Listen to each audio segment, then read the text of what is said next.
Get 8 gigabytes of all-access power. To do it all. Plus only TikTok to scroll and share non-stop. Power, work, life, and more. With Smart Power all-access data now up to 90 days. Load now.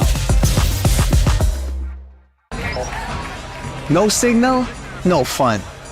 If only you could switch in an instant. But wait, you can with the Smart eSIM. Backed up by nationwide coverage. Get your Smart eSIM now.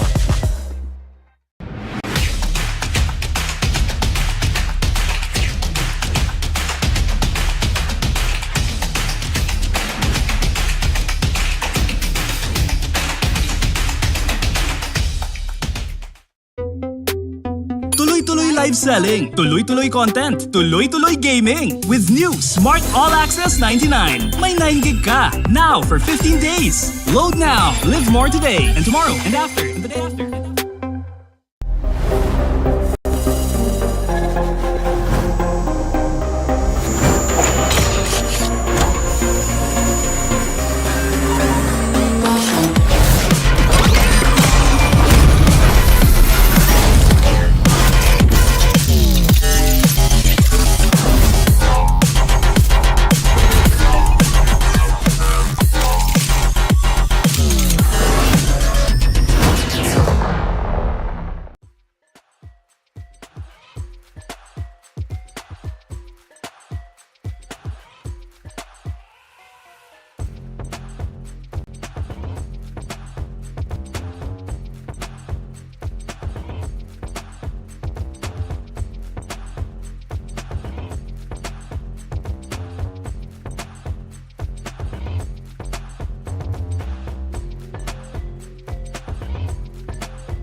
Malakas, Pilipinas, malakas kahit anong lane, we become the monsters.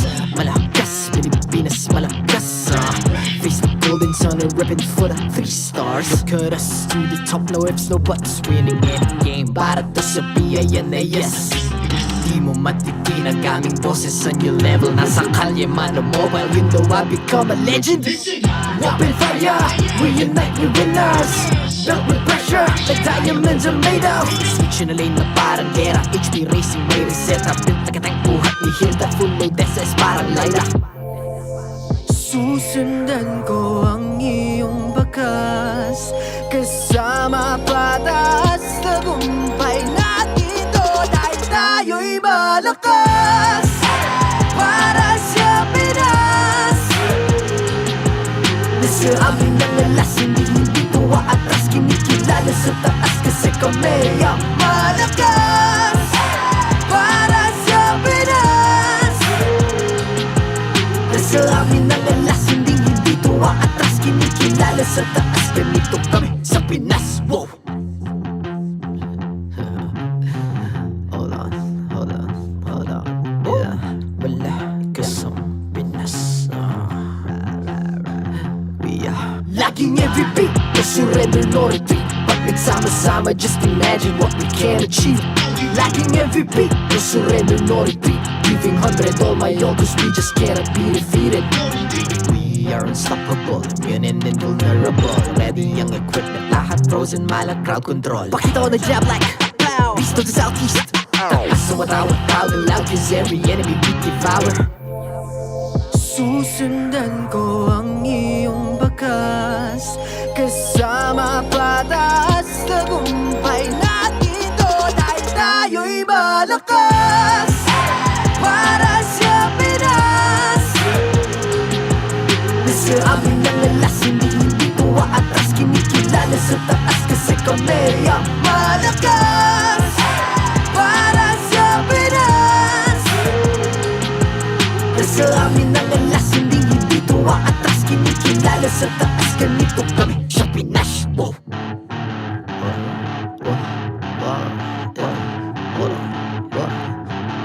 Malakas, Pilipinas, malakas kahit anong lane, we become the monsters. Malakas, Pilipinas, malakas face the golden sun and weapon for the 3 stars.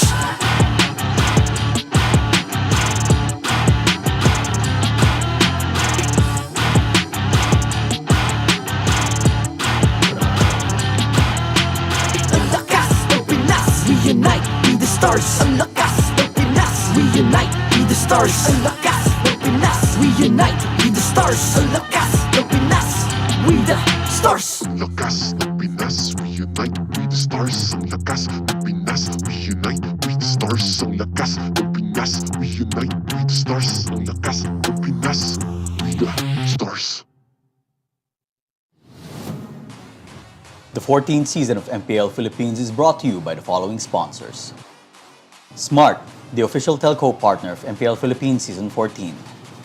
The official tournament phone of MPL Philippines, Infinix GT20 Pro. Official suppliers, EMC Asia and Index Salon. Experience the TLPH Season 14 action live at Green Sun, Makati City. Grab your tickets now via official MPLPH website. Don't miss any MPL action by following our official Facebook and subscribing to our YouTube channel. Follow MPLPH on TikTok for more content. And to ensure the equality and fairness of our games, MPL Philippines is also monitored and supervised by the Games and Amusements Board.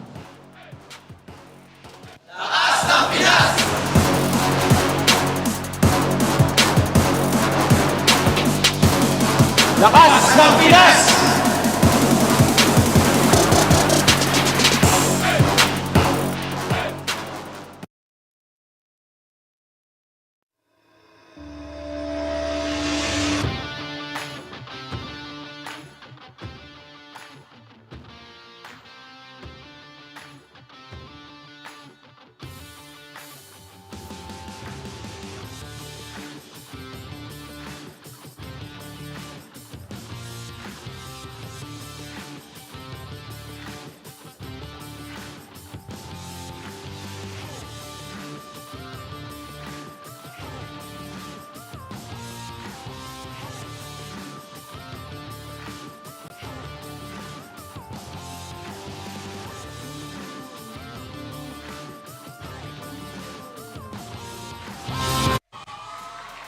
Welcome to the English desk here. I'm Naisu, and I'm joined with, is this the Daredevil? What are we doing here? You know, I'm just trying to copy Hans Galleria. I'm the Daredevil, but only I just got the blindness. That's it. All right. Well, you know what? I know you got your cane there too as well. But we are ready to bring you day number 2, guys. It's week 7.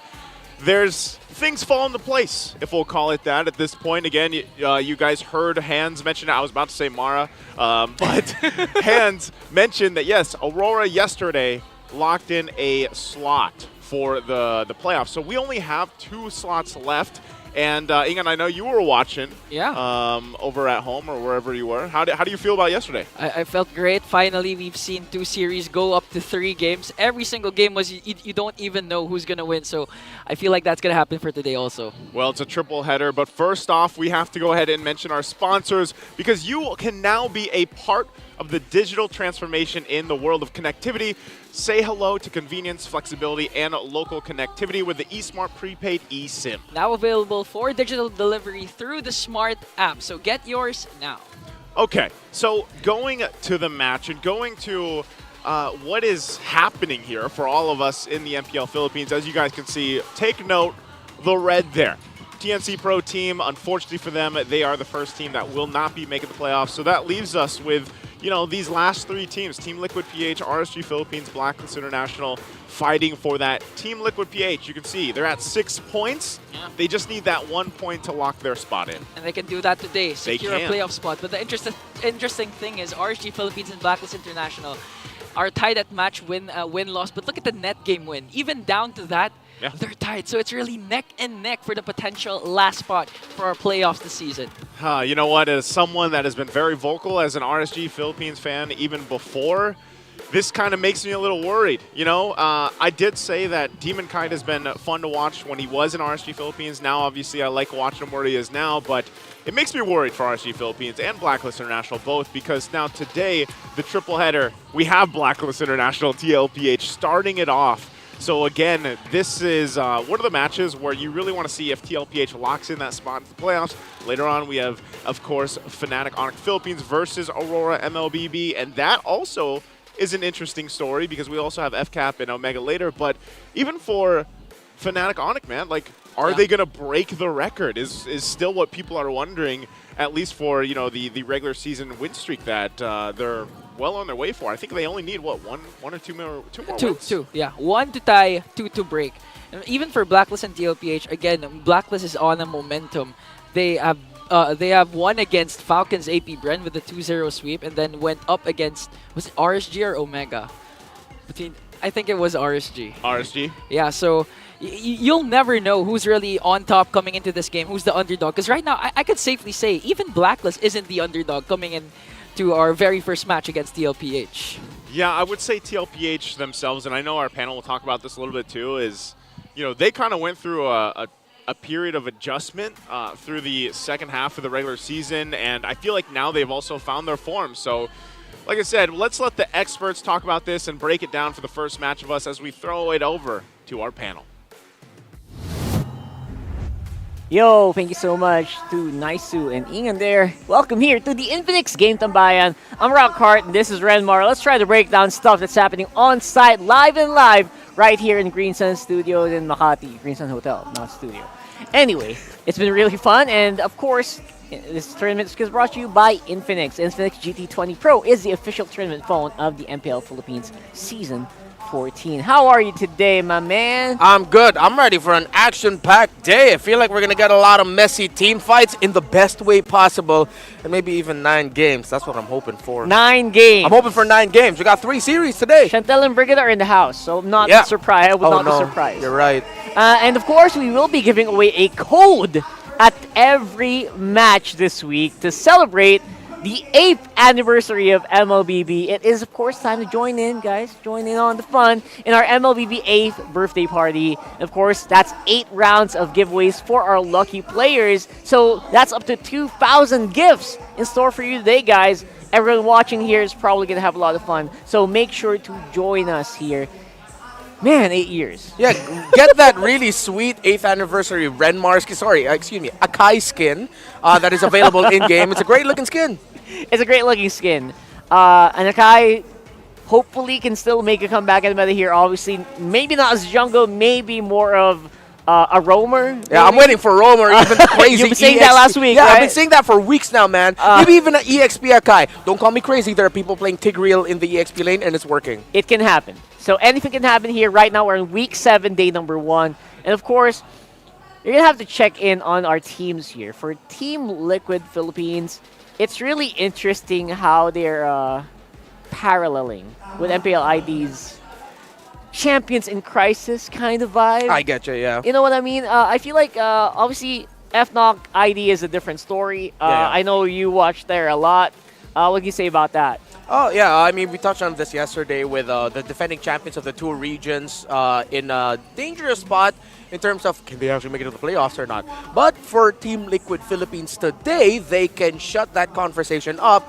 They just need to win the series. Win against Blacklist International, and they qualify already for the Season 14 playoffs. One of the more interesting things that I've heard in an interview was said yesterday by Sanford. Right. It was him, Marakino asked him a question about their performance, their shakiness, their lack of consistency for the season. And he said, well, we're just doing our best. We're trying to handle it healthily. Post-game discussions, win or loss, healthy discussions, and maybe the upper bracket for the playoffs isn't for us this season. Right. And of course, we will have to look at the other side where we see code breakers kind of recoded. They're pretty hot right now. Yeah. Everyone's talking about this team. And again, the caster said that they're probably not the underdogs coming in this matchup, which is something to say. Yeah, I mean, Perks really has stepped up to the plate here in the roam role with Haji now really for sure being in the mid. And this is the code. This is the lineup that they've settled on and that they're going to be focusing on trying making it into the playoffs with. And I like it. What Coach Bonchan and staff has done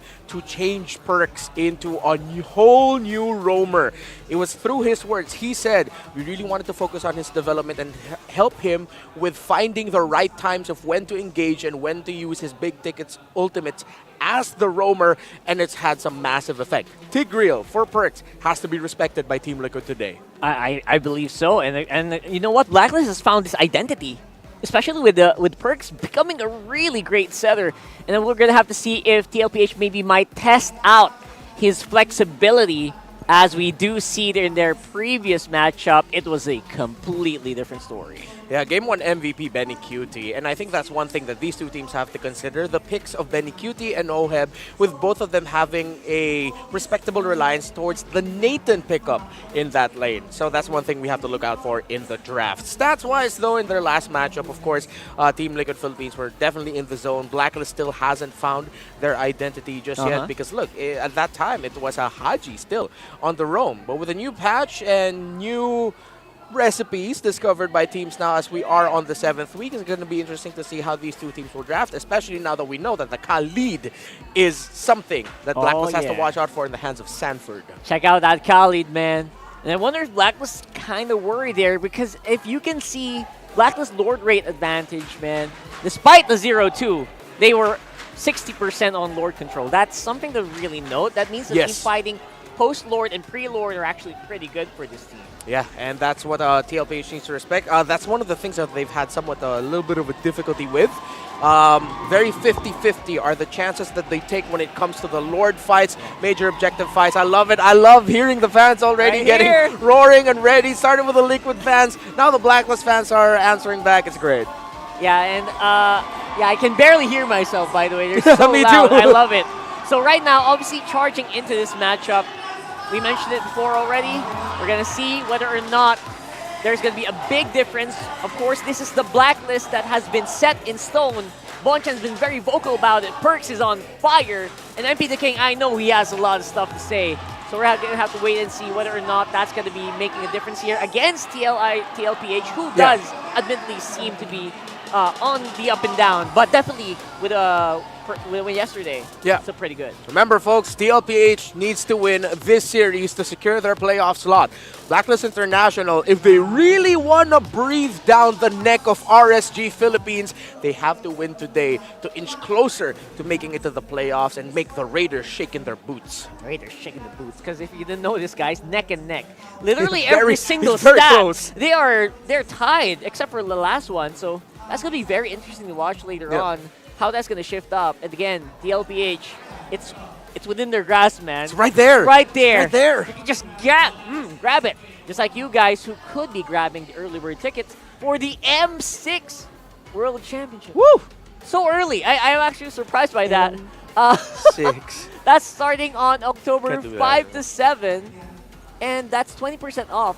That's so early. Like, I haven't even wrapped my mind around the season yet. Yeah. And we're actually heading into M6 already. So 20% off on tickets and 20% discount on merch.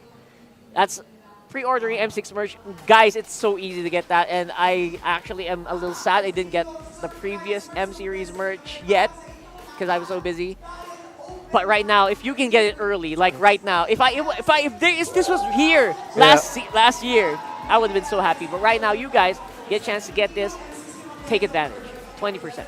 Yeah. Get it. Get it. Don't hesitate. Last time, We'll see you in Malaysia. yeah, hopefully we'll see everyone in Malaysia. By the way, book your tickets now. Book your hotels and Everything.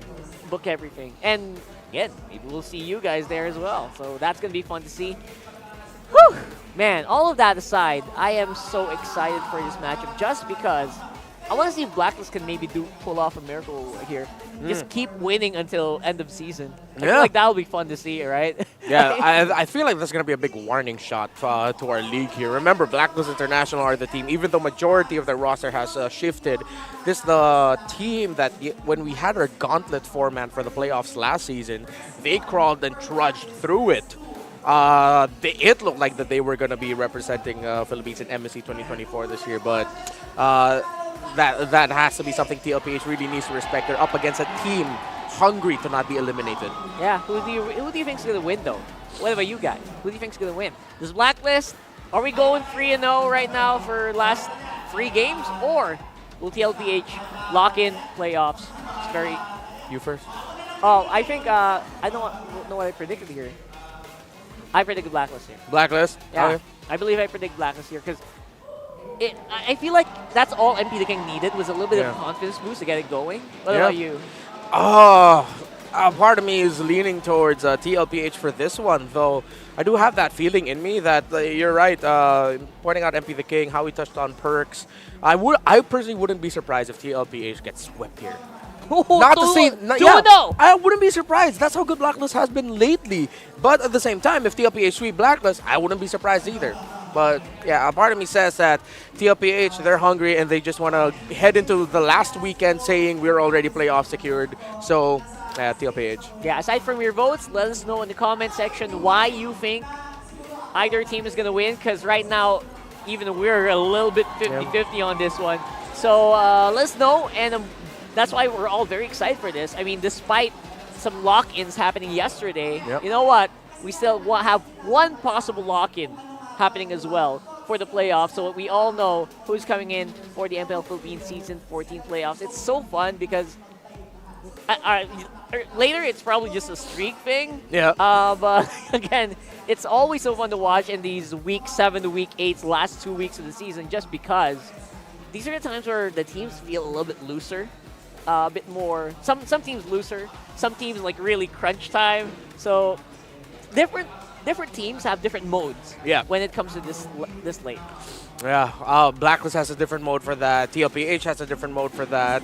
I don't know, that's why it makes this so interesting. As much as I say I wouldn't be surprised if we see sweeps, I just want to see 3 games. I want to see a full maxed out series. Right. Very close, but a part of me feels like these two teams are not going to let go in terms of the early. They both want to be aggressive, and they're going to be watching out for how the roamers conserve their abilities. Perks and JP have a huge weight on their shoulders today. Aside from that, obviously making a mark, right? Aside from that playoff spot, you're also going to have to wait for these teams to give a warning shot, right? Give a warning shot, like we mentioned earlier. Man, TLPH, always so fun. Give a warning shot to the other teams who are watching right now. Yeah. You know, it's your pregame before the playoff starts for some of these teams. So for TLPH specifically, since they do have a few more games, they could be a bit chill in this one, or they could just crush Blacklist Dream and make sure it's easier for them if they do reach the playoffs after that.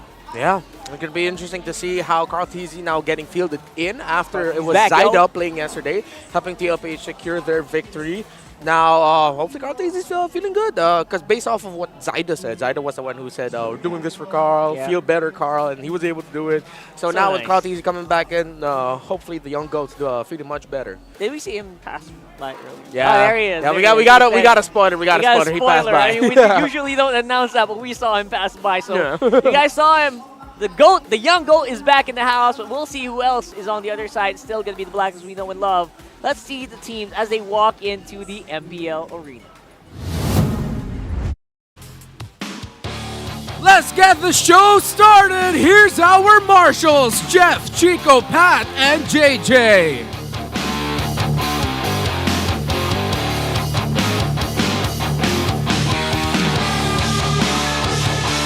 They have finally broken their code.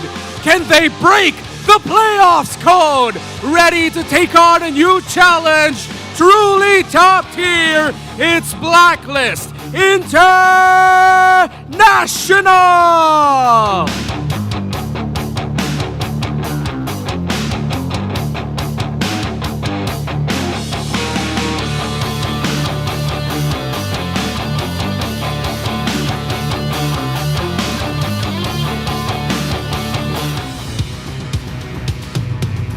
Riding the momentum of yesterday's victory.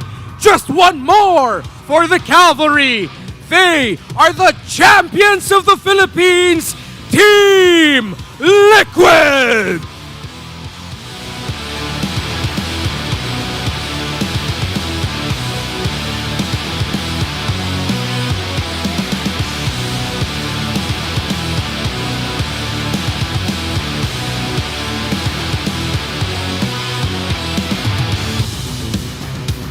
Introducing their coaches for Blacklist International, Coach Eson. For Team Liquid, it's Coach Saide.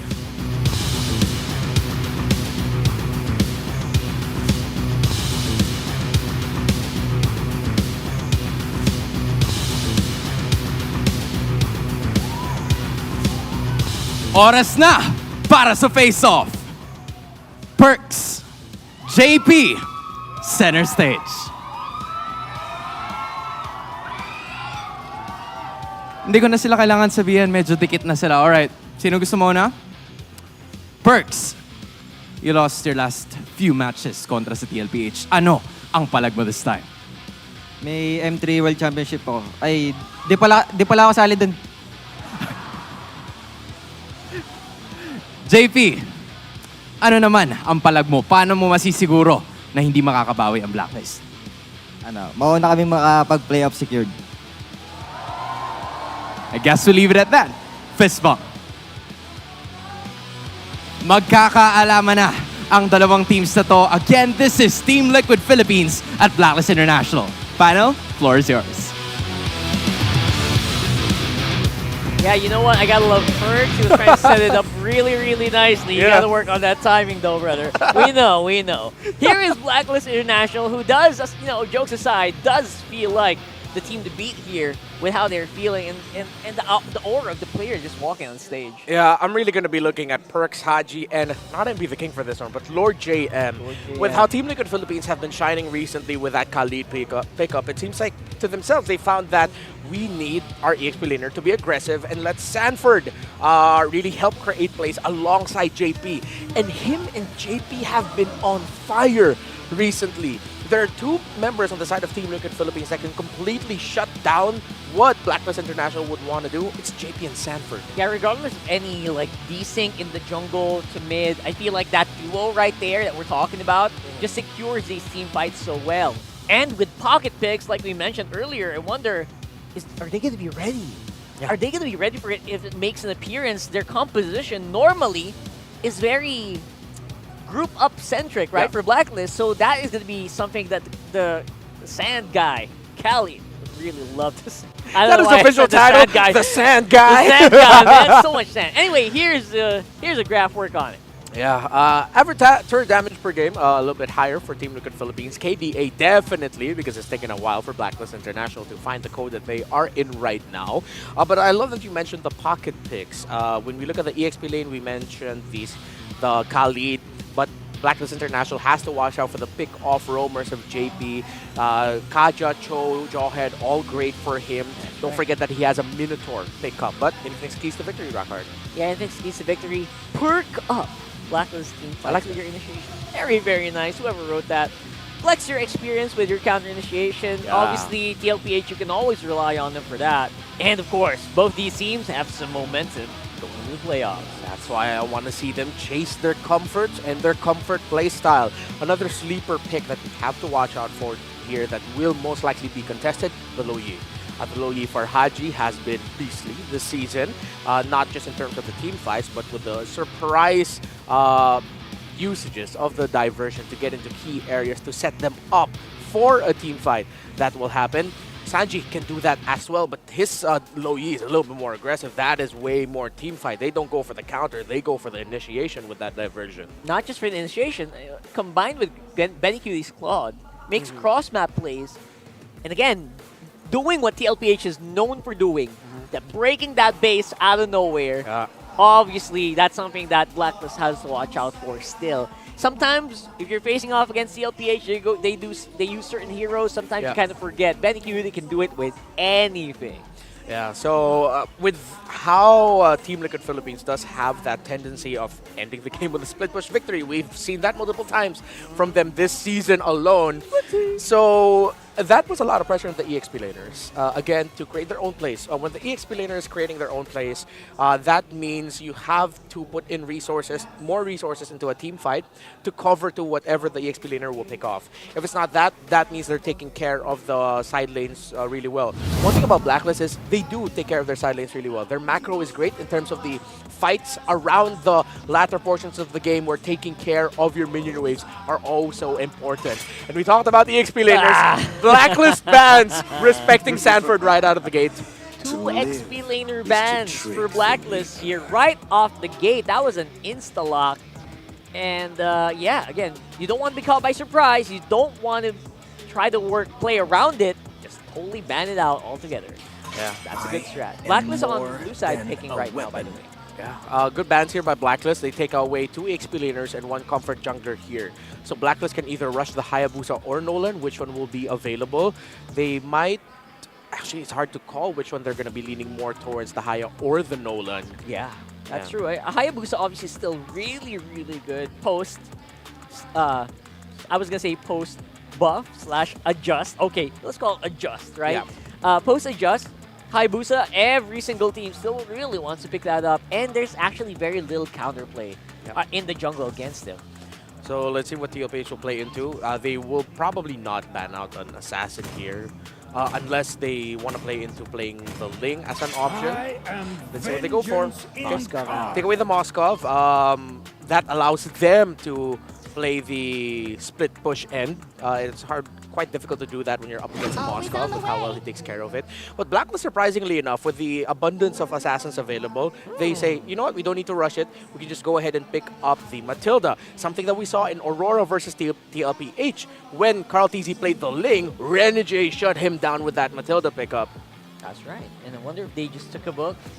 And it's a pretty old playbook, right? For Blacklist International, that Matilda. I'm pretty sure there's like a text that's like in parchment paper right there with the plays of the Queen with Matilda. So I'm pretty sure all of that's been passed down for some reason. But then again, we're not gonna be seeing the perk setup. So that's something that's probably interesting to note. Hayabusa and the Lo Yi. 2 highlighted picks earlier. Yep. Remember, we got to see the long shadow play. I believe it was Blacklist International. The first one we saw it. Yeah. Haji diversion, quad shadow, so that when the diversion sends MP the King into the far lane, they can clear show, and then suddenly the Hayabusa goes back. So we get map control, and this is a TLPH comfort. Blacklist already, I think they need to secure their jungler and mid here if they follow their or jungle role. Oh wait, okay, so that's a jungle Nolan. I think that is still going to be a Lord JM pickup with the EXP Edith, but we'll see. It's flexible because we've seen lately that mid lane Matilda is a big option. So now TLPH will pick up their roamer as well. Both teams, it looks like they've picked their roam mid and jungle, with them now vying for the EXP and gold laner matchup priority in the second phase. That's right. Of course, I believe this Edith, yeah, definitely 100% Lord JM because he's also had some pretty fun times with that. I mean, some losses, obviously we've highlighted that before, but also a lot of wins. And whoever that is probably can hit a lot, and maybe that's something that they can consider in the banning phase, but it does look really good. Behind the Edith, that Luna is pretty potent. Yeah, good respect here by Blacklist International to take away the R-Lot of TLPH. While now TLPH are hammering down on the picks of Haji. First with the Vixana. Let's see if they'll also take out the Aurora. That'll leave something along the lines of a Lilia or a Valentina. For Blacklist International, again, if this is actually a Roe Matilda and the Matilda doesn't go into the mid lane, which is a big option, but Blacklist hasn't shown it yet. Yeah, that's a possibility. Haji definitely very happy to do that before. And other teams actually do kind of just make it a bit of a soft mid roam combo, right? Yeah. And then just full support whoever is on the hyper carry role. Can make a lot of differences. Great ban on the show, to be honest. Yeah, they've respected the hell out of Sanford. 4 Sanford heroes gone from the map. And TLPH steals away the Nathan of Oheb. However, the Harith will be an available option for him right now. Harith, again, not going to be surprised by the Lunox. I would be more surprised by actual marksman here at this point. I don't know if Claude is going to be an option. Banned out. Oh, it's banned out. There you go. That was the 5th ban. So, yeah.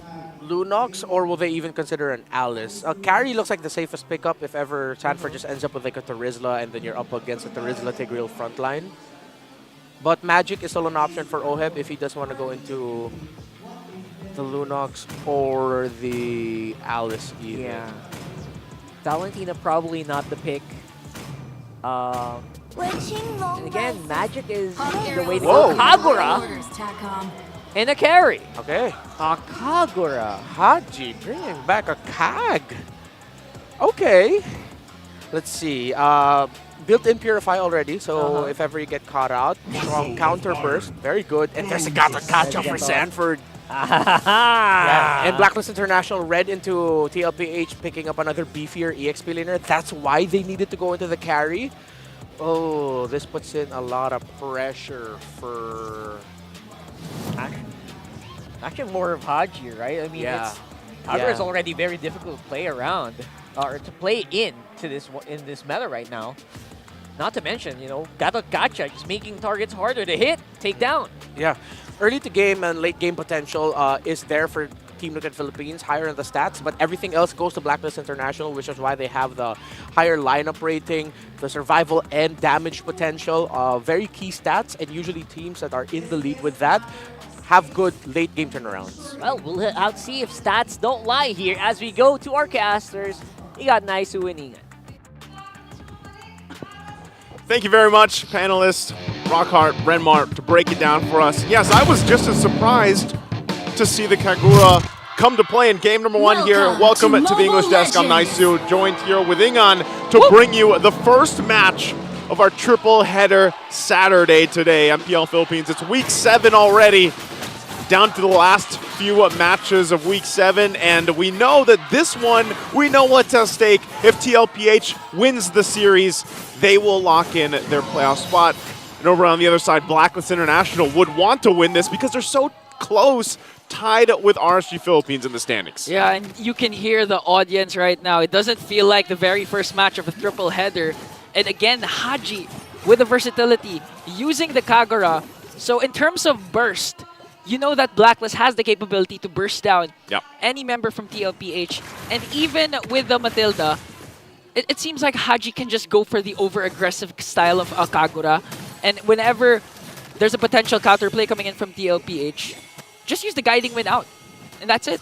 You're safe. You can use that mobility, the utility that it brings, obviously, but I don't know. I think a lot of people, like when you really look at the Kagura and where our current healthy meta is, and the fact that you have this burst potential, it could be a good usage in counterplaying against CLPH. Again, referring to the index that we saw leading into this one, the drafts were locked in. You saw that the rating was higher for Blacklist International, but again, it all comes down to the execution. TLPH, on the other hand, you know, the versions that TLPH has shown us, there is one where it still throws it back to the whole, back when they were Echo Express. Oh, hold on. Okay, so Wow. JP is going to be the main focus, too, for setting things up. And that's what I was saying. Like, when they showed us that fast play style that they still have, it's scary to watch. Yeah. And in this case, of course, it's going to be a more little setup-centric. You have a Ganakacha and this Tigreal. Okay, here comes the zone coming in from Sanji. And now Wiki Shadow Kill will bring down MP the King and Perks as well as Carl TZ gets the turtle. Here comes JP with an implosion onto Lord JM as the clash will pause there. And speaking of Echo Express, look at that, 2 kills to none, plus the turtle secured for TLPH, despite Blacklist actually having 4 agents during that turtle clash. That's about as express as you can get, in the first turtle. Get a whole lot out of it. And then on top of that as well, I just feel like, again, you always have to watch out for Sanford, where he's going to be coming through, or even JP, knowing that he has a flicker available. Again, these are, 2 of the players that set things up for TLPH when they're looking for it. Ganakacha with the Vengeance as well. His job is literally to jump on in, get the taunts off, pop the Vengeance, and just wait for the rest of the team. So the fact that Carl TZ also got an early kill is going to be snowball potential here. Speaking of an early kill, he wants to answer again with a Wiki Shadow Kill. Gonna bring down Perks once again. This is the aggression that you'd want from Carl TZ. Apart from the slow start that they have during the first week, this is a different kind of TLPH. You mentioned this even during week 6 that it seems like the Echo Express, the Stampede. What do you call that again? The Stampede? Because they're the cavalry? Yeah, the Stampede. Again, sticking to their identity. And I like that you brought up Gatotkacha, because Sanford was the one who brought up the XP laners being the secondary roamers, being the front liners apart from the roam, so that the roam can be the setup person for their team. And it seems like that's what Sanford has in mind. Again, you mentioned the Vengeance with the Gatotkacha. So I feel like JP's, if ever they win, JP's going to be the MVP with his crucial setups if ever Sanford continues to be the sandbag of TLPH. Very interesting, too. It's pretty much split, for the most part, community predictions here. A little bit of favor, of course, for our current champions of MPL Philippines, TLPH. Now, again, I think the dynamic has changed a little bit. Whenever we see Carl TZ or, of course, Zyda there playing in the jungle right now, it's just this pure snowball for TLPH. And I don't know, like with the lineup that Blacklist is going to have here, they kind of just have to watch. They kind of have to just buckle up and wait, especially for Oheb, to get to the items he needs, because we've been talking about JP and Sanford so long because they're so tanky that you need someone to shred through that. And that's the kind of tough part for Blacklist and what they have to solve here. So really, I think even when the panelists were talking about, man, it's so much pressure, right? Who is that pressure going to be? Is it going to be on Haji or is it going to be on Oheb? And honestly, it's on both of them at this point. At this point as well, TLPH, just Sanji alone dominating the mid lane against 2 agents. Look at the damage and the range coming in from the Sluyi. That's why JP can freely roam. He doesn't have to worry about the middle lane because Sanji has it covered. And again, the question remains, the one you've been asking, who's going to be the person who's going to get Blacklist towards the late game to activate Oheb? Whoa. And now Carl TZ, it seems like he doesn't care about whatever. Just goes in again with a Wiki Shadow Kill. And this time, going to pick up a kill onto Haji as Blacklist answers with a turret takedown down bottom. And that's what I was saying is the scary part of it is Carl TZ's snowball effect on Hayabusa. Off the top of my head, the most insane snowball we've seen on Hayabusa so far, I believe, was Demon Kite, when at one point he was like 10-0. Carl TZ obviously on the way here, 3-0 right now, and just no answer so far.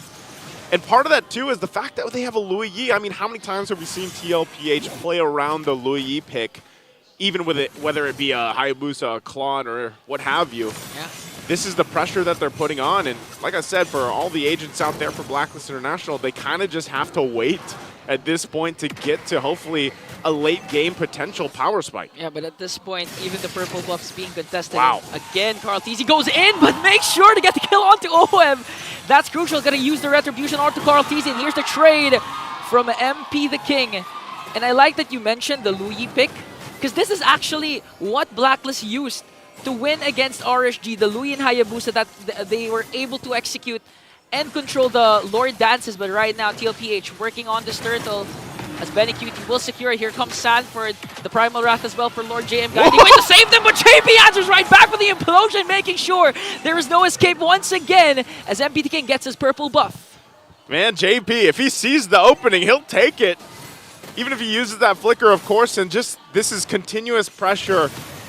A little bit more, you know, stabilized pressure from TLPH that we saw previously and especially last week, but right now it's all just fallen in place for them in game 1 at the 7-minute mark, getting a whole lot to work with too. And this is where it gets a little, you know, confusing for Blacklist International because of the fact that once that map is opened up, especially we're talking about tier 1 turrets going down, it gets a little tougher to deal with, okay, where's the diversion going? Yeah. And that's what's been happening here time and time again. And part of that job for Sanji is just that pick a point on the map, send to Carl Teasy if he wants to, and that happens because even with this, it's still the big question mark. This Kagura shades the land of Dawn. She's the 7th most picked hero in MPL history. Whoa! Whoa! MP!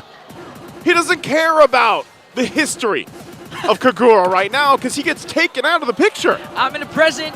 It's Sanford and Carl Teasy flexing their TLPH recalls. You can get that, by the way. I already spent up all my diamonds. I only have the trial cards. Same. I got that and the Fnatic one. So diversion. Look at Sanji, the damage, though. Haji answers right back with a Yang overturn, and BennyQt enters in with the entropy. Haji's going to fall down in a 5-man rotation for TLPH as they work on the middle lane turret. I don't know if Sanford goes in. So still goes in after Lord JM pops the Vengeance as they clean up the turret in the middle lane. And I'll go back to what I was saying earlier, man. TLPH has just taken everything at this point. There's so much space that they can work around with, and you can see it. Blacklist International is just, you know, their head can't turn fast enough. They're trying to keep it on a swivel, but really it's just TLPH shows up everywhere, and sometimes it's even just Carl Teasy. Like, Carl Teasy alone is enough to get distraction, and if he takes someone out in the picture and is able to escape, that's much worse for Blacklist International. Looking at the gold differences here, they're already stacking up, guys. It's already a nearly 8,000 gold lead for TLPH, and you can see how that's distributed across the lanes here, especially in the gold lane. BennyQt, oh, and that's just damage from Sanji, but BennyQt's damage alone earlier when we saw that in the team fight, we talked about this on desk with Leo yesterday, the BennyQt bomb. When he picks this Nathan, Benny bomb. The Benny bomb.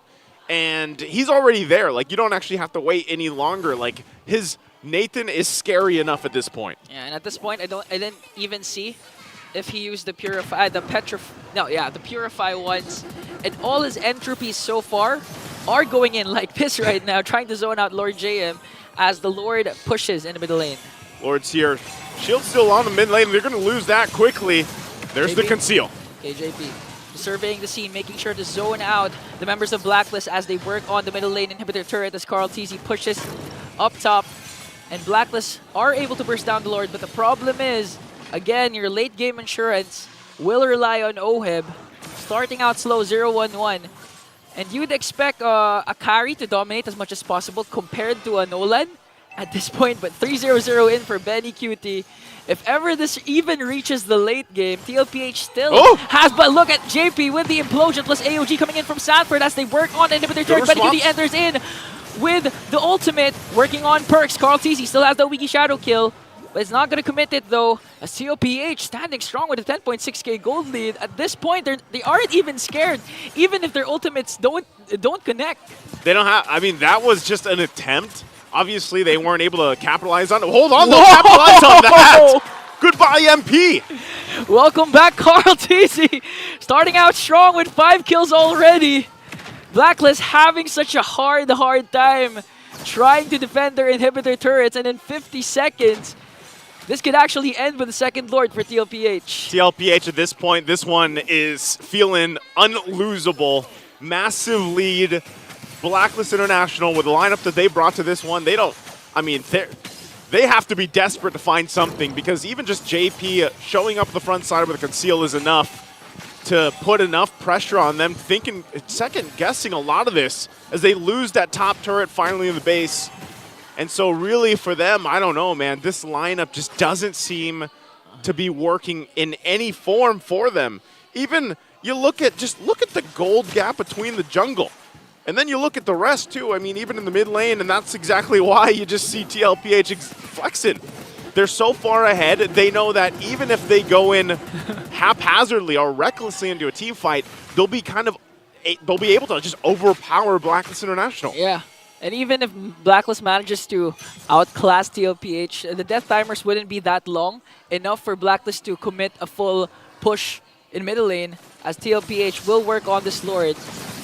Blacklist, I think they really can't contest this Lord right now with TLPH 12k gold lead. Let's think about this. What miracle play can Blacklist International do to stay in this game? We know that it's already a massive lead. The Lord's going to be coming its way soon. So for Blacklist, how do they pull this off? Number one, they avoid all the setups that we have seen TLPH do. That's between JP and Sanford. As long as they have the Purifies, there's a chance. They play around the mobility and utility that they have. But what is the scary part is Oheb and Haji, do they have enough damage profile to actually turn a team fight over? Because now we're talking about immortalities as well. Yeah. So there's a whole lot here that has to go wrong for TLPH and has to go right for Blacklist International as they wait for this Lord to come through that mid lane. Oheb already taking the focus. Sanford there enough to bring him to half health. Here comes JP with the implosion. Gonna catch Lord. JM Sanford goes in with the AOG. Carlteasy works on the backline. They still have the Lord. That's 2 members down for Blacklist and TLPH. Very, very clean game 1 win against Blacklist. Very decisive game 1 for TLPH. Again, looking to lock in the spot for playoffs, and if they play like that, they continue to do that, they're going to be well on their way to accomplishing that, because man, did that look rough for Blacklist International. I didn't see a moment in there really where they had much going for them. So I know our panelists Rockhart and Renmar will have more to break down and say about this, because I really want to know what they thought about game 1. Well, I think we kind of mirror exactly what Naisu mentioned earlier. This lineup for Blacklist is just not working in any way, shape, or form. I do not see anything shining here for Blacklist. Yeah, man, Hayabusa, Carlteasy was fever hot with how he played that. The aggression at the right time. The MVP, 6-1-1. I mean, we gotta point out the plays that he did. Carlteasy found Perk slow under the first tower in mid and got the pick off after the first turtle, like around 30 seconds after the first turtle. Blacklist International were able to secure that turtle as well because they got to pressure MP with a great deep cut EXP lane bot by Sanford and Sanji. And then at 6 minutes, Carlteasy found a solo kill on Oheb in the orange side jungle because Oheb decided to switch lanes early to try and gather up a little bit more farm for himself because the Nathan was able to outplay him in the lane. And in 7 minutes, there was a 2-level gap between Benicuti and Oheb. That already showed that TLPH has won the game in 7 minutes. That's right. When I saw them walking into the base in the broken inhibitor at 9, I said, you know what? We gotta get ready. We gotta get prepped. We gotta get back on the panel. Because right now, it does feel like, you know, that those last 2 picks could have been a little bit adjusted. The cover here was a little soft. They were barely hitting. They were barely scratching JP and Sanford. And Sanji was just nowhere to be found. And good luck getting your hands on the Hayabusa, right? Yeah. I mean, everything else just pointed to Blacklist just not having a fun early game. Barely doable mid game. And in the late game, they're going to get outranged as well with the Natan against the carry. Yeah, I tried to build up Perks and Blacklist International picking up the Matilda as their priority right away, but then with TLPH securing the Hayabusa and Loyi, yeah, Blacklist International need to recalibrate their priorities on the blue side if ever they can end up in the blue side again. They were just out-rotated. The center of the map, the roam, the mid, the jungle of TLPH rotated faster. It did not help at all that Sanford was even outplaying Lord JM in terms of the management of the lane. Really, what Sanford and Sanji did leading up to the first turtle was genius. They cut the oncoming wave in the EXP lane and bot, putting them in a situation where they actually sandwiched Blacklist International alongside the other members of TLPH coming from their own purple side. So they were coming from 2 sides. MP, the king, was just like, wait guys, where do I go? You guys left me alone. And then Boomy gets taken out. And then from there, TLPH just outplayed Blacklist International in every part of the map. Yeah, so they have Sanford, they have Sanji, and now they have Sandwich. Is that exactly how they're playing it right now? I feel like that's just so many tools under TLPH's belt. You got me there. Right? Yeah. I feel like they just do that so well. Yeah. And of course, not to mention the cross-map plays, the longest shadow. You know, like you mentioned earlier, something that you can utilize over and over again. It just feels like Sanji was just throwing those diversions everywhere randomly. So, Yeah. you know how it feels like. It's so hard to play against. Yeah, and one thing you also noticed, hopefully we all noticed from the rotation of TLPH, was that there was a good amount of time where it would be Carl TZ left alone to do his own business while everyone else is covering other parts of the map. Benny Cutie would have help, either if it's one of the other three, and then you have two other members pushing down mid. So when they knew that they already had the lead at around 4K, 5K, instead of just staking together, managing like the expected lanes, no, they switched things up. They were like, RTZ, do your own thing. You snowballed anyway. So whoever you meet up, even if it's 2v1, there's a good chance you can bring them down low and then escape, or maybe even get an outplay kill, which is again what we saw in the around the 6th minute mark when he was able to catch Oheb. So it was a great adjustment by Team Liquid Philippines to make sure that they don't let go of their lead. Yeah, and to be honest, I'm surprised that stuff like that happened with the presence of a Matilda in the lineup. That just goes to show how powerful this Hayabusa is right now. Just so little things that you can do about it once he's locked into you. And that's also a reason why I feel like, you know what, this mid, it's safe, right? It's pretty safe. It can kind of get out of harm's way. But aside from that, it really didn't do as much as I thought it would. Yeah, and I understand the people thinking like, why not the Valentina? Valentina can do this, do that, for sure, in terms of stealing away the right ultimates. But I think Blacklist International went at it with a more defensive mindset. Defensive, yeah, because, exactly. Yeah, you don't. Valentina with a Purify up against a lineup that you already see from the side of Team Liquid Philippines would have been a little bit more dangerous because you have to get up and close and personal to deal your damage. While equally though, the Kagura pickup has that innate Purify with her second skill, if I believe, that dash. That's right. And then she can damage from range. However, Carl TZ didn't care. He was just like, oh look, it's Hayabusa's crush. I'm taking her down. Oh yeah, that's talking right. about the lore. The lore, guys. Yeah. Chill, all right? So I know the Hayabusa mains out there are pretty having a lot of fun. Kagura mains, not so much. No, but at not the a same good day. first of the season, by the way. Yeah. But yeah, that was huge domination here from Carl TZ and the rest of TLPH. And if you were Blacklist here, I'm having a hard time. I'm having a tough time thinking about ways to get back here.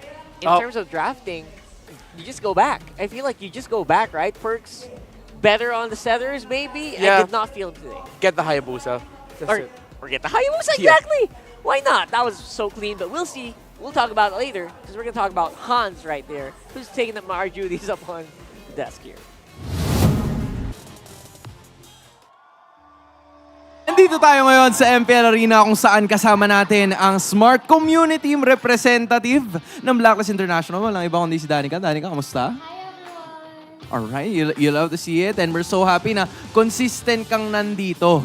So for everybody else na nanonood sa kanilang mga tahanan, in case na hindi pa sila nagpupunta dito, parang meron kang mga baon dyan na, ano bang kailangan or pwedeng abangan ng mga MPL fans pag pumunta sila? So pag pumunta kayo dito guys, makikita nyo yung iba't ibang booth ng bawat teams. Pero syempre dahil Blacklist tayo, ipopromote natin. Alright, let's do it. Blooms ka ba? Oo naman. Okay. So available yung Blooms sa Black Box booth natin.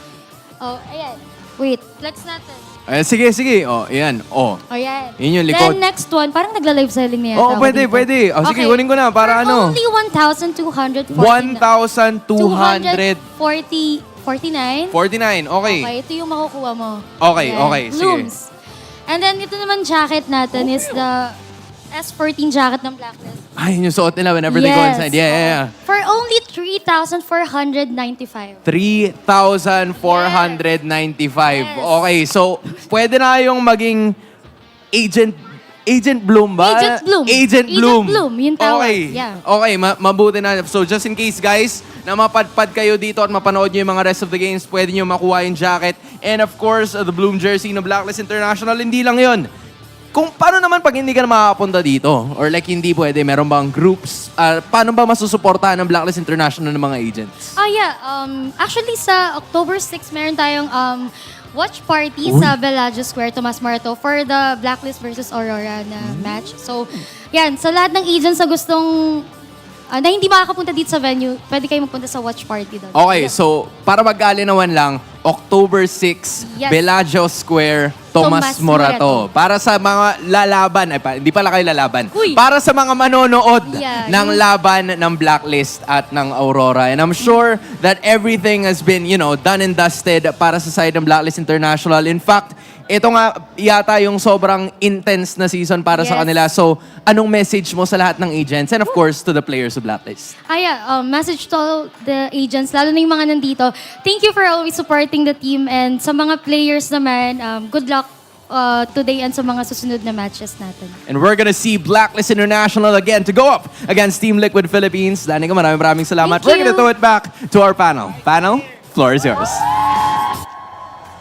I love that you can barely see any mark of, like downness. Yeah. Not the right term. Any mark of downness here with the agents. They feel like they can still come back here. And to be honest, they probably can. Yeah. With the right mix and probably with a few tweaks here and there. Getting the Hayabusa. And getting... Sorry, I'm gonna keep repeating that. Come on, man. Matilda over the Haya. Why? Just get the Hayabusa, right? I feel like that's the great one. And put perks back on the Tigreal. Everyone loves that. Yeah. And deny it from JP. That's number 2. So right now, we're going to our next one. And before, again, we're itching to talk about this next draft here. But, again, before that, we are going to look for the index along using a bit. And I wonder if there's anyone who looks like Hayabusa.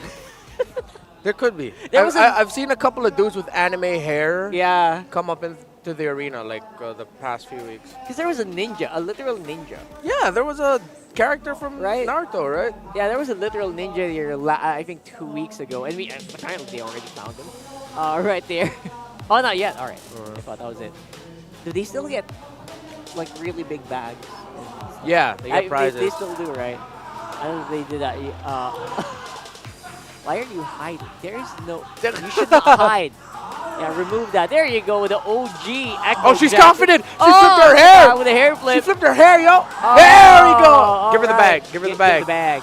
Oh, no, she's fighting. She's fighting back. She's fighting back. We got some people. People are happy today, huh? All right. Who's next? Who's next? You're covering, and then you're gonna...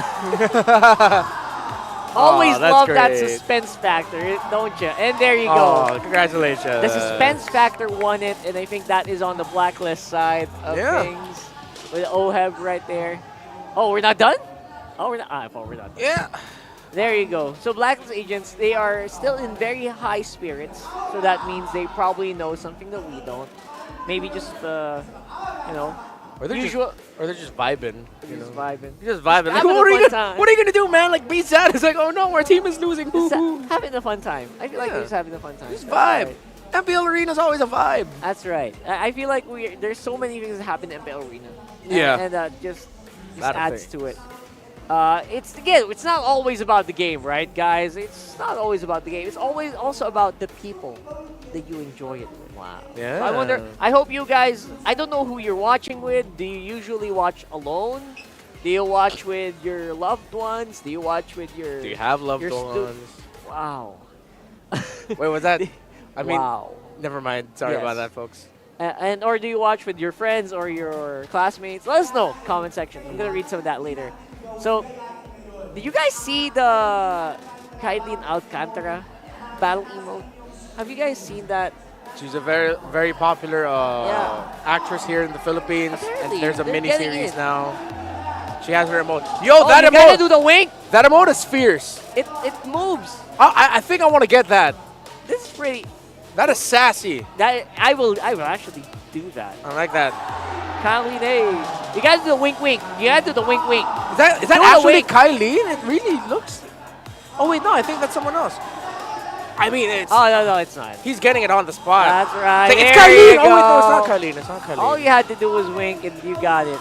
Apparently, that's all it takes.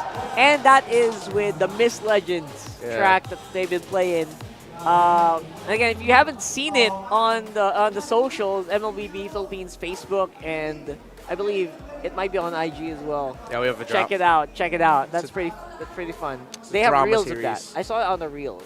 Oh, like they spliced it up like to promote Yeah, it sometimes and they stuff? do splice it up a little bit as well. Pretty Check it fun. out. I Check should it watch out. that. And again, that spicy battle emote, it's like question mark all over. Like, what are you doing, bro? What are you doing? That you can Plus, do that. plus you winking at your opponent, sort of like a nice try type of deal. I like it. Aside from like a horse, punching. I think that's a secret now. That's a combo. So you combo it, you flex as the horse, and then as you're walking away, you bring up the battle emote of Kylene. Oh, the fadeaway. Yeah. I like it. I like the fadeaway. I will do that. I don't know how much. That way you get protein and carbs, Thanks. That's a nice combo. I don't know what else. That's how the Filipinos do it. Like protein on the carbs on the middle, protein on the side. No, I don't do that. What we do is carbs on carbs, bro. Oh, really? We Carbs eat on rice with carbs. spaghetti, rice with brand of Canton. That's all the Filipinos do, honestly. Yeah. Right? It's always just rice in the middle, and maybe carbs again, and then some protein later on in the day. Now, what protein? We have rice and noodle. Noodles. For yo. I'm so happy you actually said that. I can't do that. So for TLPH, they're picking blue side. And Yeah. this is a side where they're probably going to get the Hayabusa again if Blacklist International doesn't do anything about it. I don't know. Maybe TLPH should first pick the Matilda. No, I'm not going to do that. Yeah, get the Haya. Rush the Haya if you That's can. right. Not to say that getting the Haya right away will mean your team will win. It's still counterable. That's right. The opposing team, as long as they have a good amount of pickoff and the roamer that can invade, get vision, and stop the level out the rotation of a Hayabusa, it's counterable. So Blacklist, take away the Haya. Take away the Haya. Come on, bro. You know you can do it. And they don't. Haya. Haya. Oh, no. But I still get it. Yeah. The Khalid and the Phoebus does have to be respected. Higher threat. Yeah, and not to mention they're red side now, so they also have to ban out Sure. the boy. I think TLPH, you know what, if it's open for them, you get Haya first, steal away the Tigreal, or maybe even get the Cho. Or you know what? Cho. Haya, Tigreal, Cho. That's it. Haya Tigreal Show. First 3 picks for TLPH. That's so Hayabusa, Tigreal, transparent. Cho. In a way, yes. But that way, they already shut down a lot of the things that Blacklist want to do. They steal away a pick. Oh, they go Tigreal first. Either way, I still think it's gonna happen. Yeah, dude, I still think it's gonna happen. Even Benny Cutie was laughing. So they're really respecting perks here. That's right. Maximum respect for perks. They know it's gonna come out. They don't need to pick the Haya first. Although again, MPTK can play that hero very well. Yeah, well, for sure. So get the Haya. Maybe I don't know if they still want to go Nolan. Haya, Nolan, Julian are all open. Yes, I believe it's gonna be a jungle pick. Either way, right? I think it has to be. Has to be a jungle pick here. Not that. No. Blacklist usually pick their gold laner later into the phase. Slot free, right? Or 4? Yeah, MP the King's It's very Nolan. vocal. There it is. Haya Cho. Haya Cho. Just get the Cho. 100%, right? Don't let the Nolan move. Yeah. If it's not the Cho, maybe they get their gold laner. Yeah, I was thinking gold laner, maybe carry. Oh, no, sorry, Nathan. Oh, it's Julian. Oh, okay. And not yet. Okay. They're holding it. They're holding their gold laner. Yeah, so it's still within the idea of they get their jungle and their EXP. So they go for the Julian for the burst, EXP, R-Lot, secondary set, and coverage. So what TLPH usually does is if JP gets caught out by crowd control ability, Sanford's ready to final slash to help counter initiate. Or it would be Sanford starting things off with the final slash, and then JP will follow up. I believe that's pretty good. Either way, the big boom booms of TLPH, their gold laner, and of course the mid lane is going to be saved for later. It's a very fragile mid though. It is in despair that I see the With the Vexana. Yeah. Talking about that. Vex, Nolan, Matilda, they can rotate fast, but it's quite fragile. Might be a carry or a Claude ban here for TLPH as well. I feel like their gold laner is the gold laner is the next target here for TL. Yeah. I mean, the Harith will still be available. Which is not bad. That's So right. just pack it with a Purify so that it's safe from the Tigreal and the... Doesn't instantly die from the set combo. For sure, for For sure. super layer of the final slash and the implosion. Yeah, and you don't necessarily need to get carry, even though Sanford's R-Lot is an EXP laner that builds more defense. You don't necessarily need to use true damage against it. I've been waiting for too Carry. long. They ban out the carry. Yes, that's why they just take it away. So now the matchups available are Harith, Rogers hella fallen out, Lunox, Alice. We might see magic damage gold laners Feels for like Blacklist. it. Yeah. Yeah, they're running out. Honestly, they're running out of gold lane picks, especially if another gold laner gets banned out here by Team Liquid Philippines. But that was a Bellatrix or high loss. Right. I always get those two confused. And Claude pick instantly. They knew, oh, if they don't ban out Claude, we get it. Yeah. Ooh, but now what? Harith for Benny Cutie? What's the matchup looking like? That's a question, isn't it? Yeah, but Alice? Alice with a vengeance. Yeah, that's a beefy lineup if you ask me, and I would take it. Yeah. But they might lack in damage. You're right. Yeah. The best damage dealers right now, sir, in terms of raw output that are available. Oh, what if we see something off kilter here? Well, Matilda, Nolan, Claude turns off Ixia. Maybe Benny will go. Well, they might even consider Melissa. Or what if they throw it back to yesterday, pick up the 1-1 again? 1-1. That's pretty good for the matchup. That survives. But that sounds like it's a 1-1. Hey! That's always going to be on Benny Cutie's mind, isn't it? Yeah. I mean, you know, probably sees it at home. Yeah. I mean, if you guys don't know, Benny's kid's nickname is 1-1. Yeah. He named his daughter, the nickname of his daughter is the name of his favorite hero in MLBB. Exactly. So, Benny Cutie, me and Midnight, alongside Antinara yesterday, we just kept praising Benny Cutie. Like, he's a great gold laner to watch because, damn, the positioning's so good. His 1-1 died only once yesterday, if I'm not mistaken, during the game it was played, and it was hard to catch. After that, it was like, oh, wow, they could not get to Benny Cutie's 1-1. Yeah. Either way, the 1-1's still quite good, despite a lot of changes, not just in the hero, but also in itemization since last time the actual was picked up. So I don't blame him getting up. And there's the Charizla. All right. So this time does feel like a more sturdy result compared to the Edith of previous game, which I thought they were actually going to pick right here. Yeah. They go for Charizla instead. That's pretty clean. And now there's a defined front line and back line for Blacklist, and a Claude that can kind of dive in and out. Yeah, and the lineup rating does not look good for Blacklist International. Almost all of the stats lean towards TLPH.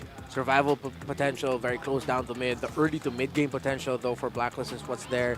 With the Matilda, Nolan, and Vexana, if you think about how well they can damage and rotate, yes.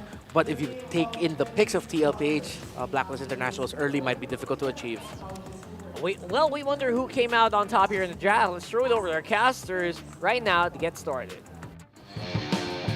And thank you very much, Rockar and Renmar, again for the breakdown here. Game number 2. Welcome to the English Desk, and I'm nice to joined here with me is Ingan. And after a very dominant game number 1 from TLPH, we'll see if Blacklist International can adjust and take it to game 3 because, man, the index was not in their favor. Yeah. In terms of setups, this is what happened during game number 1. They do have the Matilda and the Edith, but the problem was there wasn't any setups coming in from Perks, and we know Perks is an aggressive Matilda. Yeah. So if they are on the receiving end in the early game, we might see a defensive Perks once again, which means Lord JM has to really do the setups with the penalty zone plus the flicker combination. That's what kind of stuck out to me the most, especially with the lineup when it was brought up from Blacklist is, yeah, you have to rely on Lord JM's Charizla. He has to be able to set things up for the most part. Of course, Perks can do that too, but you kind of also need to keep Perks in a position to get these members of Blacklist International out if they have to with the guiding wind and everything else. And so there's a whole lot here, and that's also why they have the 3 Purifies. They're rolling with that just because of what has happened so far just in the past weeks whenever JP gets his hands on the Tigreal, and that's always a part of it. And like they mentioned as well, you have the 1-1 appearing again after we saw this performance yesterday is obviously still a very comfort pick, not just because, his daughter's, that's the nickname, but it's the point that Benny Cutie, he made some of his biggest plays on this hero, and he still got it, even after we saw yesterday. Favorite hero with the 1-1, and look at Carl TZ just Sanford just really flexing, selling their own recalls here. And going back to your point again, Benny QT, favorite hero is the 1-1. A lot of crucial games has been played, has been won by Benny QT with this 1-1 pick. And let's see if it goes well, because this is the first turtle up for grabs as TLPH, the cavalry, making sure to zone out the agents. Look at that. They just walk up. Whoa! And just like that, first blood will be drawn by TLPH, and it goes to Sanji, and they steal away the purple buff. I wasn't expecting them to just get a kill like that. Like, they literally, TLPH just walked up and said, no, you're not going to pass this line. And Sanford working on Lord JM. I mean, Sanji, we all know the Valentina can burst down anyone, especially early to the mid game. And it looks like Sanji's really making most out of this Valentina pick. Who did they get there? It was Perks with the Matilda. Perks went down. And also, that's part of the equation here from TLPH is Sanji. He can have his picking when it comes to ultimates. Obviously, in that instance, he took Haji's here. He had his own internal guard. But even to that case, like Sanji, don't hold him against him if you see him take even a penalty zone later on or a circling eagle. He has so many options that he can go with and approach, but if it comes down to that where, well, hold on, MP? Carl TZ with the combination, also used the red tree to make sure to bring down MP, the king, and just like that, Carl TZ didn't even play yesterday. He was out sick, and this time, I believe, you can't just be okay right after one day. I feel like this is a flu game for Carl TZ. Oh, you can see this already. He's building up here. And the lead that he's going to have on MP the King, it's nearly on the same path here. Lockdown. Okay, that's a good force out of the penalty zone from Lord JM. Still wants to go in for Carl, but making sure they still display discipline. As I was saying, it's still on the same path as game number 1. So MP needs to rely on the team to help him get, to a point where things aren't just getting clearly taken from him left and right, because if the Turtles continue that way, like we saw from Turtle number 1, and then you get to the Lords, it's just not going to end well for Blacklist International. And that's why you see really the pressure already starting from TLPH, and so Perks, even his job alone is kind of difficult because he's got to go scout things out to allow, that safe approach for Blacklist right now. This second Turtle's up. Sanford also picking up the Thunderbelt, making his way for the fight. They're going full force for this one as they just kind of zone out Perks, and MP has to wait. At the very least, Black tries to go for a trade as Carl TZ will secure that turtle. Sanford, though, use the final slash onto Perks, but will escape. And okay, this is what happened during game number 1. Blacklist was playing so defensively, so passively, that it got to the point that TLPH lead ballooned up because there was no trade coming in from Blacklist. And of course, Carl TZ's performance with the Hayabusa, 3-0-0 to start the early game. And if Blacklist continues to just wait on OHIB, it's going to be an easy, fast game again for TLPH. Oh, look at this. They get a flicker out from Sanford, so they try to make a move, and that's one of the things here.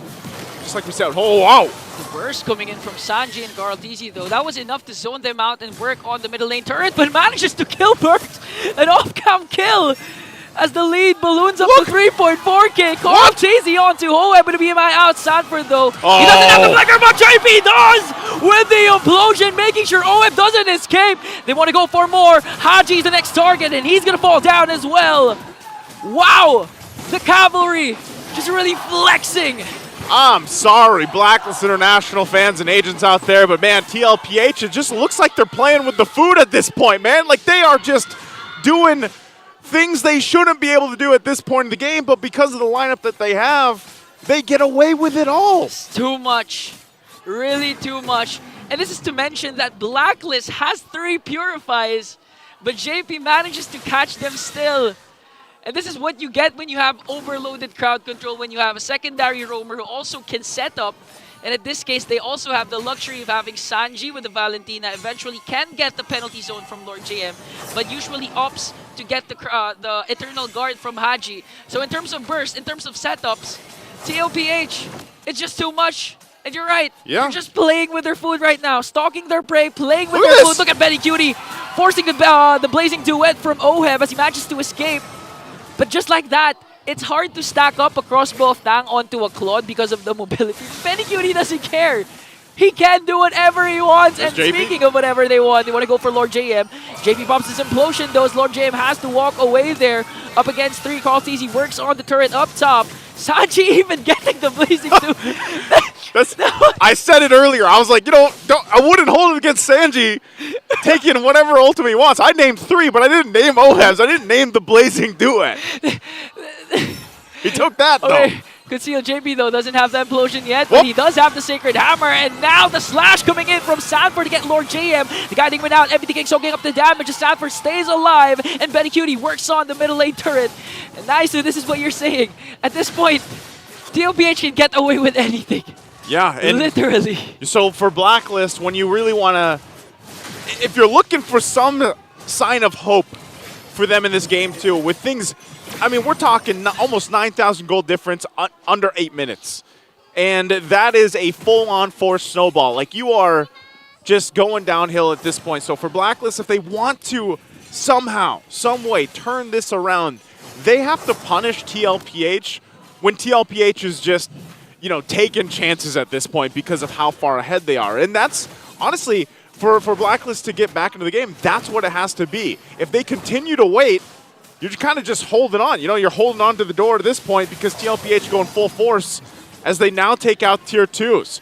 And they're just going to zone in and on these base turrets even without a Lord. Okay, they're going to pop the energy shields, the holy shields of Blacklist inhibited turrets even before the first Lord, as you mentioned. Again, still, TLPH needs to do this flawlessly in order to end the game right away. Because again, the stakes are high for TLPH as they flex once again their recalls.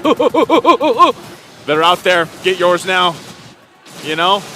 That's my second favorite right there, the Lightning. What's your first? Oh, the Lightning from Fnatic. This is my first. Look at that. Flex like that. Flex your biceps as well. TLPH, they deserve to flex like that. Again, but the stakes are high for them. This is the playoff securing matchup game for TLPH. Yeah, TLPH, they know, again, what's at stake here, even for Blacklist International, but right now they have to focus on just a base defense. A massive lead and a deficit for them to work against as they get kind of buckled in for a push from TLPH. And at this point, I don't think they are where they need to be. I know we have talked about Claude after, this patch that went through where he comes on online a little bit faster, but just look at the disparity, between even the items, between the gold laners alone. Benny Cutie picking up a Wind of Nature, so now that risk factor of let's just force it into the base and end this thing just went skyrocketed high. At this point, you can see it already, too. Sanji just enough to kind of force them back as they wait for the Lord to come in here. So for Blacklist, what do they need to happen? Lord JM has to get a penalty zone. He's most likely just going to get taken out. But there's Sanford. He'll miss. Sanford. Okay, Lord JM goes in. Counterattack coming in from Blacklist as Oeb bursts down with the Blazing Duet. But Lord JM still falls down as they work on the Lord here. They're going to save their inhibitor turret, but here comes Perks with the Circling Eagle. MP the King trying to go, but look at the answer from JP! Just manages to catch MP the King, and with a final slash from Sanford, giving Carl Teasy a killing spree. Oh, man, that's exactly what I was saying. That might have been their moment, but oh, no! Oh, he's not even done! The young goat has minions. They're going to try and work on the crystal here as Carl Teasy goes out. And just feels like Carl Teasy is reborn. He's reborn? 4-0-4. This isn't what we saw during the first half of the season from Carl Teasy. Man, his prime just keeps getting better and better as he works on Lord JM 1v1.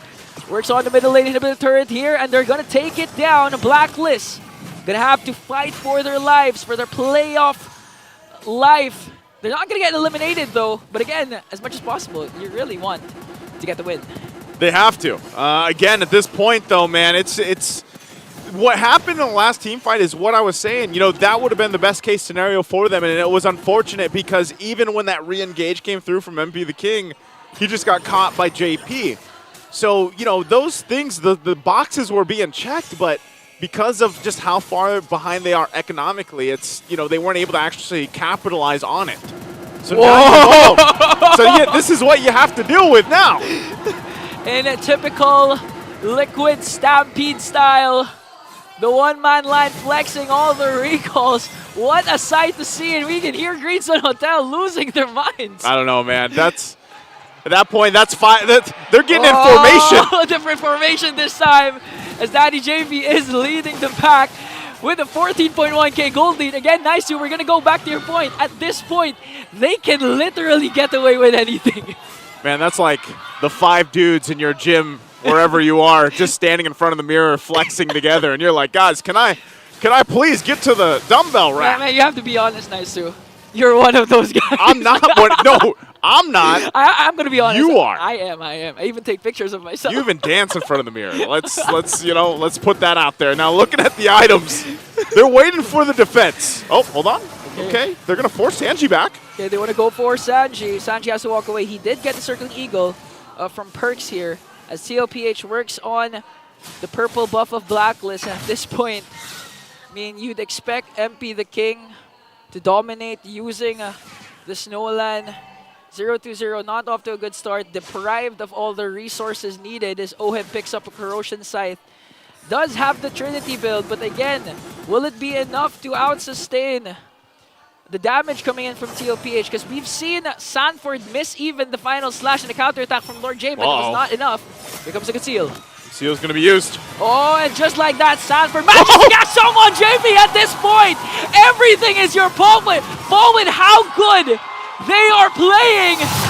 And with that, JP and the rest of TLPH will go to the playoffs. In a dominant fashion once again, game number 2. Even more so than game 1. TLPH does it again, and yes, they will lock in that spot for the playoffs to go and, of course, defend their title. Man, they're looking primed and ready for it. That was, I think that was almost a 17,000 gold lead. It had to be about 16 for sure. But man, what a, I don't know about the Carl T's being reborn here, but I'll tell you what, the team as a whole has really come together in this second half of the regular season. Fire, dominance, stampede, and excellence is what TLPH showed as they are now qualified for the playoffs this season. Again, we see that 1-2 punch combo of the final slash, then implosion. Yeah. But props to this guy still. Had a good run last week, 2-0, even upsetting Falcons APBren, and they are still looking for that fire in them to get into the playoffs. Even for Blacklist International, again, things are still on the line, of course, between them and RSG Philippines, but that is going to be it for the series here for us on desk. We're going to throw it over on stage with Hans Galleria and, of course, TLPH.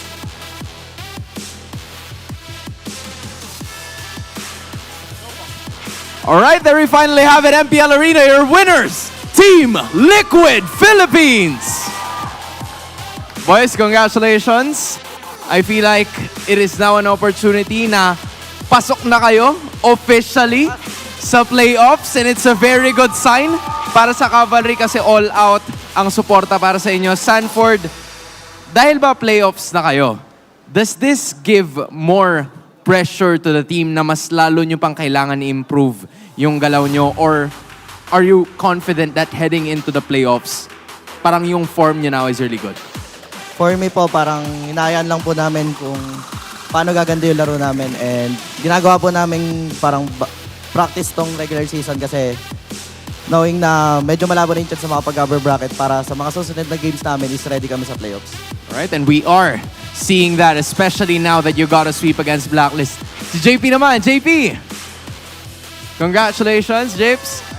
Just like what I said a while ago, you made it to the playoffs. What is the mindset of this team heading forward into this? Na nakadagdag ka ba yun, or mas na-excite kayo lalo knowing that this is the possible match para makuha niyo yung spot? Wala, nagpo-focus na kami sa mga remaining match namin. Parang di namin inahabol pa yung upper. So parang ready na kami sa playoffs. Alright, and with that being said, na-mention nila or na-mention natin yung ilan sa mga playoff qualified teams. Sino ba doon yung gusto nyong bawian out of everyone na pasok na currently?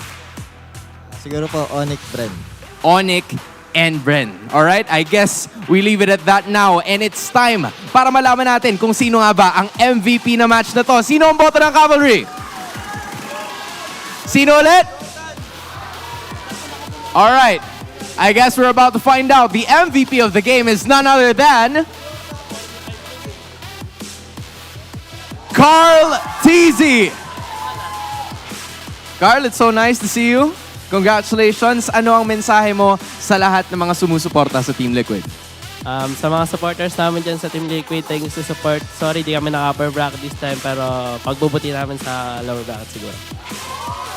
And they will be expecting that. For now, I'm sure na makakakita pa tayo ng mas maraming intense na game. But for now, it is time as well para makita natin ang winner ng 3,000 diamonds as well as a ticket or tickets for day number 1 of the MPL playoffs. Tingnan na dito, pare.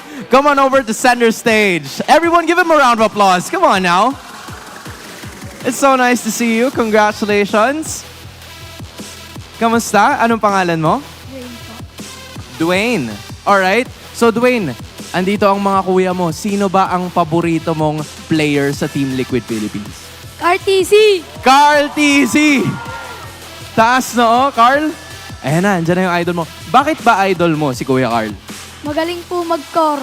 Magaling mag-core. Ano bang favorite mong hero? Yusong po. Yusong. Pwede namang i-core ang Yusong. Pwede rin. Hindi, baka nakita, baka nakita niya sa live ko yung Baka nakita sa live ni Carl. Yun pala yun. Anong message mo kay Carl, kay Kuya Carl na nandyan na siya ngayon, nasa tapat mo na? Galingan pa po niya para po makaabot po sa champion. Ayun. Nga pa daw. Para makaabot sa championship. Carl, anong message mo kay Dwayne? At nandito siya ngayon, sinusuportahan ka? Thank you sa support and galingan mo po mag-usang. Yan, galing mo pa na mag-usong. Alright, you get a chance to hold Kuya Carl's hand. Carl, hawakan ko na yan. And you get to exit the stage and get your victory. Team Liquid Philippines, you may now take your bow. And take your walk of victory. Congratulations, Team Liquid.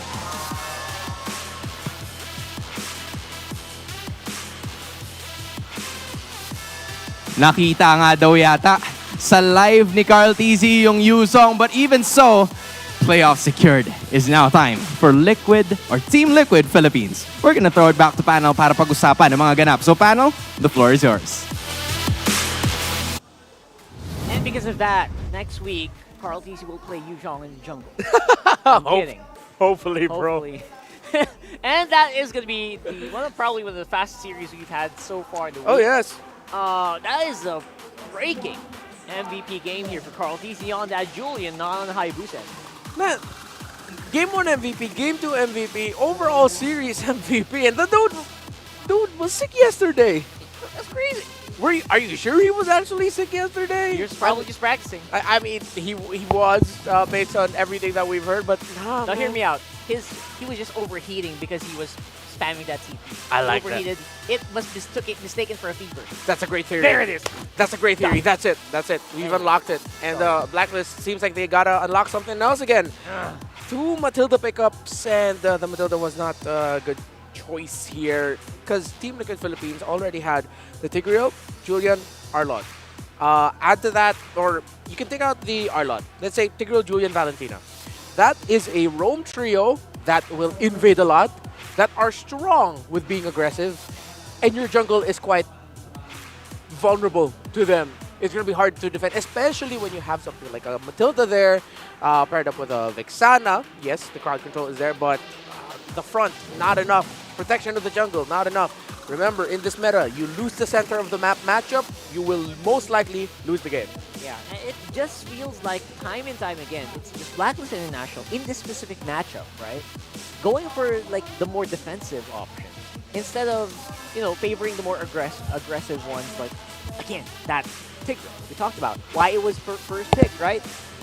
And I wonder if that has something to do with how they woke up today, their mental coming into this one, because it did feel like it did leave so much to be desired. It doesn't feel like the way to go, especially against a team like TLPH. Yeah. I mean, I think you also got to really credit the coaching staff of TLPH, the swerve of the Tigreal first pick. That's right.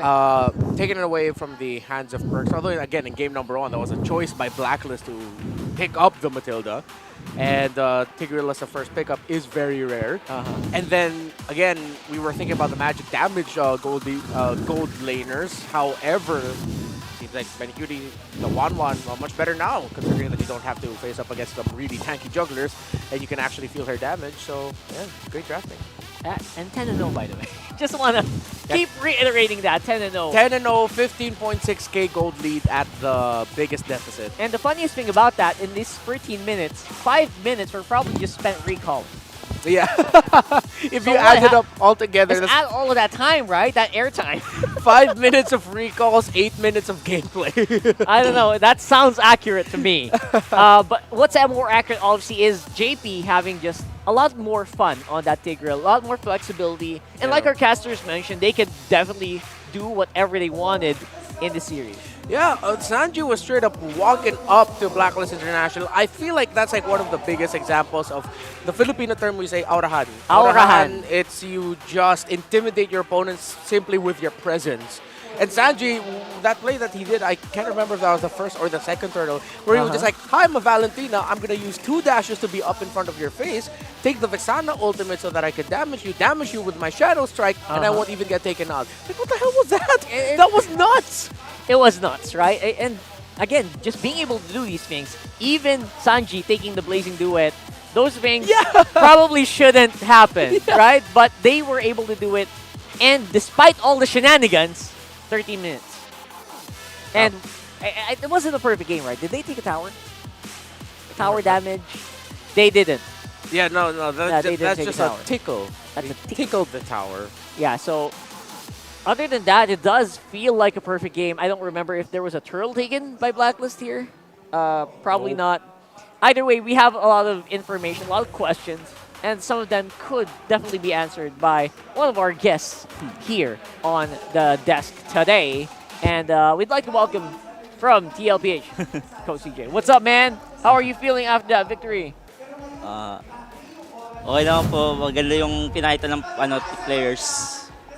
All right, so before we get started on anything serious, brother, the biggest question, do you let them do that TP? Do they have license to do that? What do you do if they do it? Wala naman po. Talagang kumpiyansa na rin kasi sila kasi malinis na yung nilalaro nila eh. Yeah. So, wala na rin naman kasi silang ginagawa sa mapa. Yeah. Okay lang din naman. Pero kung madikit yung laban, hindi pwede. Alright, so if the game is close, don't do it. But since TLPH were already in the lead and they were dominating, yeah, might as well. So, okay, so they won't get scolded later or anything? Yeah, it's okay. It's all right. That's the biggest question on everyone's mind. Yeah. Like, are they really allowed to do it? Anyway, after that, you know what? The performance of Carteezy and Zyda, I want to talk about that. How are they doing so far? Will Zyda probably make an appearance on playoffs? Like, how's the team thinking in terms of their jungle? Are you good with jungle right now?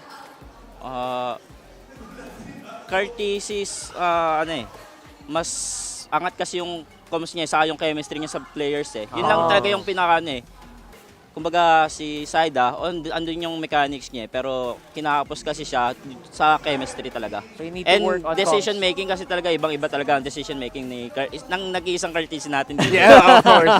Yeah. I love the acknowledge. He's even from them, he's the one and only. Yeah, the one and only. It's hard. And that does make sense, like with how long Carteezy has been playing with the other members of Team Liquid Philippines. The comms, the chemistry is going to be very different. I want to ask about the draft here, especially in game number 2. Tigreal first pick. I saw you guys reacted after that. Was Benny Cutie laughing at the fact that you guys first picked the Tigreal? Yeah.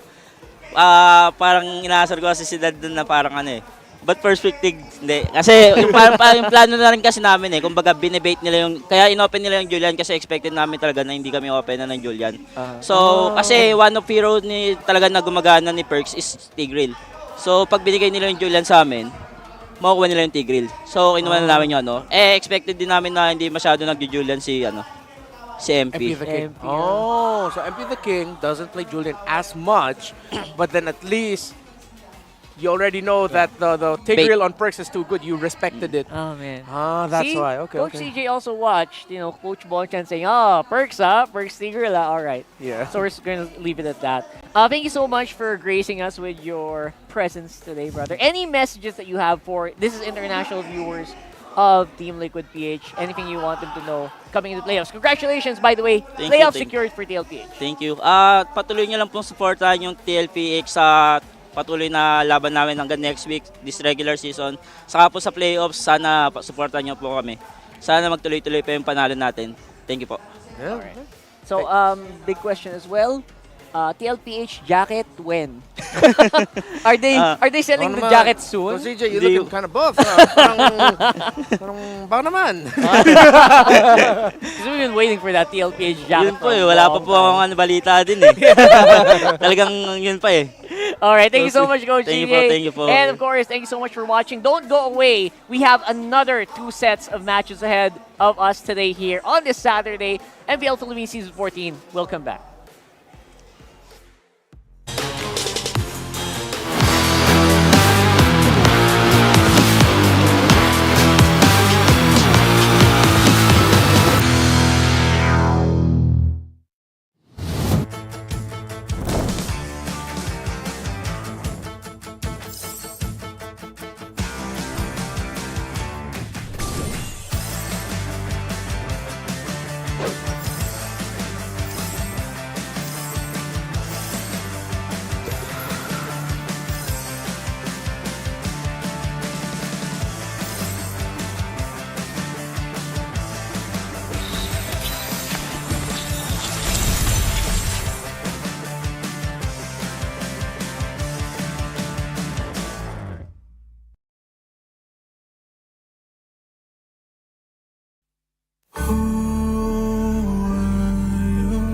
Fighting for,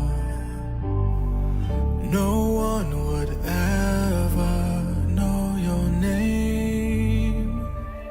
Who are you waiting for? No one would be there to save you. You would be alone when hope was gathering together with the sword. Even though your back's to the wall. One strike, go cut the monkey mind. Your blade swing one time when clouds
power of the dark side.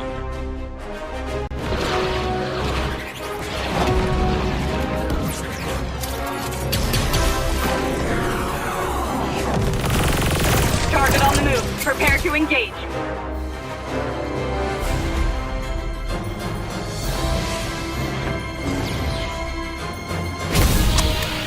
May the Force be with you.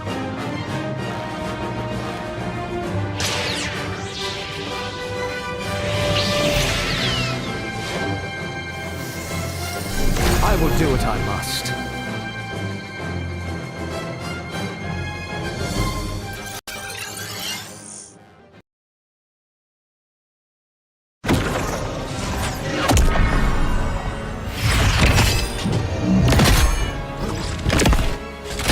At last, I am complete.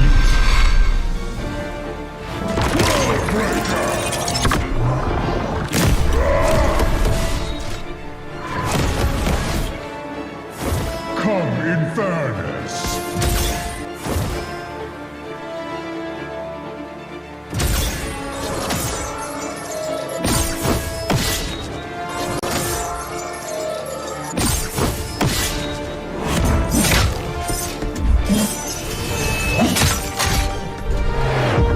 Annihilation awaits. Boundless is my hunger.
Get 8 gigabytes of all-access power. To do it all. Plus only TikTok to scroll and share non-stop.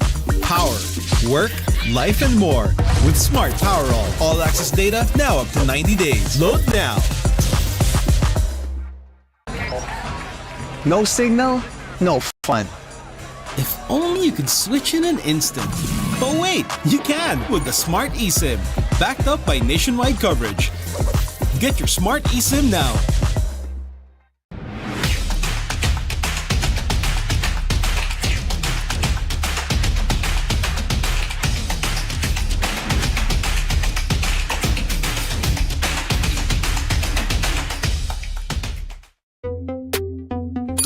live selling, tuloy-tuloy content, tuloy-tuloy gaming. With new Smart All Access 99. May 9 gig ka. Now for 15 days. Load now. Live more today and tomorrow and after and the day after.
waters are deep. Who can protect the world?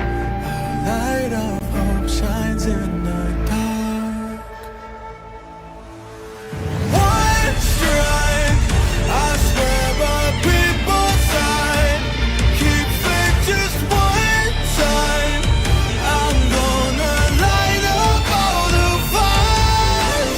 One strike for my desire, a light up so bright. Inside the power in my heart, I'll defend the world.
Welcome to the land of God!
Don't know the power of the dark side.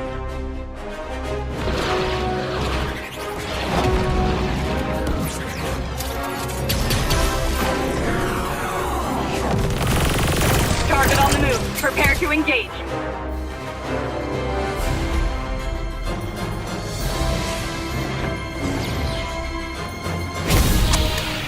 May the Force be with you.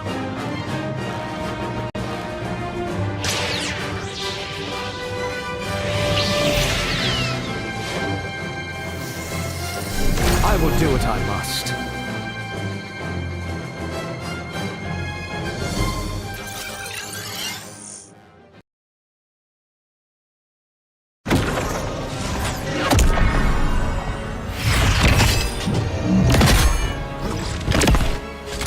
At last, I am complete.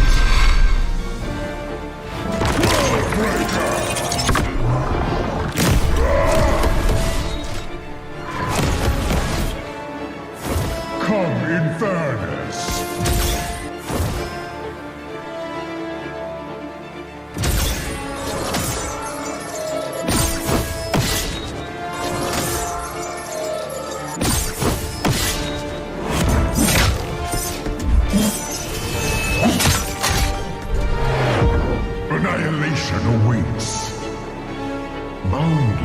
is my hunger.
Get 8 gigabytes of all-access power. To do it all. Plus only TikTok to scroll and share non-stop.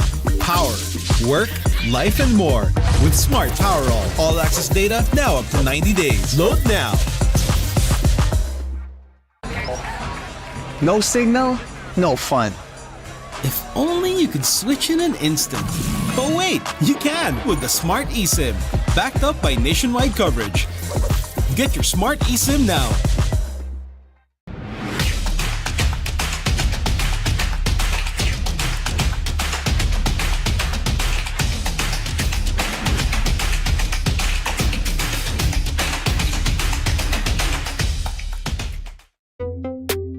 Tuloy-tuloy live selling, tuloy-tuloy content, tuloy-tuloy gaming. With new Smart All Access 99. May 9 gig ka, now for 15 days. Load now, live more today, and tomorrow, and after, and the day after.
Fighting for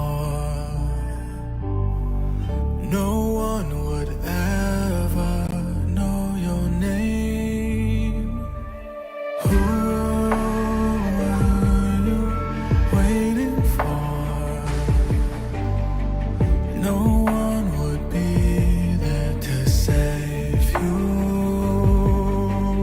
You would be alone when hope was gathering together with the sword. Even though your back's to the wall. One strike, go cut the monkey mind. Your blade swing one time. When clouds have cleared, sunlight can shine. One strike, the fight is yours. Now fill with your sword. There's endless power once you start. Never lose your heart.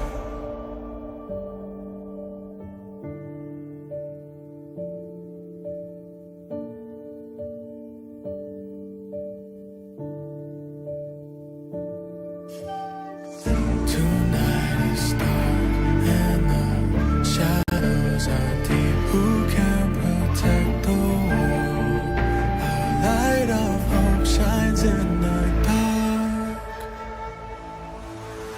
One strike, I swear by people's side.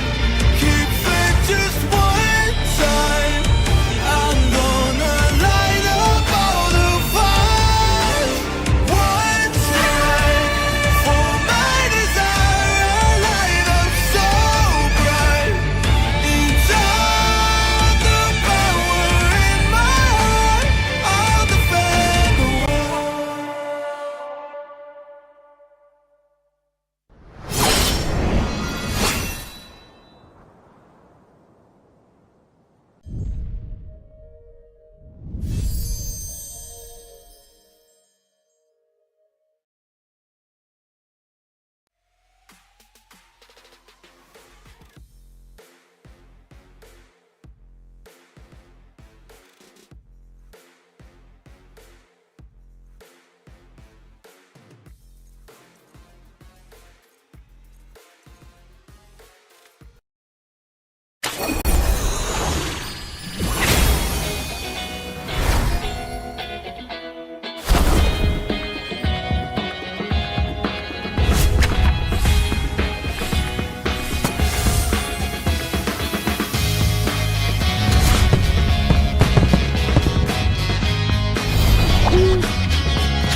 Privileged to be here kasi minsan lang may ganitong initiative that supports students to be immersed in the esports back end of things. Is this your first time watching?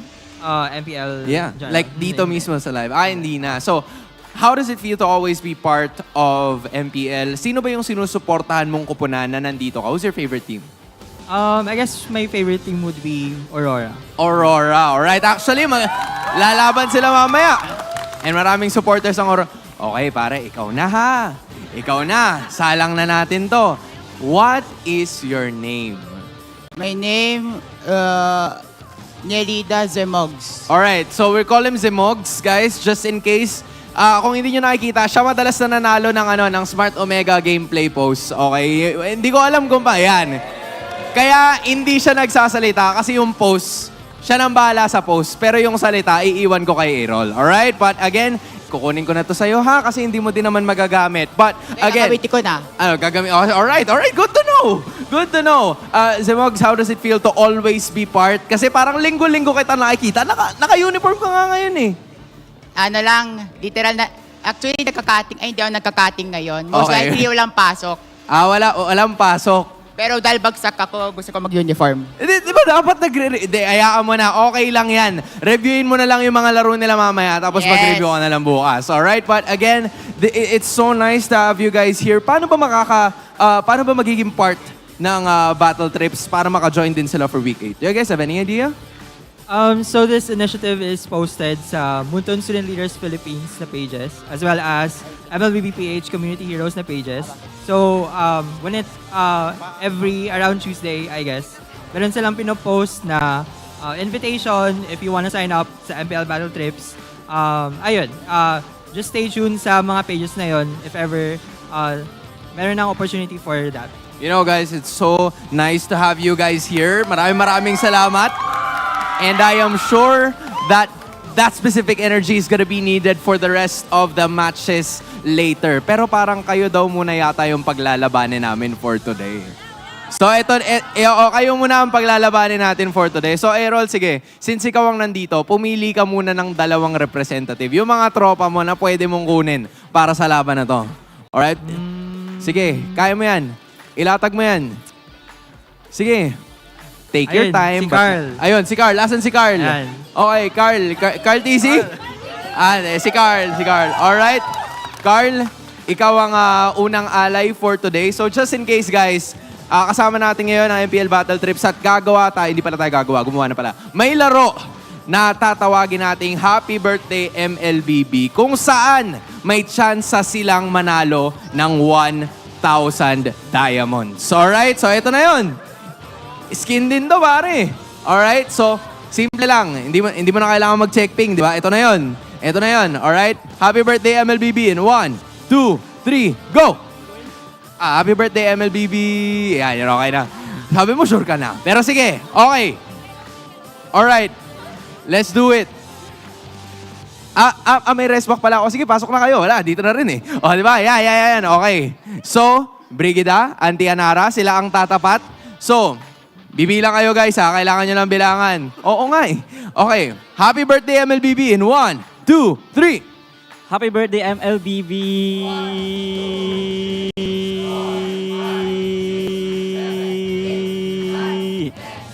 10. Oh, inubo. Nasamid pala. Alright, 10 seconds. Si Carl may tatalo ba sa 10 seconds? May tatalo. Oh, yan. Nakita ko. Si Boy Headband. Okay. Oh, ikaw ayun lang. Yun lang yung goal. Hindi, joke lang. Go lang. Anong pangalan mo, pare? JN po. Okay, JN. Aubrey, ikaw naman ang tumapat ng camera kasi, ng mic pala. Oh, kasi ikaw ang resback. Okay. Happy birthday, MLBB in 1, 2, 3, go! 1, 2, 3, 4, 5, 6, 7, 8, 9, 10, 11. Oh, 11, nakalagpas. Munti ka na magbigay. Okay, meron matatalo sa 11. Okay. Ikaw muna. Yan, punta din sa gitna. Yan, alright. Sige, anong pangalan mo, pare? JR po. Okay, so may JN, ito naman si JR. Okay, Auntie, ikaw naman.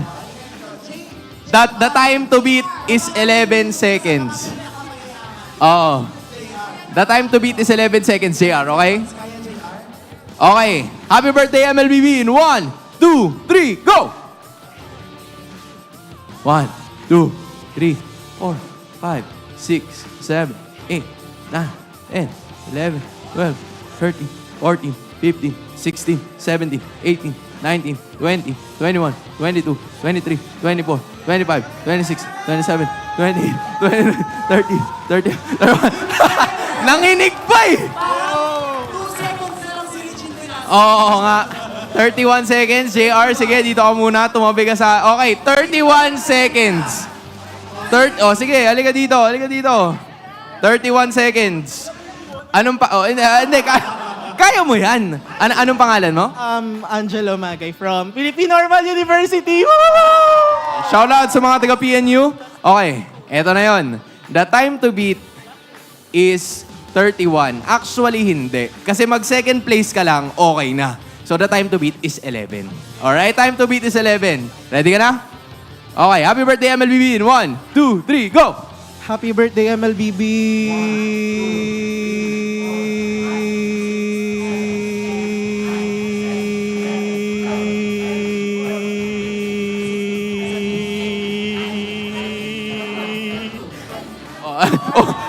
Akala ko may second wave eh. 22.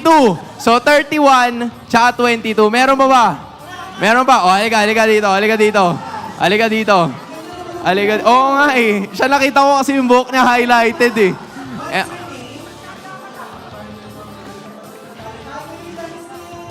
Okay. O, sige. Here we go. Happy birthday, MLBB in 1, 2, 3, go!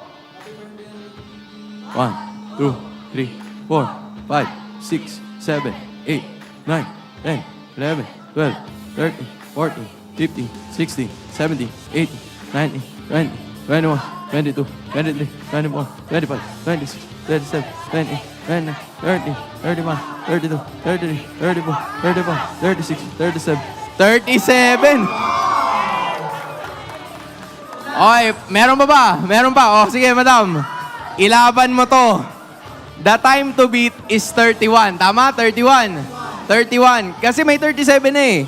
Top 2 ang kukunin natin. So, 31. Anong pangalan nyo? Rosel po from Olfu QC. Alright. Rosel, shoutout sa mga Olfu QC dyan. Okay. Handa ka na ba? Ilan ang kailangan mong taluning seconds? 37. 31 lang. Pwedeng 31. Pero kung gusto mo, sige, 37. Alright, Rosel, ready ka na? Okay. Happy birthday, MLBB in 1, 2, 3, go! Happy birthday, MLBB!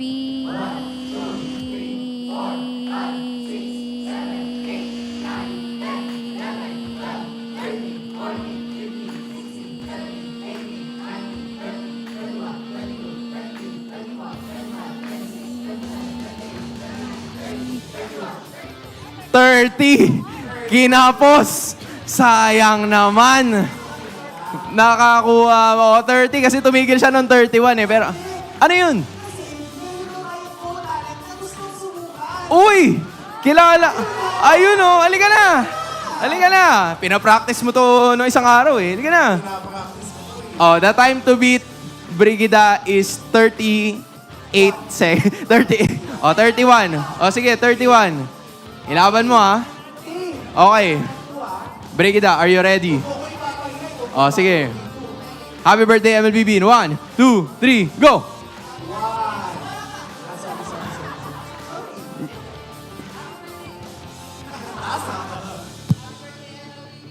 One, 2, 3, 4, 5, 6, 7.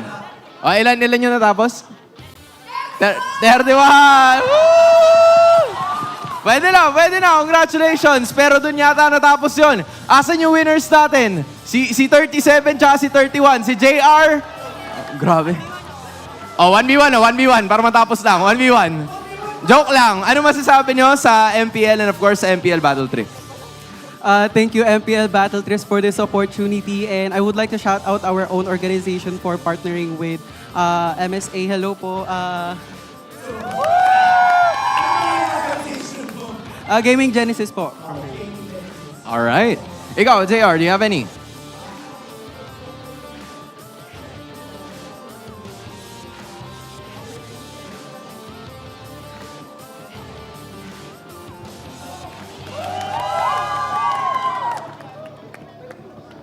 Sige, go.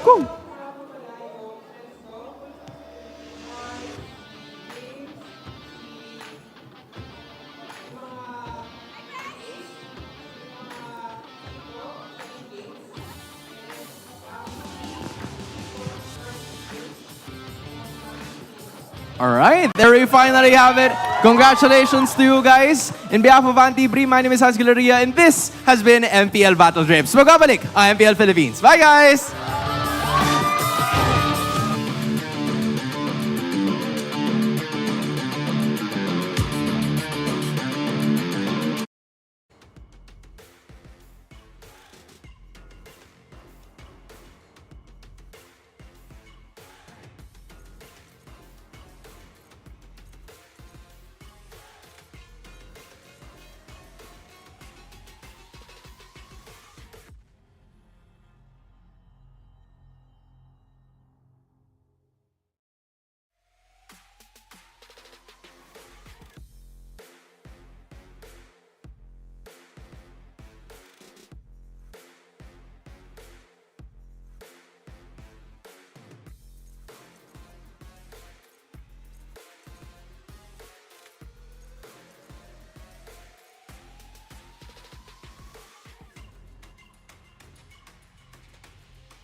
Pinas.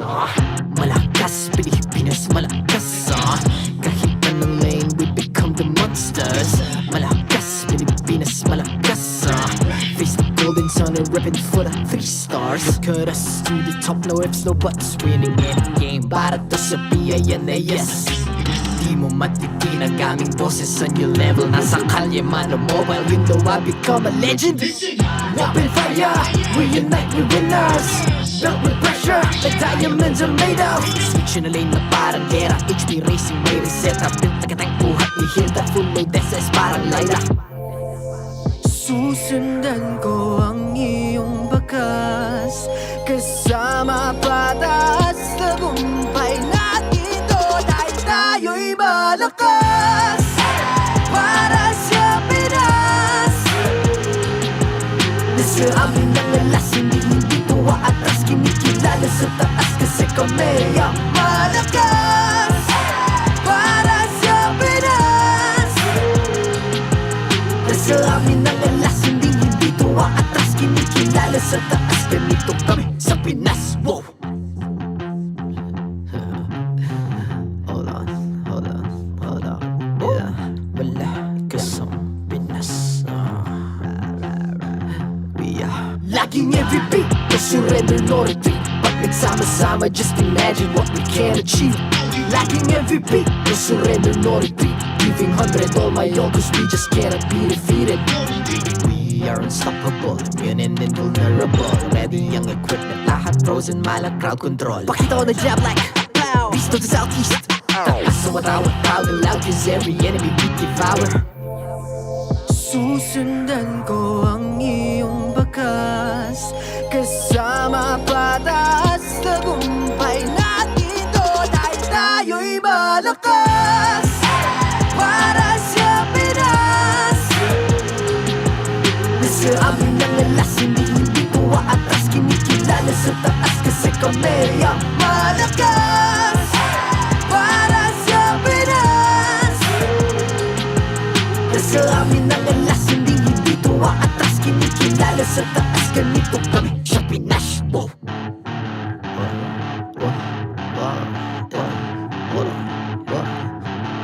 Malakas, Pilipinas, malakas. Kahit anong lane, we become the monsters. Malakas, Pilipinas, malakas. Face the golden sun and reppin' for the 3 stars.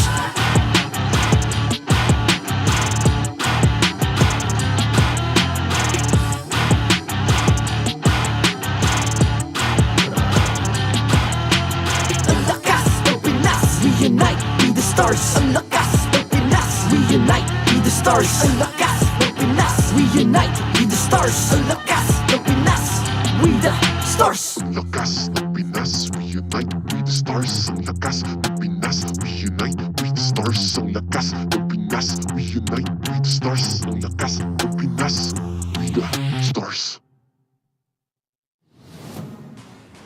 The 14th season of MPL Philippines is brought to you by the following sponsors. Smart, the official telco partner of MPL Philippines Season 14. The official tournament phone of MPL Philippines, Infinix GT20 Pro. Official suppliers, EMC Asia and Index Salon. Experience the MPLPH Season 14 action live at Green Sun, Makati City. Grab your tickets now via official MPLPH website. Don't miss any MPL action by following our official Facebook and subscribing to our YouTube channel. Follow MPLPH on TikTok for more content. And to ensure the equality and fairness of our games, MPL Philippines is also monitored and supervised by the Games and Amusements Board.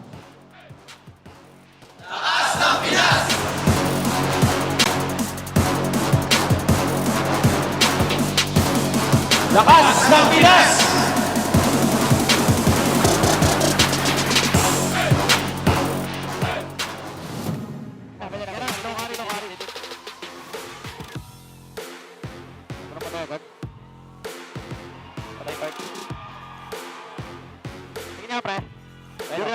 Wala.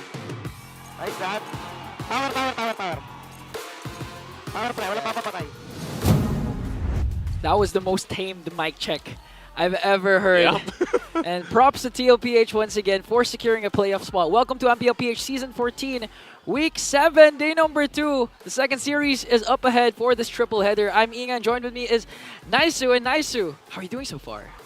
I think we're doing pretty good after that one, man. It was a quick one. Very dominant for TLPH, and it's tough to see Blacklist International, have to deal with that kind of pressure, I would say. But of course, they still have games ahead of them. Now, like we said, TLPH locks in their spot, and they do it in a dominant fashion. Yeah, and we can safely say that Carl TZ was in his prime form a while ago, racking up MVPs with the Julian and with the Hayabusa. So it was a really phenomenal performance for Carl TZ along with a TLPH as they finally secured the 5th playoff spot, which means one left. Only one more left. Only one. The question is, who's going to secure that one? It's going to be between RSG Philippines and Blacklist, since TNC unfortunately was eliminated yesterday. But still, we can still safely say that TNC will bounce back. Who can forget the wise words of Coach Wolf? Season 15 is theirs. But right now, the story remains, who will get the final spot? Is it RSG Philippines or Blacklist International? It's tough because, really when if you hadn't paid attention for like the last 7 weeks and then you just saw the game with Blacklist International, you're probably thinking, well, RSG Philippines, they might be the ones to clinch that last spot. But I think either way, for both those teams still fighting for that last spot, it could be anyone's, anyone's game, anyone's spot. The big thing is even the adjustments that they're going to have to make before the playoffs break out. Hopefully they can do it quickly. And you can also check out your tickets because finally they are 20% off. Thank you so much to our official sponsor, Smart. And of course, you can become a Smart subscriber. Go to the official Philippine website and enter the promo code SMARTMPLS14 before you purchase the match you want to see to get the 20% discount. So make sure you guys do that. You can buy your tickets now. Okay, now the highlight match of today is going to be between Fnatic Onic PH, still undefeated, has the chance to tie up the current record of a strongest start, 11-0. They're currently 10-0. 10-0. And of course, apart from that, is securing the upper bracket spot coming into the playoffs. That's what's at stake for Fnatic Onic.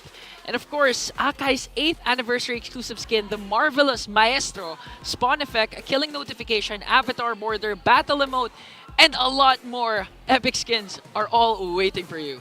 And one of those additional ones is Kagura's brand new epic skin. It'll also be available, but starting October 18th. So make sure you guys keep an eye out. There's a whole lot actually happening in-game. Yeah, so a lot more will be explained by our lovely panel. That's why I'm excited for the series to start. Let's throw it over to the Infinix Game Tambayan. It's so nice. You're always so lovely, right? I love Yeah. it. Well, thank you so much, Lovely. casters. We'll get back to you in a bit. But for now, we are heading into the Infinix Game Tambayan with me, Rockhart, and your boy, Renmar. Hello. That's going to be your title, right? It's your boy, Renmar. It's your boy, Renmar. Okay, And sure. You got the hair and everything, Oh, thanks. Yeah. Yeah, so, we're going to go ahead and try to break down two very dominant teams right now in the MPL Philippines. And you know what? It's not just about the trophies, right? It's not all about the records. It's about the game and how these teams are playing out so far. They're showing us that you don't need these accolades to show that you can dominate in the Land of Dawn. Yeah. Well, for me, personally, Rockhart, I feel like that's where we find a little bit of disagreement. For me, it's all about the records. It's all about the achievement. And it's about Fnatic Onic Philippines redefining what dominance means, because now they can potentially match the win streak set first by Blacklist International in Season 8, 11 series. And then Echo was able to do that in Season 12 before it was broken by RSG Philippines.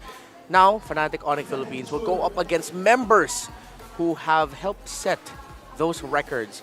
Specifically, well, on the side of RORA, it's only Edward. Yeah, it's Edward. Edward Techstar, you could say so as well. He was there. He's always there. He's always there. He's always as there. people have set the longest win streak record in MPL Philippines history. So he has a record of really sitting down on chairs for a long time and watching the game, analyzing for 50 minutes straight. Yeah. That sounds great. But this is going to be the enemy here for Virat team. It is Fnatic Onic Philippines. My man. It is, it's been they're actually already the first team to secure. Yeah, they were, right? Yeah, First team to secure the playoffs. And we have some ifs here. And we're talking about upper bracket and longest win streak as well for this matchup. Yep. Again, if Fnatic Onic Philippines defeats RORA today, the Sonics will secure an upper bracket slot for the MPL Philippines Season 14 playoffs, making them the first team to not only secure a playoff slot, but to secure top 2. It doesn't mean that they will end the season number 1 in the standings, but that means they already immediately go into the next round straight into the upper bracket. That's right. Again, not just about upper bracket slots, they're also talking about the longest win streak in MPL history. And they're 1 away from tying. Yeah, Season 8 and Season 12, that's what we were talking about. Echo with 11. MPL Philippines Season 11, actually, good reminder that Bren Esports then went 10 series. That's right. Now Fnatic Onic Philippines can potentially be the 3rd team to reach 11. So it's tied between Blacklist MPL Season 8 and Echo MPL Philippines Season 12. They need this game to do that. Yeah, so this is going to be a freeway tie. And not to mention, they also have like 2 remaining games. Yeah. Oh my goodness, all right. So that's interesting. Yeah, not only can they match it, they can break it. And to remind you, the talented EXP laners that have graced the longest win streaks in history, I mean, come on. Edward, we were talking about him earlier. That's Flap TZ. The young Apex Predator Sanford, the younger version of Sanford. Of course, now Kirk. Yeah, Kirk starting to join the field here.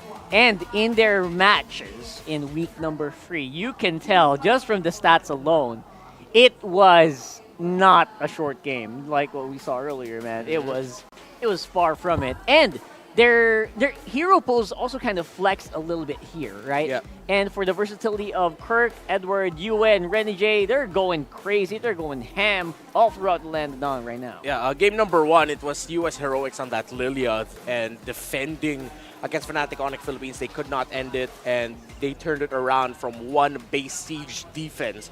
Games 2 and 3, though, were different stories. You see there, game 2, there's a Diggy for Renegade. It struggled, and the jungle of Aurora faltered. While in game number 3, their previous matchup, it was, well, a Phoveus that became one of the biggest problems for the lineup of Aurora. They didn't have the right damage output. With the Phoveus and the Tigreal just wreaking havoc, it made room for King Kong to do King Kong things and get game 3 MVP as a Nolan. Yeah, just like earlier though, I mean, Phoveus had a fun time back then, but I feel like Phoveus is probably going to get banned out again today, just like what we saw in the first match. For sure. I feel like teams are starting to really pick up where this Phoveus is leaving off, and he is leaving a trail of bodies in his wake.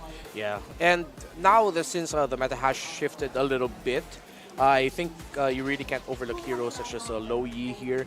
And an even added factor here for Aurora is that they cannot overlook an Eve pickup for Super Friends.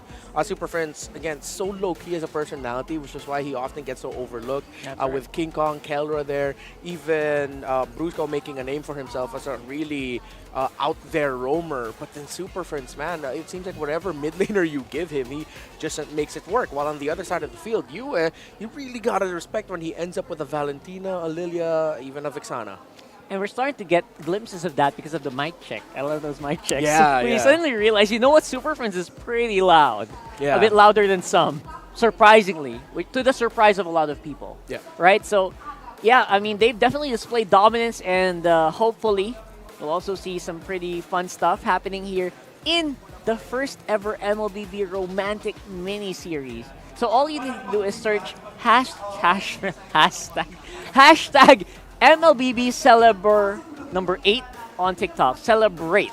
So ATE, just put 8 there on TikTok, and you're gonna see the video of Kylene. The battle. You get that video. You get the. I think you get the battle emote for free from September 30 really? to October 13. Oh, you're right. Oh my goodness! Okay, all I'm right. gonna get that. That's it's a very sassy emote. So you're gonna get that question mark sassy emote for free. Yeah. That's pretty fun and exclusive only to the Philippines. I'm gonna watch this series. It looks interesting. That sounds fun. Did someone drown? Yeah. Yeah, it starts off with a dude drowning and then he gets rescued. And apparently that dude is not... Again, it's fictional. But he is the eldest son of the richest family in Manila. Uh-huh. And he's also an esports star. Those two do not add up in reality. But hey, very rare it's when a you see that. fictional series. So, I mean, esports stars get rich in some countries as well. Like, Yeah. to the point they buy buildings, so. Really? The... Oh, okay, no, I know what you're I'm not going to say it. I know what but you're talking about. Yeah, yeah. You know what we're talking Yeah, about. thanks for reminding me. Let's go ahead and talk about who you think. You guys, you watch. Hey, turn up the volume. Just kidding. Who do you think is going to win in this matchup? Do you think RORA is going to win or FNOP going to win this out for you? Honestly, the prediction is becoming very, very insane right now. Was that from 2 yesterday? Yeah. We have 2. I got 1 yesterday, got 1 today. 1 today. So far. There you go. I have 1, 2, 3, 4, 5, 6 correct predictions ever since we've reinstated or brought in the bias point system, the bias board. The bias board. There you go. Who do you think is coming out on top? Let us know in the comments. I think that, you know what, FNOP has a good chance in this one. But I'll still kind of predict Aurora because I like, voting the underdog here. All right, okay. Then I'll be that guy. I'll be FNOP. All right. I'll be let's FNOP. go ahead and see that if that's going to, stuff can happen. Give me number Everyone's 7. still looking forward to, we're going to, Uh-oh. he's on the win streak as well, guys. Yeah, I gotta fix this. I gotta fix this. This guy's on the win streak. There you go. Look at that. And 7. There it is. 7. Was that 7? I thought it was 6. 1, 2. Oh yeah, that's 6. No, I'm saying I will get 7. Get at to end the of 7. There you go. Hey, sweet. Oh, wait, no, yeah, that's correct. That's correct. I got That's correct. defensive for a That's second. correct. the And of recalls. course, don't forget the recalls. If you haven't tried the recalls yet, Aurora has the shine, and Onic has the lightning. Yeah, There you you go. did make a great point about it. That as when you do it with multiple members, the lightning looks really cool. It looks like a storm. Yeah, as one, it's great. But then if it's like a full 5-man, like spawning the thunder, it's pretty sick. So you get the FNOP with 5 members of your squad, 4 members of your squad plus you. Yeah. All right, so do that now. And honestly, I feel like TLPH is sold out. Yeah, no one's surprised. If it's possible to run out of like in-game code, like the coding itself for the TLPH sticker, like I wouldn't recall. I wouldn't be surprised. Everyone I know has it. Yeah, everyone wants it. And that's amazing. Obviously, don't forget, support APBren as well, Omega, all the Philippine squads. Yeah, during our break earlier, sorry to the 1-1 I went up against, but I'm a Phobius, dude. Like, don't even try. But thank you. Yeah. I recall spammed on him with a liquid horse. Nice. With prejudice. There Yeah. you go. That's how you do it.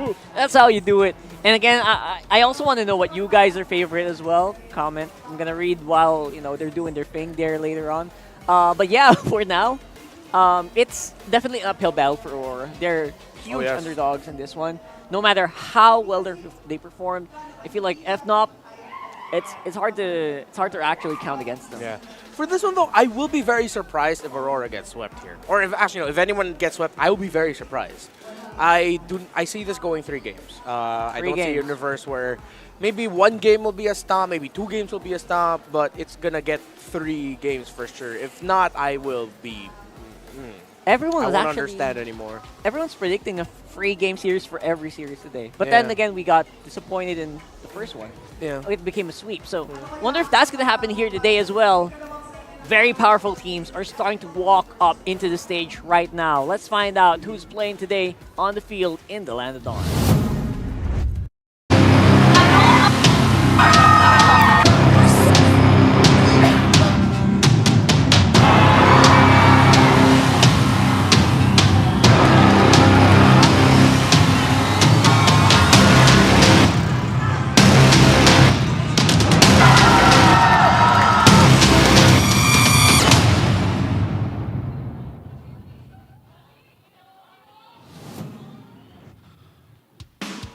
Looking to define dominance, this is our highlight match. Our marshals, JJ, Chico, Pat, and Jeff.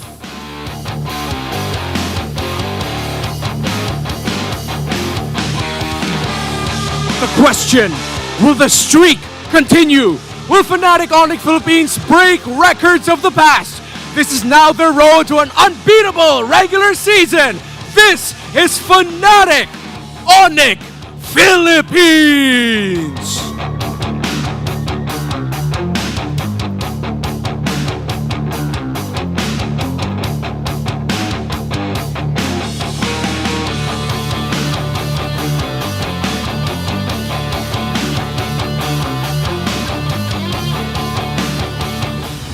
and their opponents. They're now officially playoffs bound, but now their goal is to stomp their opponent's streak and to carry that pride. It's Aurora!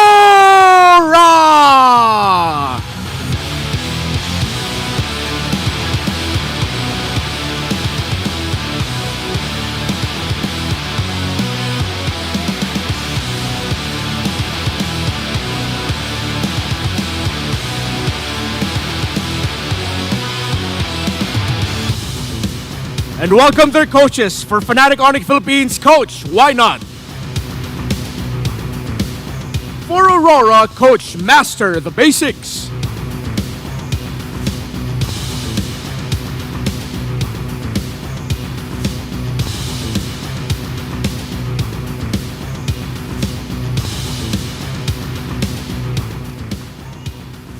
Oras na para sa face-off.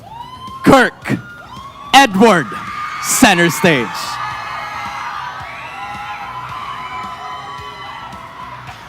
I like where this is going. Kirk, paano mo masisiguro na yung extended streak nyo ay magtutuloy-tuloy? Ano ang palag mo? Kagalingan po naming 5. Kagalingan po nilang 5. Alright. Edward, how do you plan on breaking the streak? Ano ang palag mo? Mas gagalingan naming 5. 5-on-5 nga naman ang laban. Fist bump. That is the looming question. Will the streak be extended or will it be broken today? Sonics, Auroras, time is now. Panel, it's your turn. Too men of few words in the stage. I mean, Hans was in for a treat there for sure. Either way, this is Fnatic Onic Philippines. Don't forget, the streak is still alive for the Sonics. You know what, going up against Kirk and Edward and Lane is like playing a game of any Souls like Elden Ring, Demon Souls, Dark Souls. It's like you can't really slip up.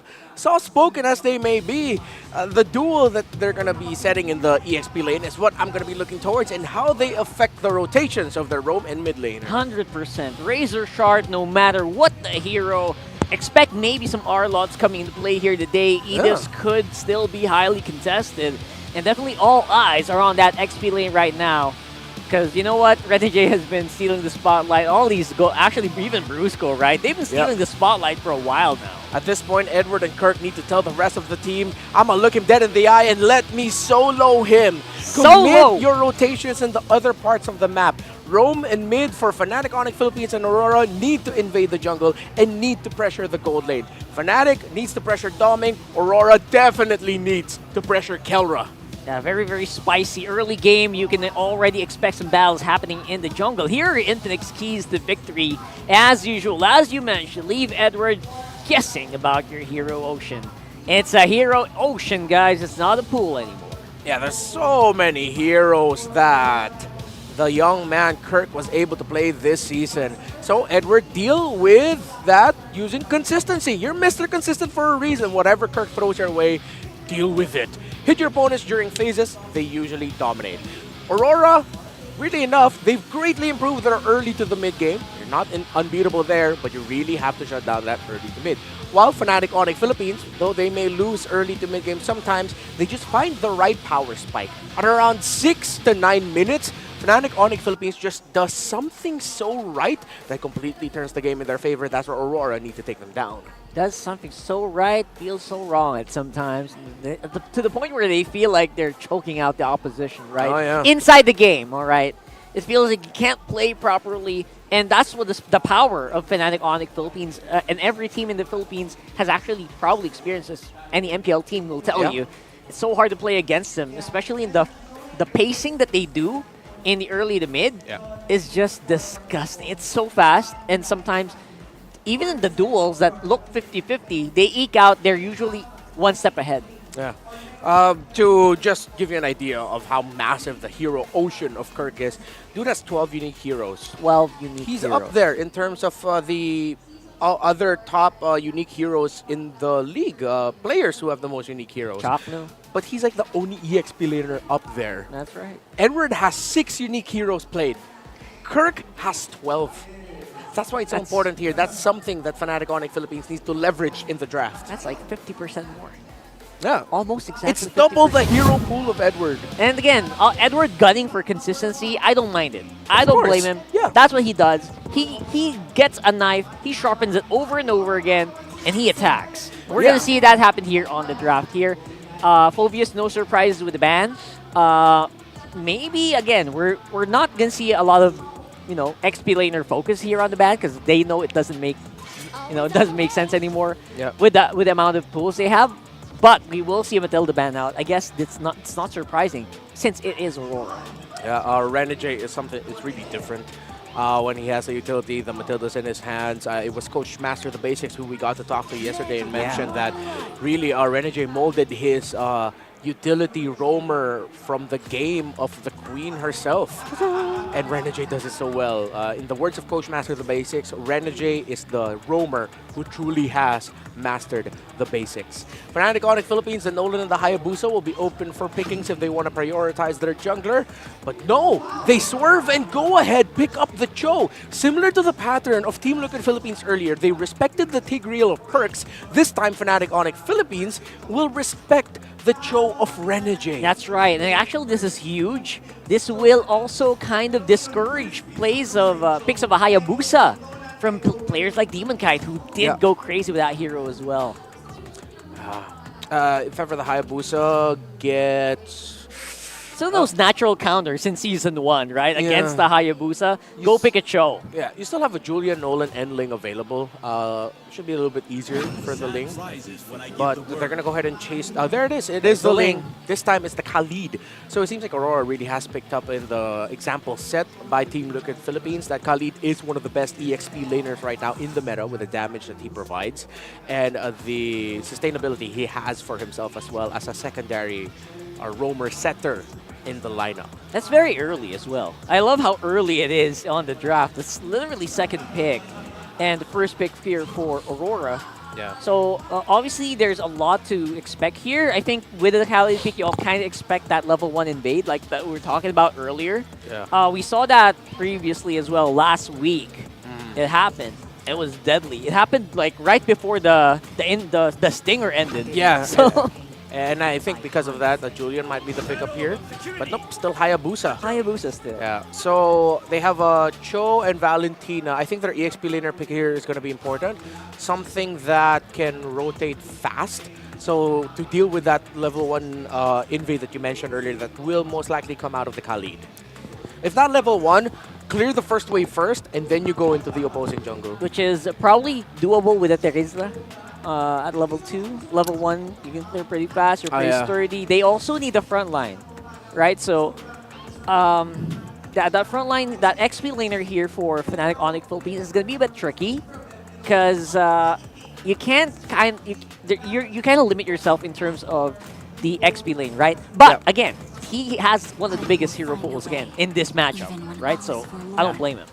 Okay, play it safe, get UN one of his comforts, and it is the Vexana. So if you look at the lineup of Fnatic Onic Philippines, a lot of respect. They respected the Cho of Renegade, and then they respected the Valentina of Yue as well. Plus, the Cho and the Valentina together can invade relatively well. So for Aurora, in terms of the roamer that they can pair it up with, Grok is a high invade roamer, high loss relatively as well. Alongside the Kali, the Vexana should be a nightmare. That's why the EXP laner for Fnatic Onic Philippines is important. As you mentioned, the Terizla is a great choice. Yeah, that's for sure. We're probably going to see more egg gold lane bans here coming in from Aurora. I would love to see maybe a Nathan ban, probably. Things that can really mess their lineup up. And maybe other than that, maybe just heroes that can kind of just chase down and duel against the Ling in the mid to late game. One thing we have to point out about this Rome Cho pickup, or this Cho pickup rather, for Fnatic Onic Philippines, is that this could actually go into the EXP lane for Kirk.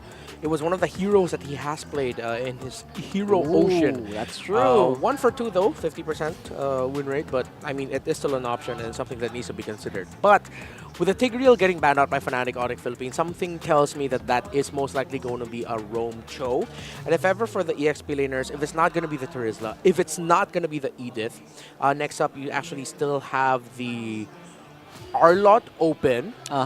If Either he wants one, to. yeah. Or even a Ruby EXP lane, which is surprisingly undefeated for Kirk, 3-0. That sounds like the plan. That sounds like exactly what this lineup needs, honestly.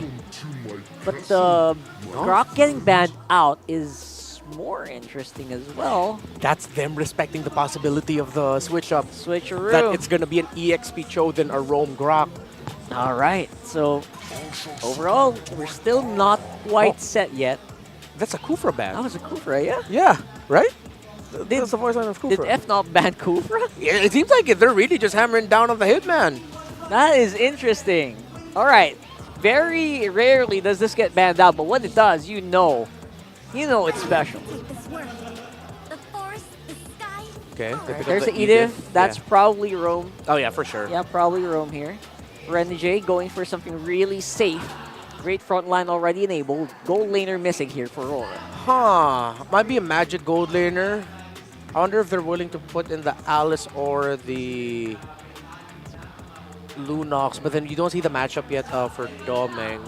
The Harith was banned out by Aurora. Alice sounds great, just so you can't die immediately to Khalid putting pressure on you. Exactly. If this isn't a magic damage gold laner, they might actually go Gacha in the EXP lane, so they have a little bit more magic damage. Because again, Valentina cannot be the only magic damage dealer. You need someone to be paired up with in terms of the magic. Nolan? And it's Alice. It's Arlot, rather. And there's Alice. Yeah. It's not super surprising if you think about the lineup they have and the matchup that they have. The matchup is so crucial because sometimes, especially if they went for a conventional XP laner here, or gold laner rather, that might actually just get demolished, hunted out by a Ling, right?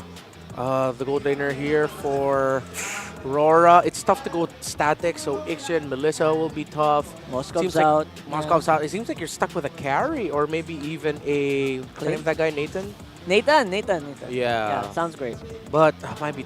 I'm just looking at the lineup of Fnatic Onic Philippines, and there's a lot of gold laners that will struggle. You mentioned the Clinton, maybe, but let's see. That's a Lunox, though. Yeah, okay, they match it. It's the old Magic matchup. for magic. Yeah, I love it. Okay. It's been a while since we've seen a mage versus mage in the gold lane here. Yeah, all conditions checked. Well, I'm just going to be looking at... I think I'm just going to go back to the EXP lane, who has more impact in the map, not necessarily just winning the game. But Aurora, they are leading in terms of their early to late game potential is for them. But the amount of crowd control the Fnatic Onic Philippines has, having a little bit more pick-off focus, that might throw Aurora off their game if Aurora gives Fnatic Onic Philippines the opportunities to pick their members off. Oh, this is so spicy, man. Yes, sir. Either way, they have assassins that can scale really well, early, fast. Yeah. And I love this. They match 1 for 1, blow for blow. Let's throw it over to the casters. Give us the action into this game. Blow for blow matchup. We're seeing another gold lane mage matchup for these two teams. Welcome to match one of the highlight match of day number 2. This is none other than Fnatic Onic versus Aurora MLBB. Welcome to the English desk. My name is Inga, and together with me is Naisu.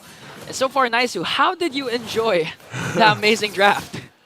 I enjoyed it as much as I could here. You know, it's part of the fact that you have, of course, a Hayabusa versus a Ling matchup. That's exciting alone, especially with these two junglers. Again, King Kong has just been doing amazing things throughout the season, integral part of the success in the win streak. And I'm very vocal that I just love watching Demon Kai, one of my favorite junglers right now. So, but aside from that, putting all that to the side right now, is that yes, the gold lane matchup.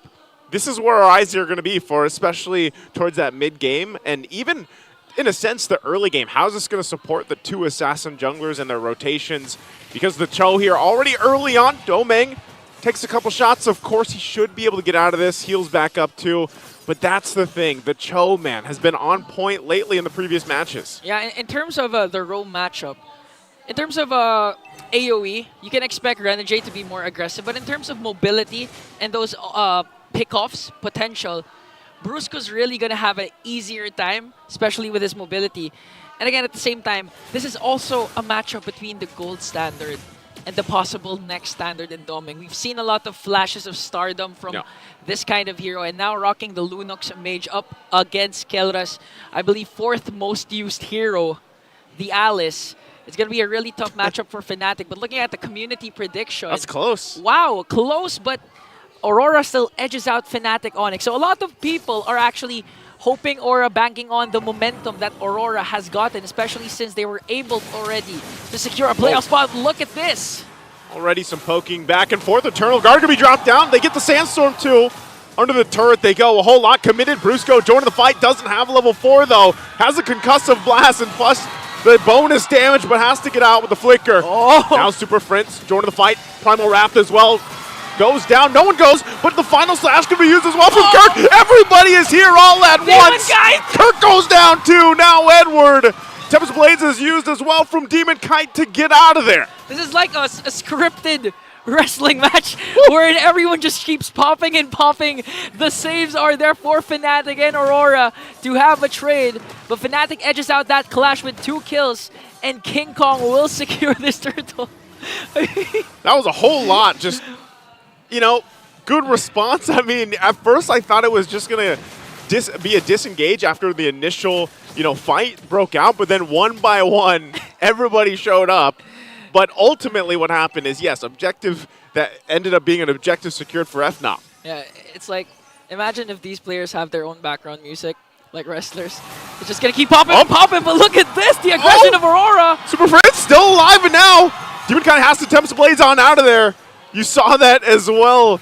Super Prince taking his own Tempest Blades ultimate, but, you know, nonetheless, no one goes down. I mean, what do you expect? Looking at the lineups, you have very mobile XP laters, but they're not even done. I don't know if he's going to be able to win. He tries to go in. He does with the Quad Shadow just in time, but you saw how close it was. Meanwhile, more action up top in the gold lane. Domeng versus Kalra. Brilliance is there. The Blood Ode. It's going to be enough as Kalra picks up the kill. Woo! I mean, I got to commend our game observers. They always know when to go, where to go, but Renegade here, just zoning out Brusco as There's the kick! There's the kick! Renegade will go down. Kirk gets the kill. Man, they're just not stopping here. 4 minutes in, 4 kills on the kill scoreboard. Now make it 5. So we have more kills than minutes consumed here for game number 1. They are not disappointing.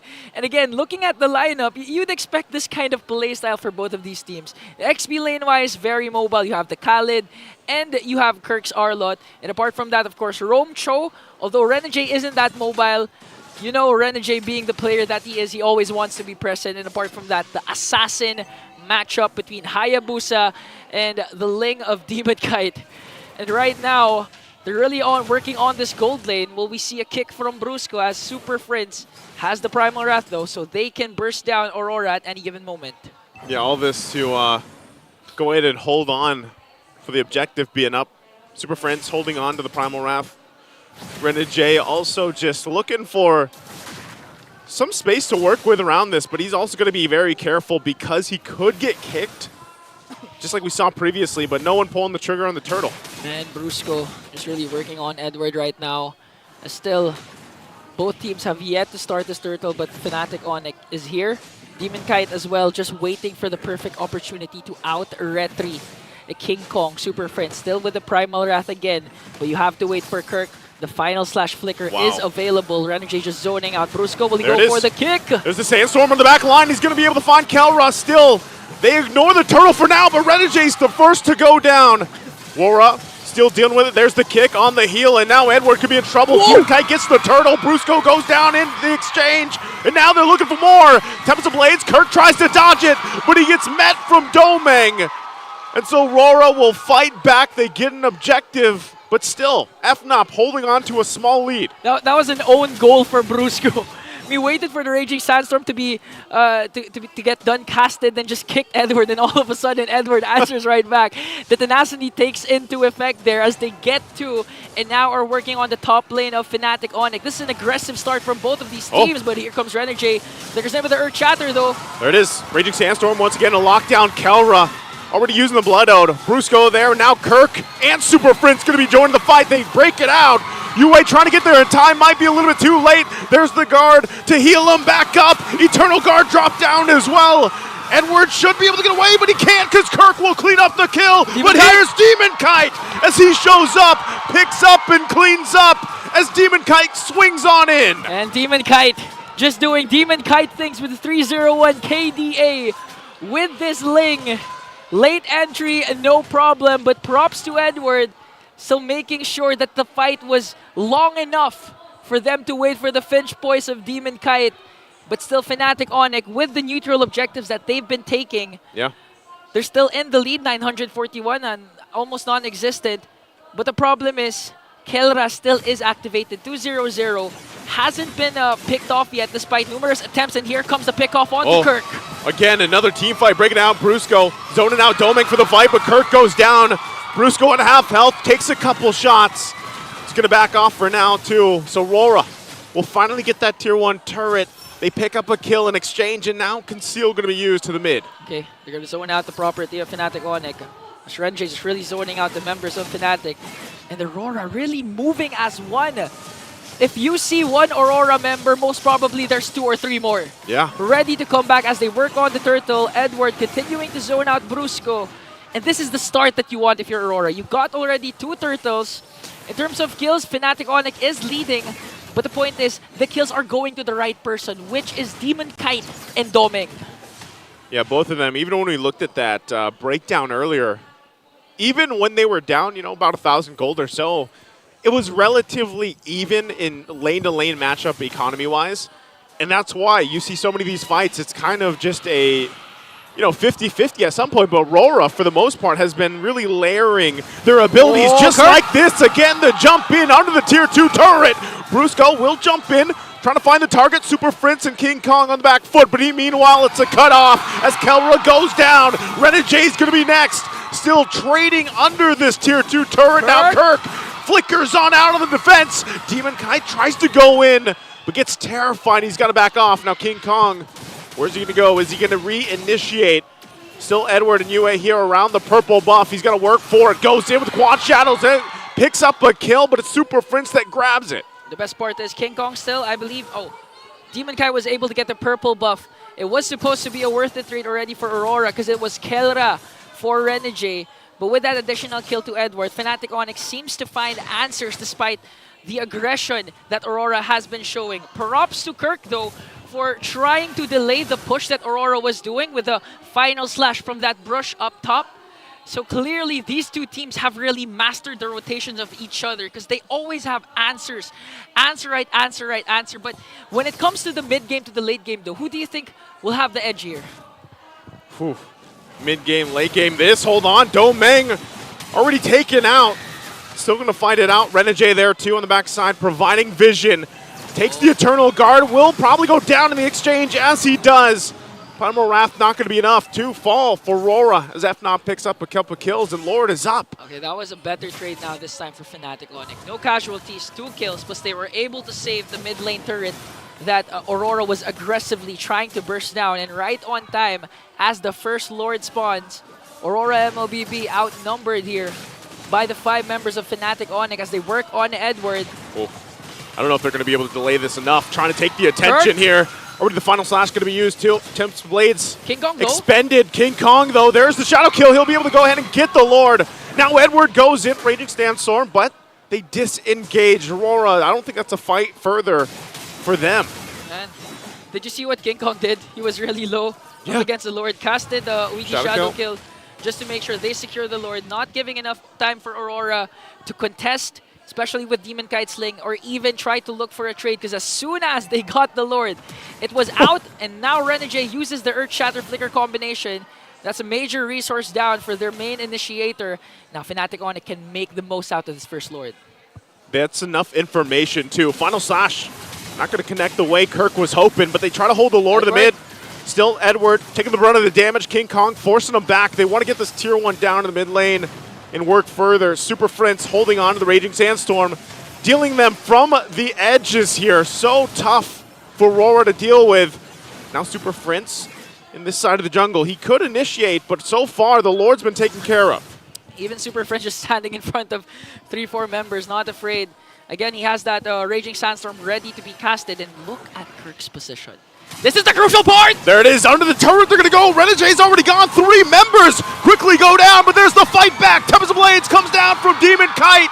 Now could be looking for Brusco, but he's held to the whims, and he's got to go back. It's a 2-for-3 trade. Man, we've been saying that our gold laners, not just Kelra, not just Doming, but majority of our gold laners in MPL S14, in terms of positioning, is really superior, but you have to commend where Kirk was at prior to this clash. He's the one that started things off with that amazing final slash flicker combination, and when you thought Aurora was trying to bounce back, man, Super Friends being the sandbag even as he got that Raging Sandstorm.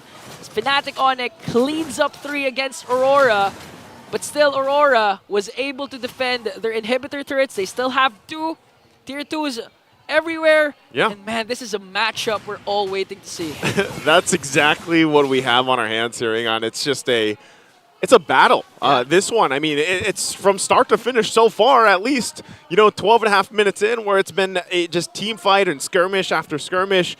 And it's still, at this point, even a coin flip, on who's going to be able to get the total victory in terms of the game-defining team fight. And as we look at the goal difference, you can see where things are kind of falling into place and falling behind from roll to roll here. Yes. Clearly, the jungle lane matchup, King Kong has been dominating it, edging out a Demon. No, it's Demon Kite, actually. And the gold lane matchup is actually Kelra, who has been dominating. Again, they're able to push, again, another turret up top, just increasing the space created for Fnatic Onic as we approach the second Lord. It will respawn in 5 seconds. And now, in terms of answering, or in terms of counterattack, Aurora, they have the kits to do that.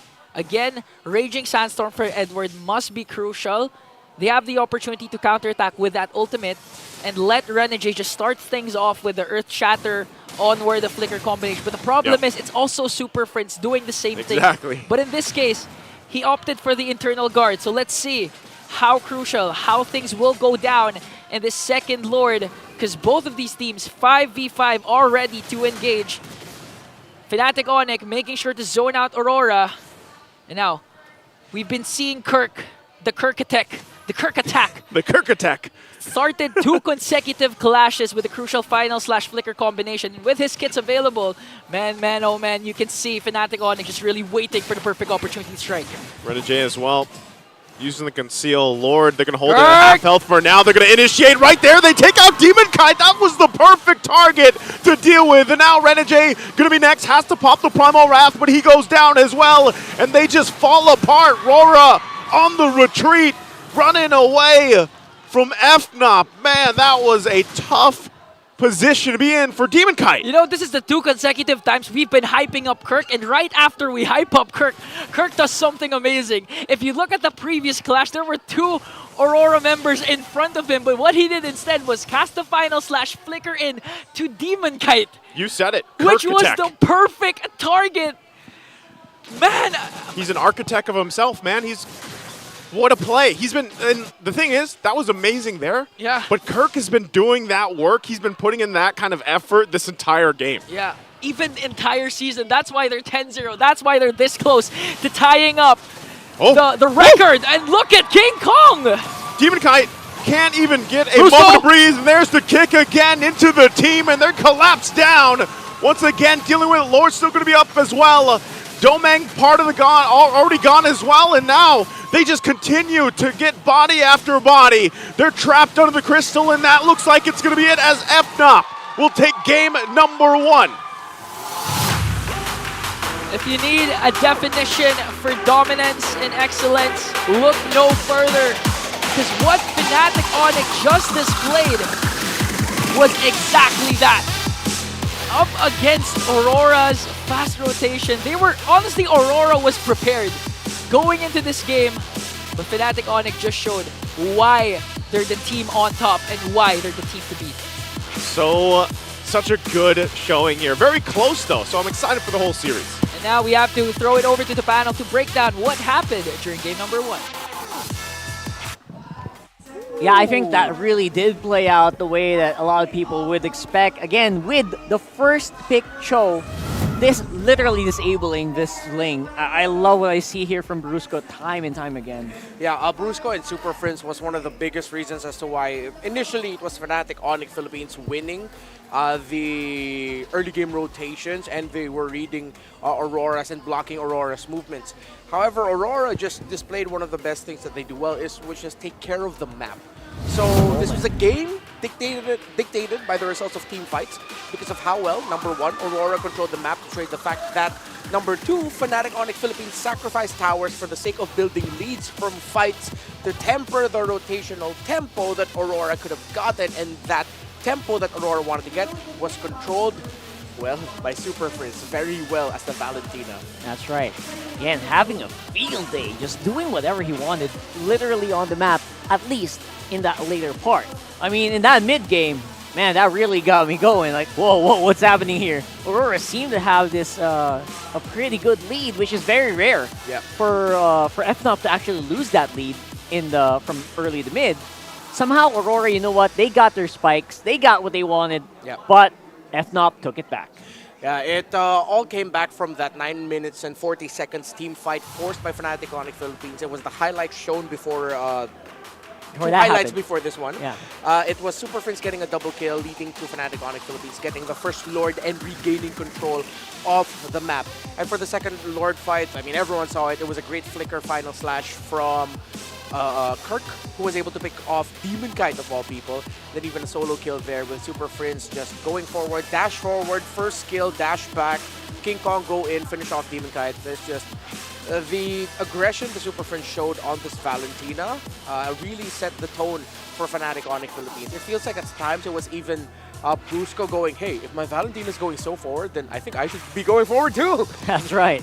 And again, because of Super Friends' performance there, they had so much freedom to actually just go forward. Yeah. Very rarely do you see them hanging back. And if everyone is forward, they're team fighting so well. Yeah. Even with so many AoE skills from Aurora. Exactly. Fnatic Onic Philippines, they made the plays that Aurora expected them not to make. So when you get your opponent taken by surprise, you commit things that at first glance look so messy, you're most likely going to lose that team fight if your opponents were the ones who catches you off guard. One of the reasons that Fnatic Onic Philippines were able to control the rotation and the team fighting of Aurora was that every time they saw Renege's Edith, they were like, yeah, let's take him down. Let's take him down.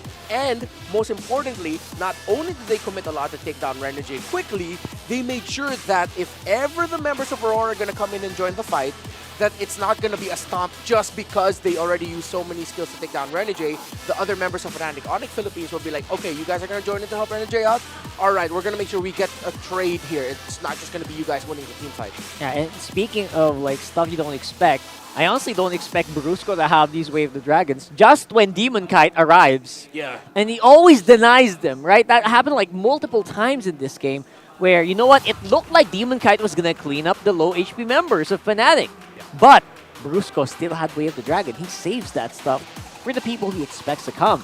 And because of that, you know what, the highlights really do not do them justice because he does save Fnatic Onic from getting wiped out so many times. Yeah, and we were talking about earlier before that our Roamer EXP laner really will help determine this. That was also even the storytelling for the first series that we had with TLPH versus Blacklist International.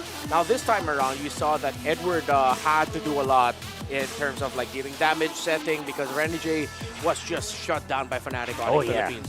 While for FNOP, Brusco wasn't shut down, Kirk wasn't shut down. Although Kirk would not hesitate to put himself in the front line and sacrifice himself, as long as he got that final slash, he was happy. That's right. As long as it wasn't it was very competitive still, right? Like each and every point, it didn't mean that FNOP could chill. Yeah. There was no point here that FNOP could chill maybe at the very last few moments of that game. Yeah. Other than that, from minute 1 to minute 11, 13, 12, it did feel like it was very crunch. It was very okay, you slip up once, your Yeah. team gonna get wiped out. That's the feeling here that we're seeing. And again, just because Super Friends just had a really good performance here, I would say, the rest of the team just followed. Yeah, and you could really tell that Aurora and Fnatic Onic Philippines came into the series with the same philosophy. Don't let them get comfortable. That's right. If they're going to be active in the map, we have to be active too. Even if that means Renegade is going to get taken down a lot, you will be ready to trade. Edward, be ready to front. Someone just be ready to help answer for whatever Fnatic Onic Philippines throws at us. Make sure we get the trade. That's right. That's the most important thing. And number one, yeah, I think some teams kind of miss out on Renegade, and this is one of the times where I saw Renegade get really focused on. Yeah, and it worked well, very well for Fnatic Onic Philippines. So I think that's a good strategy for if you're going up against Aurora. Shut down the Hitman. Yeah, before he can do anything. Yeah. Right? So that's one of the things maybe you can think about if you're going against Aurora, maybe on your ranked games. Try to hunt down Renegade, because that's what happened. That's what worked here. Yeah. Right? So who knows? Let's throw it over to Hans. I think there's an interview happening right now there with the audience. Andito lang naman ako ulit sa MPL Arena. Of course, kasama ang mga supporters ng Aurora and Fnatic Onic Philippines. And together here with me is the lovely Cherizawa. Cherry, it's so nice to have you here. Welcome to the MPL Arena again. How's it going? Thank you. Hi everyone! Kumusta kayong lahat? And sa mga online viewers natin, hi everyone! Well, just in case you guys don't know, isa si Cherizawa isa sa mga pinakamalupit na streamers ng MLBB. And I feel like this is also, a testament to how you have been a personality in social media. Kamusta ba ang buhay ng pagiging isang MLBB streamer? How's it going for you? Siyempre, masaya and exciting, lalo na ngayon dahil 8th anniversary ng MLBB. Sobrang daming pasabog ni Munton. And as a streamer naman, personally, exciting kasi old school player ako and parang bumabalik na sa meta yung mga heroes na ginagamit ko before. Okay, just like what? Give me at least one. Yeah, like Lunox and Hayabusa, kakagamit lang nila. Ayun, lumabas parehas. Alright, Yeah. Lunox and Hayabusa. You're also gonna get to watch her play a lot on those streams paggamit ng mga heroes na yun. Pero I think you've inspired a lot of people to also do streaming. Kasi kahit maraming nanonood sa'yo, ang dami rin mga tao na gustong sumubok ng streaming. So, what advice can you give to aspiring streamers para makapag-umpisa din sila ng sarili nilang platform? Siguro dapat talagang gusto mo yung ginagawa mo. Dapat nag-enjoy ka and talagang passion mo siya para you don't feel like it's exhausting and parang nag-enjoy ka talaga. And syempre, aside from that, you need gadget. Dapat yung gadget na ginagamit ninyo is strong, malakas, ganyan. And isang gadget na masasuggest ko for you guys is the Infinix GT20 Pro. Ayan, kasi user-friendly siya and beginner-friendly din siya. And syempre, magagamit nyo siya for long hours of streaming and hindi kayo magkaka-problem about it. Guys, just in case you don't know, just like Cherizawa, ito rin ang ginagamit ng ating mga players, si Infinix GT20 Pro, na pwede nyo makuha in just a bit. So make sure na kunin nyo na yan, and that is a really good start towards your streaming dream. Now, I feel like it is also time for us to know more about you. Saan ba namin makikita yung mga streams mo? Can we find you anywhere? How can the people follow you, Cherry? Yes, guys, I stream on Facebook Gaming, so you can follow me on Facebook. Search nyo lang Cherizawa, and my other socials then you can search Cherizawa. Alright, there we finally have it. Cherizawa, maraming salamat. I hope, just like all of the fans here at the MPL Arena, you get to enjoy the games kasi ngayon ay babalik na tayo sa ating panel. Thank you! Here you go, one of our old-time friends, Cherizawa. Yep. Fun fact, she actually does watch on stage, I think almost every single playoff since season 2, season 1. Yeah, we've seen a lot of her on She's site. OG. Yeah, she's OG. And it's so cool that we got her up for an interview in a game where Lunox showed up. Because I remember when we got to share a panel segment with her back in MPL Philippines Season 6 in the Grand Finals then. Yeah. She was a self-professed Lunox girly. So, really cool timing. And apparently she Hayabusas as well, so guys, Oh, yeah. watch out. We've seen highlights of Cherizawa. She's a terrifyingly good Hayabusa. Yeah, just some of the few people who have, graced us with their presence here in the MPL Arena. And you know what? All of this possible using those Infinix phones. Apparently she does use the Infinix phone. Let's throw it over to the smart gameplay post though. We're looking for the people who can copy Super Prince's grit. You got the grit. Commit. She's got the uniform. She's got the jersey. Commit, guys. Commit. You gotta commit to it. You gotta give it your all, just like Super Prince right now. Gotta get them the fierceness. Low battery. There you go. Bring it back. I think she wins. I think you're about to win. Because the other guys... Commit to it. Just don't be shy. Come on. Someone else. That's different, y'all. That's just laughing. Only she's getting the memo. Come on. We're getting closer. It has to be her. Come on. If she doesn't... Oh, there we go. That's okay, it. good. That's there the we win. go. That's the win. Yeah. So they get a redeemable in-game code right after that. Thank you so much. I mean, they already have the jerseys. I'm sure, you know, you got some pretty good stuff going already for you. And probably a very hardcore fan. That's King Kong's dad right behind her, Oh, right? yeah. So, yeah, definitely probably someone they know. I will ask later. But yeah, that's just fun stuff happening here in the MPL arena. And speaking of King Kong, flawless, I would say pretty flawless game there in that last one. There were multiple times where he would actually solo that Lord. Yeah, for sure. Funnily enough. And one of the things I like that Fnatic Onic Philippines did is that they know they have a Hayabusa. That is a great finisher. So, because they were aggressive and Super Prince was getting the burst damage down, it made King Kong's life easier in terms of finishing the other members of Aurora. Hard to catch, too. Dang. It's like he didn't have to exert that much effort to make an impact in the map. Yeah. You just need to do his things. Just, okay, bro, get the Lord. We'll take care of the fight. Exactly. And right? Isn't that such a super fam thing? In their multiple interviews, they've always said, oh, we really just trust each other. They have so much trust for each other's capabilities to fulfill their role, their respective roles the best way possible, that it's so easy for them now in terms of just like being able to do what they need to do because their teammates are doing their role so well. Yeah, for instance, there's so many instances where it was 4v5. Oh, yeah. King Kong was on different parts of the map. And then they would just, keep going. It didn't feel like they faltered. They still looked like they had a plan. And let's go into the game number 2 draft. Ruby and Kahali getting banned out. Wow. All right. So they don't forget the win rate of Kirk here. Yeah. I think Master Basis probably thought what you were thinking. What if the Ruby made an appearance there? That might have been doubly difficult. For sure. Again, undefeated is the Ruby of Kirk, 3 matches in. And yeah, welcome to one of the biggest revelations of the current metagame where Khalid is the guy in the EXP lane. They respect the Ling of King Sand Kong. guy. The Sand guy. I didn't know even he was a Sand Prince or a king. I just said he's a guy. I think he was, isn't he like the Desert Scimitar or the Sword of the Desert? Something like that. Something like yeah. that. So, in simpler terms, Sand guy. There you go. Just for you guys who don't know. Hayabusa, is it going to get let go? I feel like Aurora can also kind of play that. Apparently, they don't care. Look, they're just laughing in the draft. Just laughing. They're in a good mood. It seems like Coach MTB is as well. Okay, Dexstar seems to be the guy who has some gears running right now. He's really thinking hard. Yeah. And first of all, I don't think they need to first pick the Haya, right? I feel like they could probably use the Renegade Choji. You know what? But it's a Fanny, bro. Oh, let's go. It's a Fanny for Dio and Kai here. Here we go. Fnatic Onic Philippines. You know what? Don't hesitate. Go ahead, pick up the Cho. Cho. Valent. There you go. Valen? Oh, Okay, it was no, Moscow. Close Okay, enough. okay. They're both purple. Yeah. Get the Valentina here. Aurora, get the Valentina. Or the Loi. You just have to match it. All right. That's actually pretty good. Yeah, Valentina again, or Loi.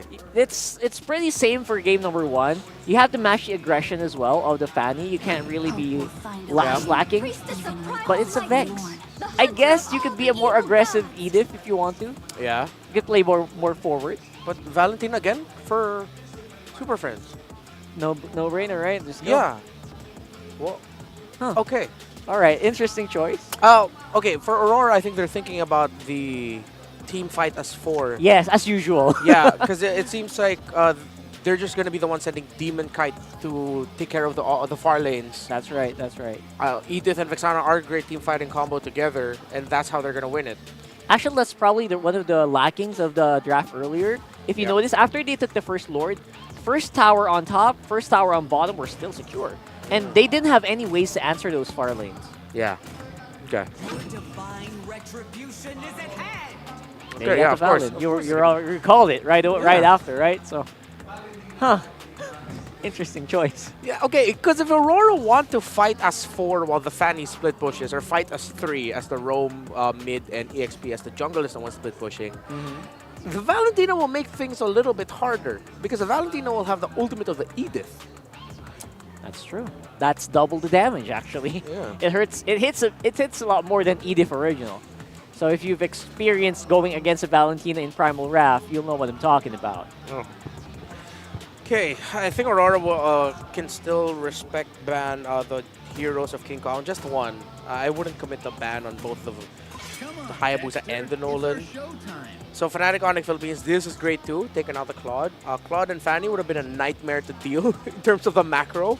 And I think Fnatic Onic Philippines are respecting the fact that they, for a good amount of the early game, Aurora were able to out-macro Fnatic Onic Philippines. I think we're one of those Renegade bobbleheads.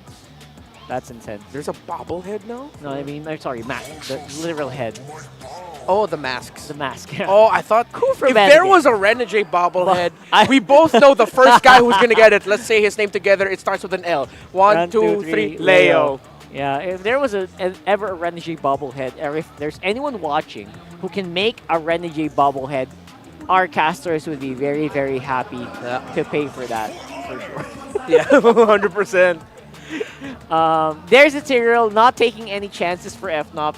Again, knowing where their enemy is strongest. What are they gonna do here? You know, I think one of the roamers that might actually slot well with managing the team fighting as 3, as 4, while someone's split pushing, it's the Carmilla. Carmilla. I think this Edith should go into the XP lane, have the Carmilla as the roamer for Renegade. But then at the same time, you'll be giving the Curse of Blood to the Valentina. Yeah, we were talking ultimates earlier. It's so tough. And that's magic as well, like huge magic. I've never experienced a Valentina use Curse of Blood with, with the Holy Crystal. I don't want to experience it. Yeah, cannot. Domeng. I'm trying to think of a pick for Domeng because you can't go Roger, Alice, Lunox here. Does this feel like a Matilda game still for Renegade? Yeah, not surprised. Maybe not.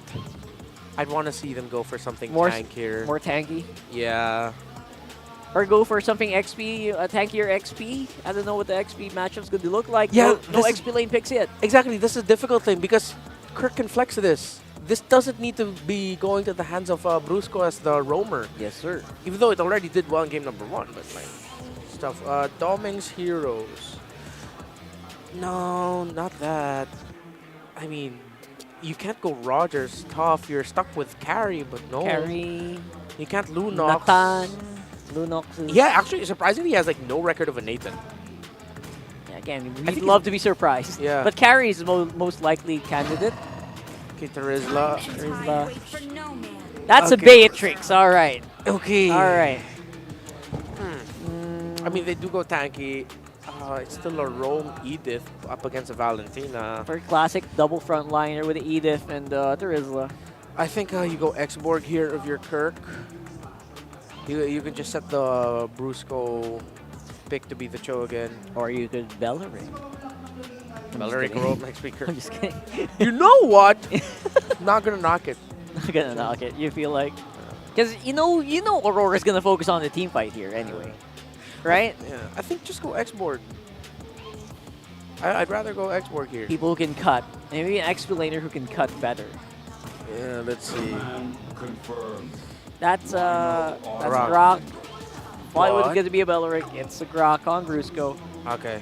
Oh no! XP lane. XP lane Grok. Yeah, it's XP Grok for Kirk, which I think has a positive win rate. Let me double check that for you. It sounds like it. It does sound like it's gonna have a positive. Oh yeah, the win rate. only time Kirk played it, it won. There you go. So it's undefeated. 100%. Yeah. Oh, but Fnatic Onic Philippines needs to acknowledge that the early to mid game potential of Aurora is quite good. I mean, that is what you always get with the Fanny. So again, the pressure will fall into Brusco and Super Friends and how well they counter the rotations. of Aurora. And how well Domi can farm up, because that's a problem. Can you even farm against a lineup like this? Yeah, it might be tough for the Beatrix. Oh my goodness, I'm not sure, man. FNOP looks like they have the bag. Let's see our casters think the same. Will Edward and Aurora MLBB prevent Fnatic Onic from tying up the longest winning streak in MPL, which is 11 series, or will Fnatic Onic breeze through the regular season as they take on Aurora MLBB? Welcome to game number 2 of our highlight match. This is Ingan and Naisu.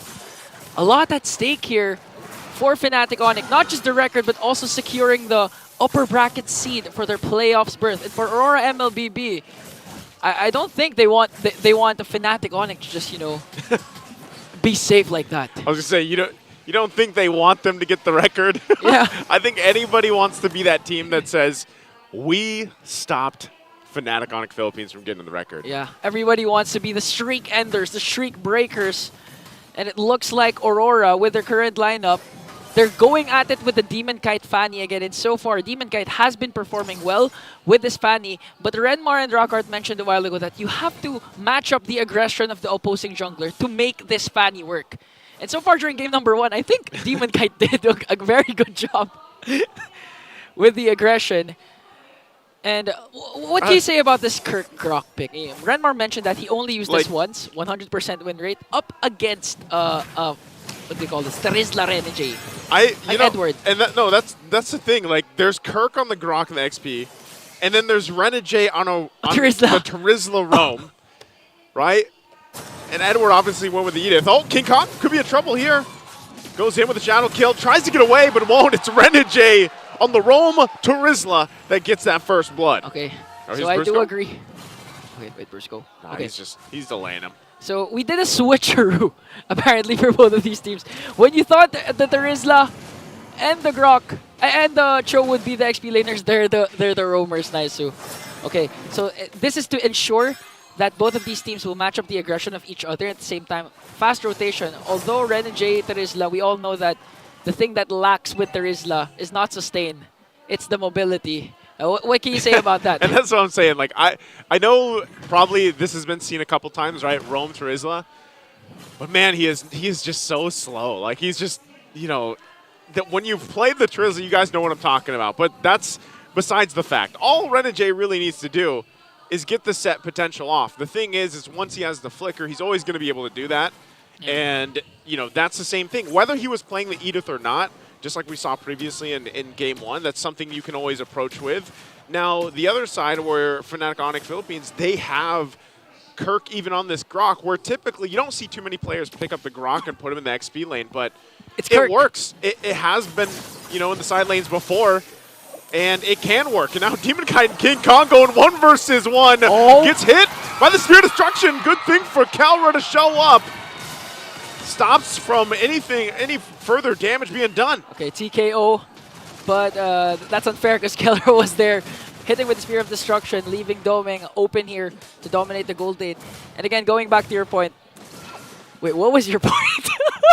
I was just saying that basically you're going to have this switch up between the XP laners and the roamers, which we initially thought. Yeah. Okay, I remember my point. You can let Renegade do the setups again because Edward will be the main frontliner here. Again, you know the passive of the Edith. He wants to soak up the damage right before casting the Primal Rife. Wants to make sure that his stacks are there to ensure a lot of damage coming in from Edward, the Magic Burst. So right now, Renegade, apart from game number 1, can focus on that, his main role, which is to do the setups, and as much as possible, pop the Purifies of Super Prince and Kellera. Now I remember your point. Yes, you know, it's okay. I know that the composition probably threw you off, you know, too a little bit, but we're here at this point, and now they finally start up the first turtle. This turtle's been up for a while, so they're finally going to go for it. Looks like RORA's just going to grab this one. There was a lot of focus there, too. You see Kelra pushing it, that top side, gets a ton of gold on top of it. Yeah. So, in terms of aggression, we've been saying that Fanny needs to match up the aggression of King Kong, and so far he has done a good job.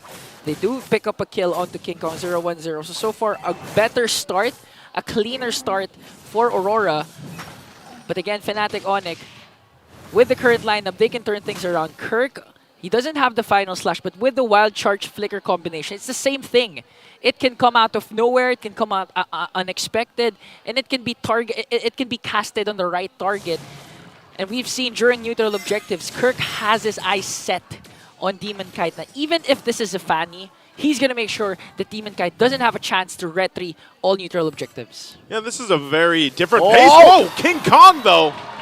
That wasn't a different pace. He gets deleted very quickly. 2 deaths now sitting on King Kong. A good catch there for Edward, using the onward to make sure there's no escape for King Kong with the Hayabusa. 0-2-0. And now extending their lead to 1.2k as Kirk works on the bottom lane.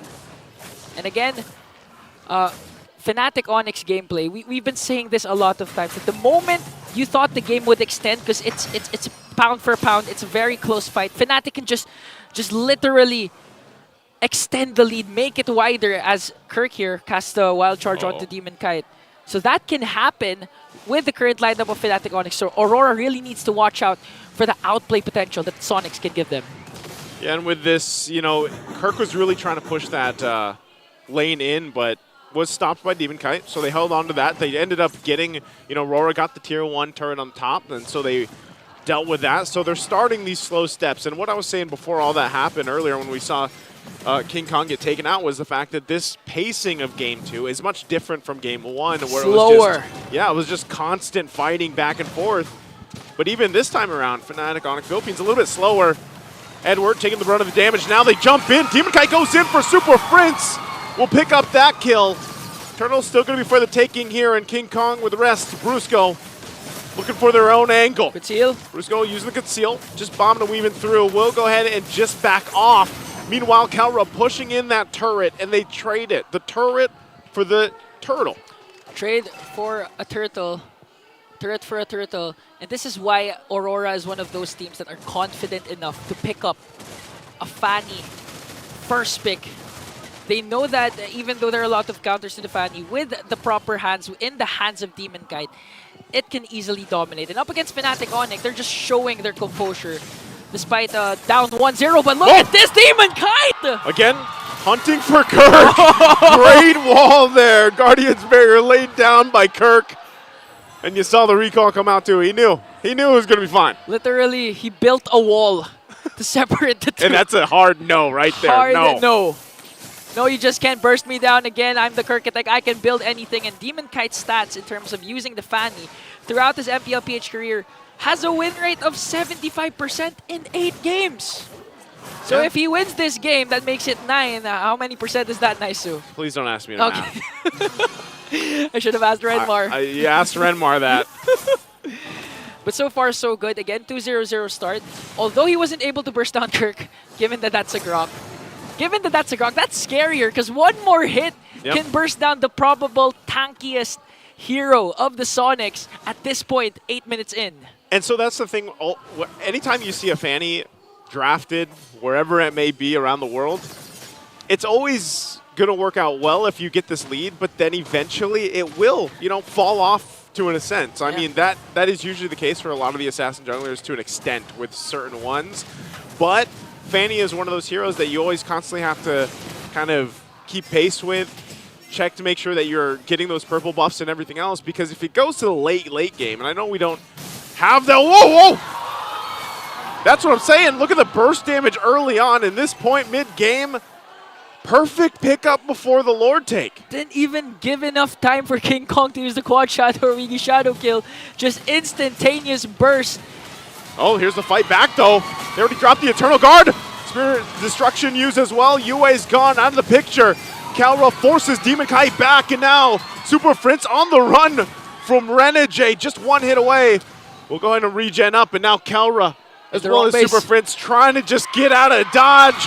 Kalra in a bad spot, will throw the spears, but it's not going to be enough as Super Prince also goes down.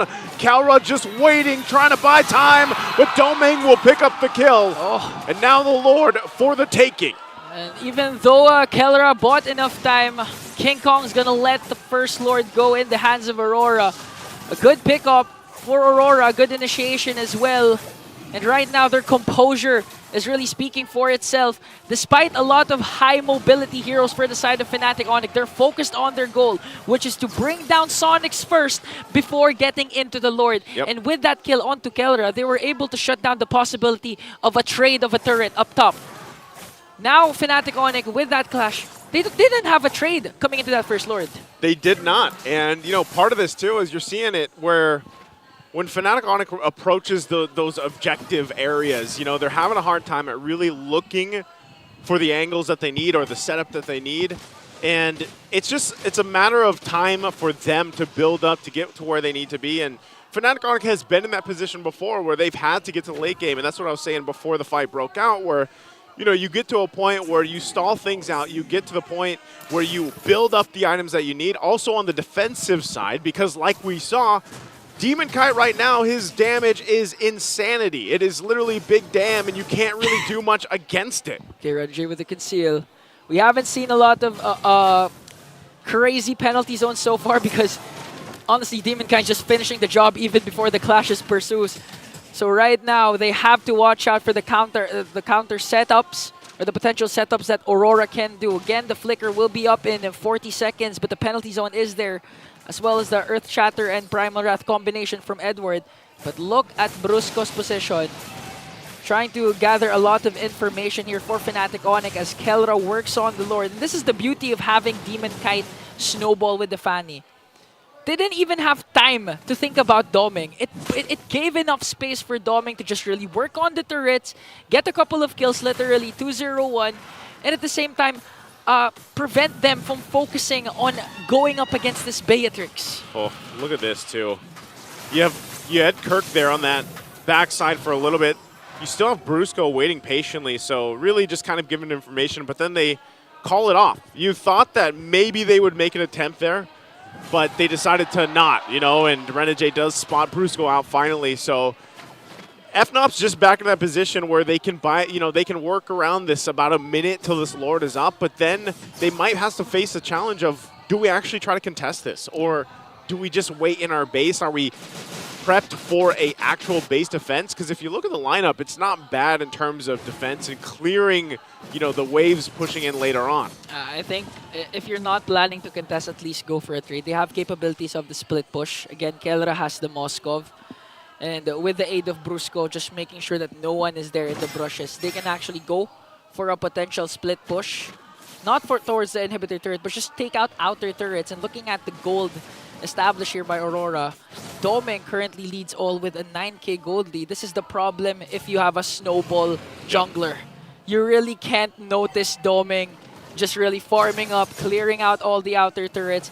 And when a clash ensues, a perfect setup from Renegade can be paired up with the Nibiru's Passion or even the bazookas from this Beatrix that could deal enough damage to burst down Fnatic Onic and eventually give Aurora the win as they work on this Lord, a 5.2k gold lead.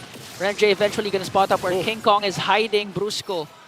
Just really waiting for the perfect opportunity. He did pop his conceal here. Yeah, they're using a lot. Kelra does pick up the win in nature now. There's Demon Kite again, finds Brusco. And so FNOP really trying to delay things and pick the fight, but unfortunately for them, RORA just comes out swinging and they jump in. Edward will be the one to get the secure the Lord now, and they break out in the fight. Kurt goes down. Look at the push now in the base. Kelra just going for that backdoor play. Won't be able to push it in completely. And right now it's 2 down for FNOP. King Kong on the hunt. And they hold down in the mid lane, but the Lord was already secured by RORA. And this is what we were saying.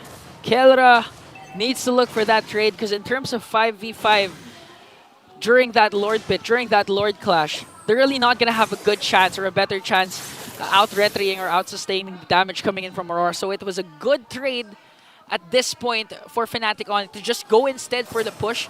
The Spear of Destruction did not hit, and even if it did hit, I doubt that Kelra was going to cast it again, because that's really crucial. And that's really detrimental if ever they pick off Kelra once again. They're gonna need Kelra, the gold standard, coming into this base defense. Lord marching in the bottom lane. They still have 5. In terms of clear wave potential, they can clear the wave easily and go for the counter engage if ever Kirk or Brusco manages to pick off someone. But Aurora just managing the waves perfectly here. 2 waves gonna approach the base of Fnatic Onic as they work on the bottom lane turret. So already waiting. There's the penalty zone coming out from Renegade. Eternal Guard and everything else being thrown at him. Still have to deal with the Lord as it knocks on the base. They could be a little bit too late as they go for it. And we will go to a Game 3 as Aurora takes Game 2. And just like their first meeting, these two teams, 2 games aren't enough as Aurora extend this to a Game 3 and hopes to break the streak of Fnatic Onic. Wow, what a dominating performance. A strong start, especially for the man in the jungle, Demon Kite. And now we really have to throw it over to Rockhart and Renmar to answer how many percentage is the Fanny's win right now, Renmar. Take it over. Wow, look at this guy asking us to do some math here. I was here to do some MLBB today, but just to answer, it is 7 out of 9 games. And for that Fanny, apparently. Carrying on. Ian posed a question. I need to answer it now. Like, completely threw off what I want to. Go ahead, Rockhart. Go ahead. Over. And I think that's around 85%. 83% win No, rate. he's asking about this season right now. So 6, this season. 7. Around the 60% win rate this season. There you go. Thanks, Ian. Thank you so much for that question. And let's throw it over to obviously the man in the jungle, like you mentioned. Yep. I feel like, man, that was a breakaway game here for Demon Kite. Yeah, and it came from the back of a great adjustment by Aurora. The unexpected adjustment. Yeah. Again, the lineup for Aurora looked good. For Fnatic Onic Philippines looked great if it was the Edith that they were up against in the roam. But with the sudden switch, put the Edith in the EXP lane, put the Terizla in the roam, it allowed for things to open up here for Edward as the Edith in this game number 2. So it started all off with Fnatic Onic Philippines getting the initial pick-off onto King Kong in the bottom lane. Again, with the aggression of the Terizla, it changes the dynamic for the roam mid-trio matchup as Valentina no longer has the ultimate of the Edith to steal. Now, the Terizla, difficult to take down, has an execute capability with that skill 1 if anyone is brought down low. And you also have to put respect where respect is due. Domeng beat Kelra in lane with aggression and not allowing himself to get stunned and outplayed by Kelra. That's right. I was actually out. I'll be honest, guys. I went to get water in the first minute. And then when I came back, asked Renmar, bro, what happened? Bro, Kelra got beaten on the lane by a Beatrix. And I think they also have to kind of give that as well. Good props as well to the teammates, right? Yeah. Enabling that to happen, which again, normally, a Moskov would win out over a Beatrix in lane. Yeah, but if you just do it like matchup per matchup, if the Beatrix doesn't allow herself to get stunned up, get outplayed, then yeah, the Beatrix will win it. And great itemization as well by Domeng as he went for the steel leg plates, so that Keller will really feel the difficulty of laning up against an aggressive Beatrix. And that changed up the early game rotations of Fnatic Onic Philippines. Think about it. King Kong got taken down early in the first rotation. He was able to hit level 4, but he still got taken down. So now Fnatic Onic Philippines need to reel back. They can't be aggressive because now they have to wait for their jungler to catch up. Kelra is losing lane, so now they have to give up the first turtle so that they can help rebalance the gold that these two were getting. At the end of the game, I mean, they were able to do that. Kelra was only 300 gold less compared to Domeng. But in the long run, because Demon Kite now had a little bit more free reign, with Brusco and Super Friends having to adjust their gameplay, now that they're up against the Terizla roam, where it's not so easy to dominate because the Valentina can't be as offensive as the last game because it's not the Edith ultimate that she has taken away, stealing from her, that opens up the rest of the map. That means your side lanes are going to be happy, and that's why Edward was able to get the MVP as well. And that early as well, in that early game, aside from Edward doing great on the Edith, big comparison to how Renegade played it, because earlier in game 1, people were just standing while Renegade was hitting. Yeah. You can't do that against an extra Edith. Yeah. And I think that kind of is exactly how Aurora got like at least a 10% additional damage. But imagine that 10% damage in maybe 6-7 minutes. For a Fanny, that's huge. Yeah, for sure. Right? And it allowed some kills to happen, which normally you shouldn't get one shot by a Fanny. Yeah. So normally, 2 shots maybe give the Fanny a hard time. This time, the Fanny had a fun time because everyone else on the map was ahead. Yeah, that's why it was really interesting to see the stat line. When they brought up the stat that for the entire career of Demon Cat, he only got to play Fanny like, what, 7 or 8 times? 8 times. 8 times. We thought it was more. But then with like a 60-something% win rate, that is 5 out of 8. Now it's 6 out of 8. No, it was already 80%. So it was 6 over 8. Oh, okay, yeah. So it became 7 over 9 now. Yeah, to get to my point, thank you for helping me out with that. I got lost with the numbers, dude. I was also asking that earlier. Yeah, it just goes to show why the Fanny pickup up against Demon Cat has been respected for multiple seasons. Yes. And it's not just here in the Philippines. When he had that stint with RSG Malaysia back in MPL Philippines season 12, if I'm not mistaken. Well, yeah, they respected his Fanny in Malaysia. I wonder if we can count the stats from Malaysia. Like to add to that? Just to add to yeah, that, I'm sure right? Maybe that's why we think there's more, because we were watching Malaysia games. Nah, just thinking about Philippines alone. You're thinking about I thought there was way more, but no, it was only like 8 times. There you go. So again, just feel, in short, Demon Kite's crazy on the fan. That's the gist of what we're trying to say. And of course, the rest of it is just, you know what, Aurora was ahead in most scenarios. The Hayabusa was playing catch up a lot. Yeah. Because he was also getting hunted down and shut down. Even Kellerga on the Moscow was getting hunted down and shut down.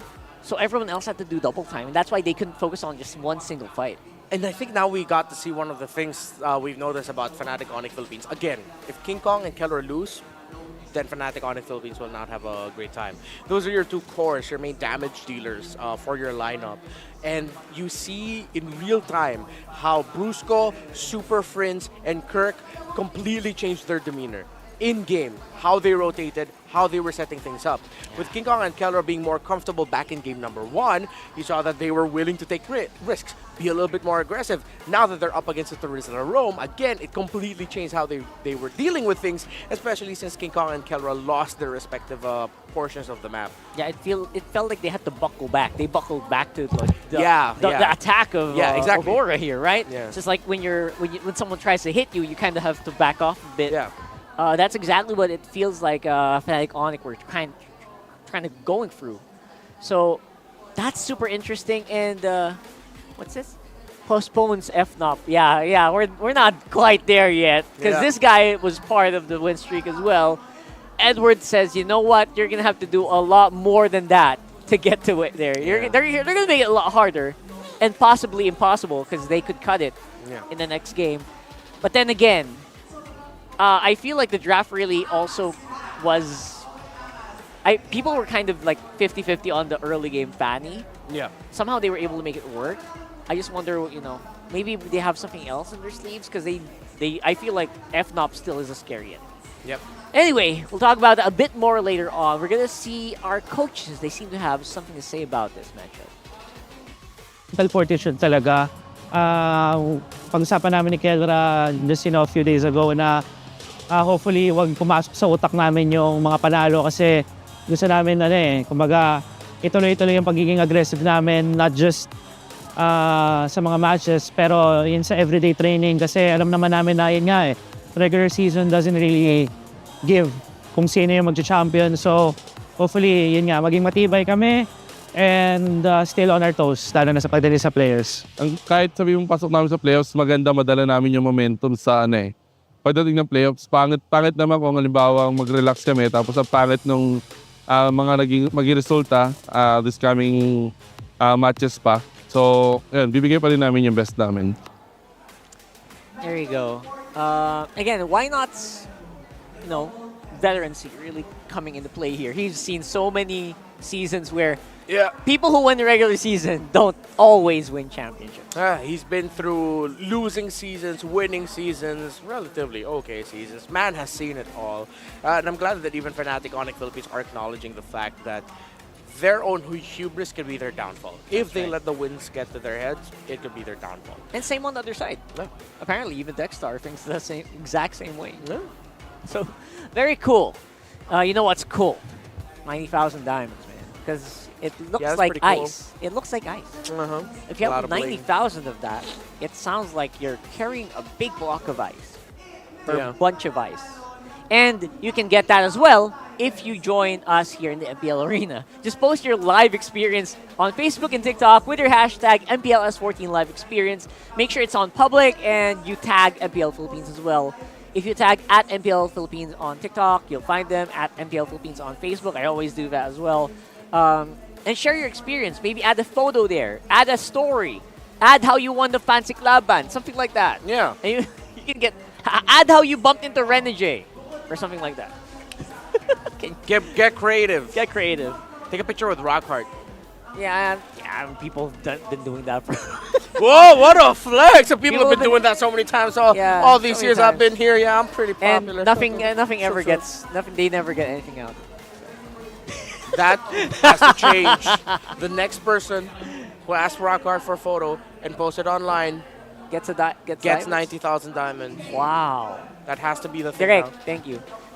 Please do that. Yeah. And don't miss on the much awaited MPL Philippines playoffs, guys. Season 14 apparently happening right here in Green Sun Hotel as well. Get your early bird tickets now, and they're on sale starting today until October 9. So I believe there are the prices. That's October 16 to 20. Book it already. It's a hotel as well, so you can book the hotel. And 300 for the early bird. Then after October 9, it's gonna go on 400. So book it now while you can. Yeah, ph-mpl.com/tickets/playoffs. There you go. You can just hop on your browser as well and just type MPLPH playoffs tickets. It should pop up. The search engine optimization is very good. And you know what's cool? There's also like rooms here, like first floor, second floor hotel rooms. The first floor is where we're at, and everything is just. You can just go one floor up, then you're already in MPL. Yeah, book a hotel a room in the first floor, and you might bump into us. That's so cool, right? Yeah, we're right there. Yeah, let's reveal where the Let's talent reveal room where is. the talent's room is, First brother. floor of the Green Sun Hotel here in my Makati. goodness. Please don't. We have security. Please don't. Don't try. That sounded like a threat. Don't try. We'll talk in the lobby. Right now, we're going into the draft here for game number 3. Finally, we got what we all asked for. They got their tickets worth since it's a full arena as well. And what do we have to look forward to? So what did I have to look out for in that last game? Sir, Okay. what's your command? Yes, good. So Hayabusa and Nolan Julian, still options. I think now we have to take into consideration the many heroes that Demon Kite has as a possible pickup other than just the assassins. And what else Aurora can put in the roam role. I think now has to be the biggest considerations. Yeah, I think the Tigreal and the Cho are going to have field days so far. I feel like they're great options for either roamer here. Yeah. Renegade has been going insane with that hero for a while now. Same with Cho on Brusco. Not to mention, a multitude of heroes as well. First pick. I mean, the typical assassins are there. More people are starting to pick up roamers as the first pick. So let's see if it'll be assassin or a roamer locked in right away. Yep, Hayabusa, highly contested Ling as well, but definitely not first pick material for that Ling. But roamers are great. I feel like they're very flexible, especially the flex roams. Yeah, I mean, I agree with you with the Ling not being first pickable for Fnatic Onic Philippines. A flashy accompaniment. But they do it anyway. So Lava Matilda and Cho for Renegade. Yeah, that's right.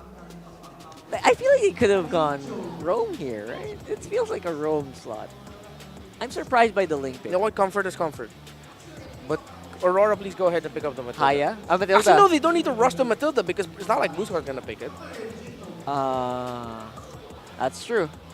Oh, wait, no. Does he have records? It's an option for Super Friends in the mid. So I think they have to consider taking the Matilda now. Huh. Get the Matilda and the Moskov. The Matilda and Moskov. Moskov Wait, I'm sorry, the Moskov's is banned. out, yeah, so... There's a Matilda, and who's it? Khalid! Oh, that's rough on the jungler. That is. That's a fast clear, lots of invades. Isn't this the exact reason why you don't want the Ling on first pick? Yeah. Right? Because this can happen. Okay, Fnatic, how do you counter this? I think, yeah, they need to get a Cho. They need to get the Cho, maybe even consider the Ruby. Ruby seems to be a great flex. Yeah. XP and gold. Yeah, but Claude, I think, might be more of a priority. but no. Show Show Valentina. They're running out. The gold laners will be thin in the second phase for Kelra. Unless it's gonna be double fighters on the sides, meaning the Alice might go gold because Ling might be their source of basic attacks. And yeah, that's what I was thinking. They're tower taking if they go Alice. Yeah. But you know what? The Ling can do it, right? So Yeah, but then at the same time, it's like, the Khalid will be felt more in the map compared to the Alice for majority of the game. That's true. But we were talking about like XP laners who can kind of just stay toe to toe. Alice is a great option. Nolan here for Demon Kite. Again, just going for comfort. Yeah. I confuse myself with like Alice in the XP lane, but it's actually gold Alice if ever they do go for it. Okay, so both of them got their no mid laners yet for Aurora. I think that's what Fnatic Onic Philippines will be taken away. That's true. I I expect 2 gold lane bans here. I think they're gonna. Fnatic might take away something like the Vexana Aurora, and then hope that Aurora will take the Faramis. Because Faramis Matilda's available for Aurora. If Aurora is comfortable with giving the Nether Realm to the Valentina. That sounds like a very classic matchup. But no, we thought they were going to ban out some gold laners. It's the roam they're going for. A focus on the roam feels like it's not bad. Yeah. Take away the Tick. They should highly consider taking away the Grok as well. Or they're forcing the Cho to go roam, basically. They're trying to... Okay, yeah, that's an option too, actually. To force it into the roam and then have Kirk pick something up. There is the Arlot. Yeah. Right. But then up against the Matilda and what could potentially be a Faramis in the mid lane for Aurora. If that ends up becoming a Faramis, that has to be a roam Cho and then a different EXP laner. Hell, even picking up a Gata Kacha might be okay. Ooh, that's actually pretty cool. Yeah, but if it's a Gata Kacha XP and a gold Alice, then that's way too much magic damage. So who's going to be there, like... And that's also, like, very close range. Yeah. They're going to lack in range, and a lot of teams have faltered against that before. Yeah, quite tough. That's true. Lots of permutations that you can go for. Arlot's banned out. Yeah, they know. They're forcing Kirk and Brusco to go where they want them. Yeah, they're really respecting the 2 of the best picks there. All right, for XP lane matchups, we're talking about like straight up, there is less the safe one. X-Borg maybe. Yeah. But other than that, they banned the Faramis. I thought they were forcing them on Faramis as well. No, I think they decided to respect it instead with the Matilda Faramis together with the Nolan, with the Khalid. I think, yeah, it would have been way too much. So they just went ahead and said, nope, don't pick it up. So now for Yue, the Aurora still available and the Lilia. Very safe picks, by the way. Those are some of the safest mid laners that we can think of right now. Core probably going to live due to the lane. Maybe because of the lane pick, we're feeling a lot of pressure to make sure our mid laners survive. For sure. Right? But you could go spicy. You could go Kagura. Just kidding. That was last match. Yeah. No, please. No, I don't think the Kagura is right there. There's the Loyi. Oh, excuse me. Better. Yeah, There you go. Sorry, Loyi. You've slipped my memory again. No, but I understand why you would hesitate to go Loyi here because, again, Ling, right? Nah, I will admit it. I straight up forgot Loyi exists, dude. I'm gonna say it right now. I straight up forgot. I'm not gonna skirt around that and give y'all BS. Nope. I forgot about the Loyi. Again, so many options. That's why the mid lane is so hard to ban right now these days. Yeah. So many options in the mid, man. I don't blame you. Oh my goodness, what is Fnatic gonna do? Yo, the lineup of Aurora looks way too good. We might see the streak end here. What's a gold laner? What's a safe, or maybe if you want to go double-edged gold laner? Natan? That's still Bea. Yeah, it's Bea Jawhead. Oh, okay. It's his turn. Bea pairs up a little bit better with a pick-off type of roamer. They get the Jawhead, but up against the Khalid, Nolan, Matilda. Dude, the streak might actually end today. Oh my goodness, all right. Interesting. Is this Natan? Or is this a carry? Or a more classic matchup? Harris? Oh, Harris banned out. Let me see. There's a lot of protection, front line, back line. Obvious Nolan burst. Claude is still open if they want to Claude's open up pretty the safe. map. That's the safest pick. Yeah. Right? That's Claude's safest pick. But But they go it's an Alice. Alice. Okay, okay. Right? So, wow, it's just a bit of a... It's interesting. Yeah. Right, these are, you know... Kelra picking up a Doming pick. Doming picking up a Kelra pick. Yeah, it's yeah. really fun. They switch things up. All right. My. This looks tough for Fnatic Onic Philippines. Yes, their lineup rating, if you look at the crowd control, the push potential is great. But the fact that the early to late game potential, damage potential, survival potential for Aurora is trumping them. Yeah. That's where things might go shaky here. If ever FNOP wins, again, Kirk and Brusco popped off like crazy. Let's see if they can pop off again here as we go to game 3 with Naisu and Ingan. The streak and the longest winning record for MPL Philippines hangs in a balance. Hangs in these two teams. This is game number 3 of our highlight match. Aurora MLBB up against Fnatic Onic Philippines. Joined with me again is Naisu, Ingan here. And looking at the matchup, Renmar and Rockhard mentioned they did a switcheroo. Doming picked up a Kelra hero and Kelra picked up a Doming hero. What can you say about that? You know what, at this point, I've loved pretty much every single draft throughout the series. And if that happens, it's okay. Do a little switcheroo, make things work. So far, both gold laners have been big parts of the wins throughout this. Super Friends taking a lot of hits here, taking a lot of damage, but you know what I'm hoping for, Ingan, is that we get a similar game in this game 3 to what game 1 was for the most part. The very aggressive, fast rotation. Fights everywhere. Fights everywhere. And it could actually happen because looking at Aurora's lineup, speaking of a fight. Okay, so Super Prince is like, maybe just for safety I should. I don't know, that's some pretty big confidence there, I would say, even with the Lightning Bolt recalls coming out. Renegade tempted, but yeah, he's got to back off. And this is what Renmar was saying, the early game potential and the fast rotation of Aurora just might be too much to handle for Fnatic Onic. They can end this really early, around the 11 or 13 minute mark. And looking at the roamer, specifically for Fnatic Onic, that's a jawhead. We've been saying this numerous times that if the jawhead is again on the receiving end, it could be detrimental for the streak of Fnatic Onic. And that's not hard to happen for Aurora because, again, looking at the line of their early game, though, and again, their escapability is there with Renegade having the Matilda as well. Yeah, part of this whole thing is, again, on the whims of the roamers, as it has been, but right now, objectively, FNOP's just going to go ahead and start things up. Not sure if Aurora can do much as King Kong gets the turtle, first one of the game, locked in. So right now, leading with an objective so far, but still looking for the first blood for both teams. Yeah, that was a good blitz turtle take for Fnatic Onic, but there's a diversion! Oh! Welcome to the jungle, says Aurora with a diversion. What a play. That's not something you want to walk into, and hey, good thing it wasn't King Kong. And just literally giving false, so false confidence. Henry goes in with a Raging Sandstorm. Just a second off. Keller was able to evade that, and just literally Aurora playing mind games right now. Giving the turtle uncontested when you know that Aurora wasn't going to make a trade.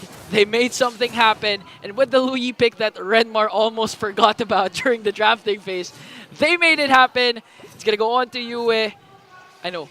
It went on to Demon Kite, the perfect man to get the kill. Really wanting a snowball for the Snowland. And again, this is where the problem ensues here for Fnatic Onic. How can you catch someone if you have a flying Renegade? He's going to walk into it. Diversion again going to be used. They find in 2. Now Kelra could be in trouble as they collapse down. King Kong going to join the fight. Demon Kite going to go down. Tempest Blades also to follow up. Domain goes back. Luckily escapes it, but now on the board, FNOP with 2. Oh, you'd think that was a good trade for Aurora. They got Kelra, the gold standard, down, but in exchange for 2, Renegade, Demon Kite was able to pick up a kill as well, but that's how you slow Demon Kite. That's how you slow him down. Just make sure to pick up an early kill onto this Nolan. Looking at the instant replay, that was a quick burst onto Renegade. Kirk heads up play, connecting the Way of the Dragon, and a good answer here with the diversion play coming in from Aurora. But here's the kick again from Kirk. Kirk Might have to deal with this. He goes to the turret, flickers too. Defensively, bobs and weaves, and will stay alive. The moves from Kirk, avoiding it all. That was close call. Once again from Kirk, still deathless 0-0-2. Off to a good start. Even if he's really active, making sure he doesn't go overextend and gets punished by Aurora. And this is the aggression we've been wanting to see. Look at Edward. Already has the passive. He's already mobile. But Renegade with the guiding wind makes him more mobile. Imagine that, just, you know, flying around on literally what is supposed to be, what, sand? Well, I guess... He's literally Aladdin. Magic carpet around, Yeah, magic at this point. Okay, so a while ago it was Fnatic Onic with an uncontested turtle, but this time Aurora wants to make sure that they're in the picture. This time circling Eagle. They're going to find it. They find Kurt, pushing him back a little bit further. Turtle does reset, though, amongst it all. Super Prince holding on to the Raging Sandstorm, too. Edward already using his. King Kong half health. Going to be very tough to get into the zone. Demon Kite zoned out, though, himself as King Kong will pick up the turtle. Now Brusco going to be in trouble as Demon Kite cleans up the kill. Okay. So they find an exchange again. That was the trade Fnatic Onic was willing to do. To zone out the Unstoppable Force plus Ejector combination to make sure Demon Kite wasn't near that turtle for an uncontested turtle for King Kong. Still edging out the gold lead a bit for Fnatic Onic, but this could actually change if Aurora continues their early game aggression. We've only seen one diversion there. There it is. There it is once Might see again. another. Sending into UA Edward. Kelra quick on the flicker, will avoid it.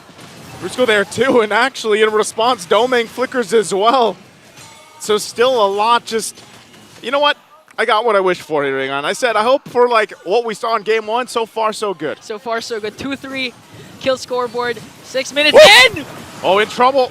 Gonna be able to get out of dodge. Super Prince taking a couple of shots and will flicker once again with the recall, and Renegade will get punished. As he went in, he thought he could clean it up, and now, once again, Edward, the focus tossed over the head. There's the kick as well. The alley-oop as Edward gets focused down, and the guard's not going to be enough. Couple shots as Kelra will pick up Edward. Literal alley-oop, eject, Unstoppable Force in the way of the dragon to the ejector, giving Kelra another pick-off here. 2-1-1 for the gold standard with this Beatrix as they work on the top lane turret. And again, we've seen an almost kill on the Super Prince. The junglers are going at it right now. Everyone under the turret, Tubs of Blades, Demon Kite tries to get out. Quad Shadow again, bobs and weaves, he'll be fine. Whoo! Bobs and weaves, no Quad Shadow, there's no Hayabusa here, but hey, Demon Kite, he's fine. Fight's still gonna break out as well. Purify gonna be used, UA on the run. Still working for it, there's the jump in from Brusco. Unstoppable Force that he is, and now Edward trying to help Demon Kite secure the purple buff. Has the Raging Sandstorm over the wall. And now it's Renegade trying to keep things together. Has to get out there as well. Waiting for Edward. Demon Kite relying on the team, but his buff will be taken. Man, 7 minutes in, 7 minutes in, we've already seen a Lord Dance. That's how I felt. That purple buff. 4-on-4, lot of ultimates expended. Here comes the reinforcement. Going for Brusco. Brusco takes a couple shots. Flickers on out. Demon Kite on the run. And now King Kong going to join the fight in the mid lane, clashing down once again. Tubs of Blades to follow through. There's the kick from Kirk as they find a double for King Kong. 2 down for RORA. And now Turtle for the taking as King Kong starts it up. You have to commend Kelra with that play. When Aurora was on the aggressive side, was on the offensive, Kelra made sure to hit Demon Kite with one sniper bullet, enabling Fnatic Onic to go with the counter engage. And again, Kirk 006. He's always in the middle of Aurora to the point that you think he's part of that team with his initiations, with his knockups, making sure to stun Renegade and Demon Kite despite the escapability that that Aurora has. Look at that. Prior to that Demon Kite offensive attack, Kelra was the one who hit him with a sniper, giving his HP down to half, and Kirk with a beautiful Way of the Dragon. Prior to that was a double man knockup. And that's just how Fnatic Onic, that's just how the Sonics answer every single time Aurora thinks that they have it in the bag. Yeah, now Demon Kite just trying to work through this King Kong. Actually trying to find Domeng. The 1v2 waiting on the whims. Brusco, there's that diversion though. So now King Kong Gonna be spotted out. 4 members here on the bottom side. He gets on out of there. Brusco now, though, unstoppable force. Gonna toss over Renegade. Waiting for Super Prince and Kirk. Kirk finding Renegade. Has the shields that he needs and the backup to follow through. But now the fight once again for the purple buff. RORA trying to hold it together. And man, the back and forth until this Lord comes up in 40. Okay, friends, important to note, he has the diversion. They can make a quick play here to extend their lead, holding on to a 4.1k gold lead. And looking at the items, clearly Kelra is outbesting Doming right now with an almost 1k gold lead.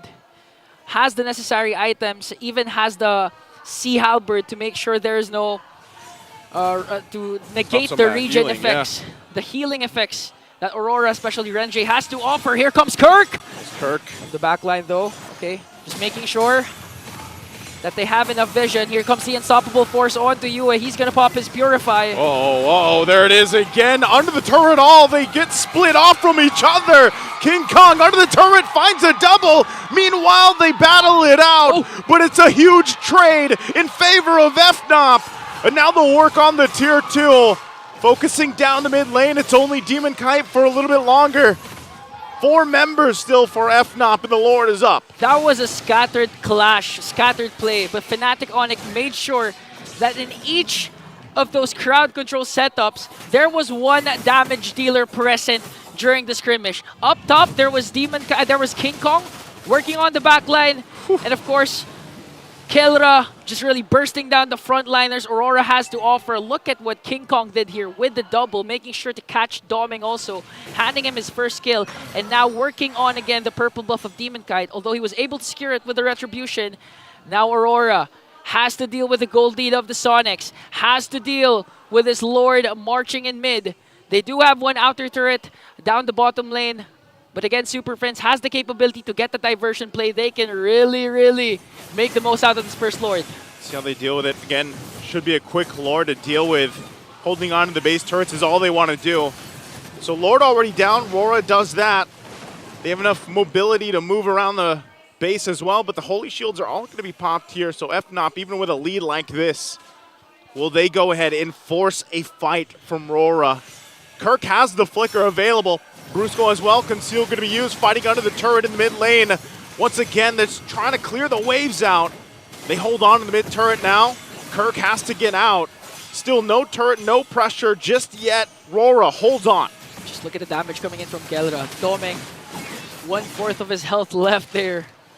And that was just a sniper coming in from Kelra as he works on the bottom lane turret. Important to note, Super Prince has the Circling Eagle. There's the diversion.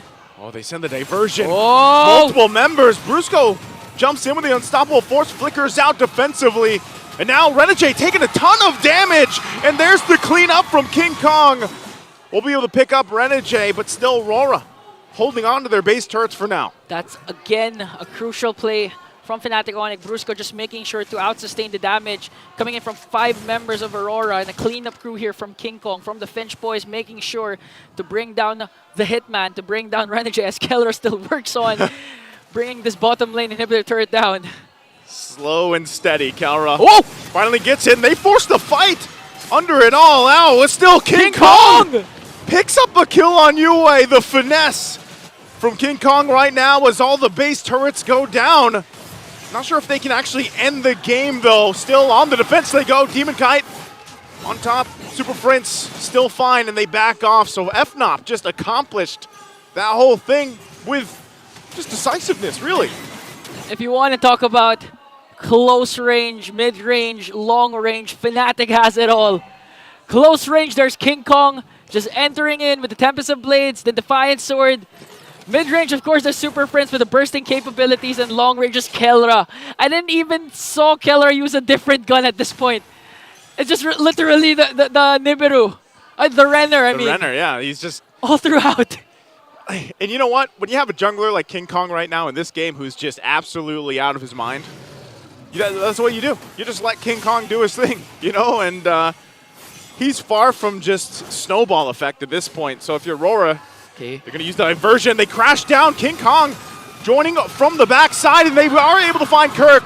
King Kong might be a little bit too late to the fight, but Edward finally goes down as well. 1 for 1 so far. King Kong might give the call. They go and crash down, try to cut off RORA on the defense. They're going to find one, Tempest Blaze to get out and Renegade. He gets the double. Now King looking Kong. for Demon Kite. He wants the kill, and he'll get the triple as King Kong once again 11-0-2 on this Ling. And as it's a wipeout, FNOP will get another notch on the streak for Season 14 as they take the series. And this run from the Sonics officially tied the best run that Blacklist had in Season 8 and Echo had in Season 12. 11 undefeated series for the Sonics. And you can see each and every member just happy, proud, and of course, smiling from their amazing performance. This whole squad deserves all their flowers, especially King Kong with an amazing Ling game up against a very strong team in Aurora MLBB. Just again, amazing performance here from the whole team, but I mean, even King Kong, man, like his Ling was something else here. At some point, it was 8-0-1. During the final clash, he wasn't even afraid to go for the back line up against 3. Yeah. That's how confident he was. That's how strong he was. That's how snowballed he was. Still, props to the team. They're really forced Fnatic Onic to bring out the best in them. Aurora MLBB, it's not yet over for them. They have qualified for the playoffs, and they're showing strength going up against the undefeated Sonics. RORA got close, man, and they look great. We'll see how they do in their next matches. And I want to see what they have to say as they tied up the current record at 11 series. Hans Galleria, Mr. Poggy, please take it away. MPL Arena, your winners, and currently on an 11-match win streak, Fnatic Onic Philippines! Guys, congratulations. You now have tied yung naging record ng Blacklist International nung Season 8 and ng Echo nung Season 12. 11 matches. Brusco, we talked to you, or nagkaroon ka ng interview before na parang sinasabi mo na sobrang confident ka na ma-achieve nyo itong win streak na to just because of having your teammates. Sa tingin mo ba, what makes this team so strong? Ano bang kalakasan ng Super Family na ganito at ganap nyo? Siguro po sa banding po namin. Kasi lahat po kami parang nagbibiruan po sa loob ng game, sa labas ng game, lagi po kami magkakasama. Siguro yung chemistry namin sobrang solid talaga. Actually, to add to the chemistry, required ba? Kasi may nagtanong saan, parang required ba na yung buhok nyo halos dapat pare-parehas? Or like, ano lang talaga siya? Is it style or like trip lang siya? Anong idea behind it? So tingin po tadhana lang po na ganito yung buhok namin Alright, makes a lot of sense. Kasi wala lang, napansin ko lang This time, si Kirk naman. Kirk! Kirk, I mean, paano man lagot? I mean, Kirk, just like what I said, congratulations ulit. At gaya ng nakita natin, or from some of the teams that I've mentioned from before, usually daw, kung sino ang mga teams na may XP laner na malakas talaga or umaabot ng win streak, we're talking about people na nakaka-achieve ng M-Series Championship. So yung mga naka-win streak before, sina Flap, sina Edward, sina Sanford, all of them are now world champions. Gusto mo rin ba na maabot yung level na yun? Or like, I know you do, pero paano mo aabotin yung level na yun aside from the win streak? Itatry po namin yung best namin na makapag-game 6. Gagalingan pa po namin lalo. And I am sure that the Sonics are really proud of your performance. Congratulations again. And I feel like it is now time para malaman natin kung sino nga ba ang MVP of the match. Sonics, any votes? Sino ang MVP? Alright. I am hearing some names. Kahit sila sumisigaw din. This time, tingnan natin ngayon ang MVP. The MVP of the match is none other than Super Prince. Yummy and juicy. Prince, congratulations. This is again another victory na nakuha mo. Parang ngayon mas napapadalas yung MVP mo of the match. ano bang naging difference ng week 5 to week 8 para sa'yo at para sa team? Wala naman pong difference. Ano lang po, parang naglalaro lang kami as a team, hindi as a individual. And I'm sure maraming sumusuporta sa'yo na nanonood sa kanilang mga tahanan. Anong message mo sa lahat ng sumusuporta? Salamat sa sumusuporta sa Onic and sa mga magulang ko. Yun lang. Congratulations again, and I feel like this is also an opportunity for us to showcase our winner of 3,000 diamonds na meron ding libreng ticket para makapasok sa ating day 1 ng Season 14 playoffs. Come on in! Come on everyone, give him a round of applause. So nice to have you here. What is your name? I'm Dan Carl po. Alright, Dan Carl. I am sure na nandito ang isa sa mga idols mo. Sino ba ang idol mo out of everyone sa FNOP? Si Kuya King Kong po. Si Kuya King Kong. King, halika nga dito. Alright. Idol din daw nila. Narinig ko yun. Narinig ko. Alright. Bakit si King Kong ang idol mo, Dan Carl? Kasi po yung mga ate kong mahilig mag-gym. Tapos pag laki ko po, gusto ko rin po mag-gym katulad niya po. Ayun. Yun pala. So aside sa malupit ka mag-ML, malakas ka din daw sa gym. So, King Kong, mag-recommend ka naman ng mga routine. Ano ba yung mga dalas ginagawa mo? Anong message mo kay Dan Carl para mas lalo siyang matuto mag-gym? Gulat ka, no? Hindi ML related. King. Once you skip, it becomes a habit. Oh. Alright. So I guess, Dan Carl, yun na yun. Huwag ka magsiskip kasi it becomes a habit. Again, everyone currently on a win streak, you get a chance to walk with your idols as well. This is Fnatic Onic Philippines. You may now take your bow.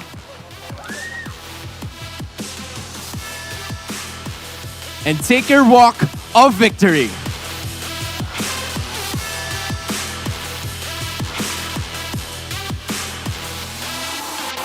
This was a performance na talagang hinintay ng maraming tao, and it was the Sonics that got to deliver in a heated matchup against Aurora. Now it's time to throw it back to our panel. Paso. That is officially the third team to get the longest win streak and the first guy to get the longest here in our bias board. Welcome back here to the Infinix Game Tambay in the Rockheart. This is Renmar, and this is our bias board. Thank you, Fnatic Onic Philippines, for giving me my 7th panda. But yeah, it's all about Fnatic Onic Philippines, man. Sky King Kong! Out of Sky before his name. Doesn't have a championship yet, but he is on the way there. Ling God-like performance. He will get all the headlines. Definitely, 100%. He will get all the attention. But it was super family movement as a team. By Turtle 2 up to 8 minutes, that's where Fnatic Onic Philippines turned things around and took over. Yeah, it does feel like the map did feel like there was a lot of Aurora control. Yeah, left, for the right, first, center. yeah, For the first 4 minutes or so. Yeah.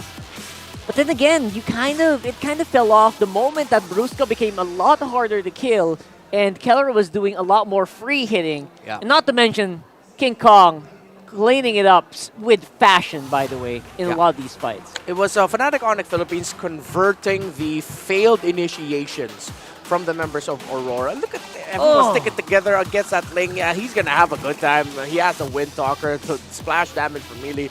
Bro, look at that rewind. Yeah, you gotta show that. Look at that. Look at that rewind. But let me narrate to you very quick what happened. First 5 minutes, controlled by Aurora, giving difficulty to Super Friends and even committing a surprise diversion to the purple buff of FNOP to take down Brusco and steal the buff away.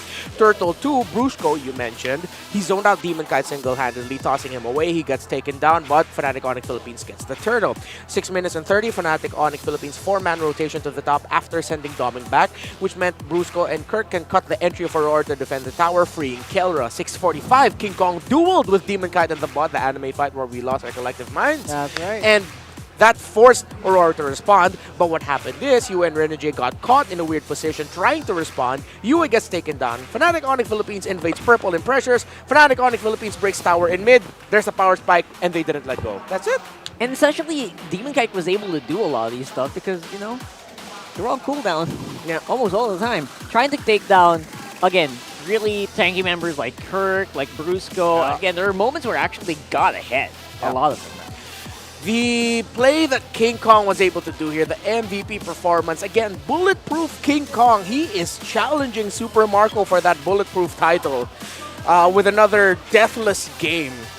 And again, we sort of questioned and doubted the Ling pick, but it was just a Ling diff. It was a King Kong diff, man.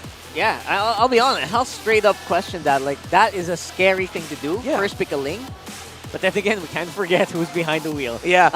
But to be fair, he was pressured. Again, he got his purple buff already taken away from him early. Early on, yes. But it's like King Kong didn't care. It's like, it's okay, I have farm. It's all good. Keep farming. Yeah, we'll right? just make sure we'll get the second turtle because Brusco single-handedly zoned out the Nolan. Sure, why not? And he piloted the rest of the fights pretty cleanly. Yeah. Even playing from behind for a majority of this first half, honestly. So, honestly, it could have gone either way, but then again, the win condition, the lineup, the whole lineup itself, it showed itself, right?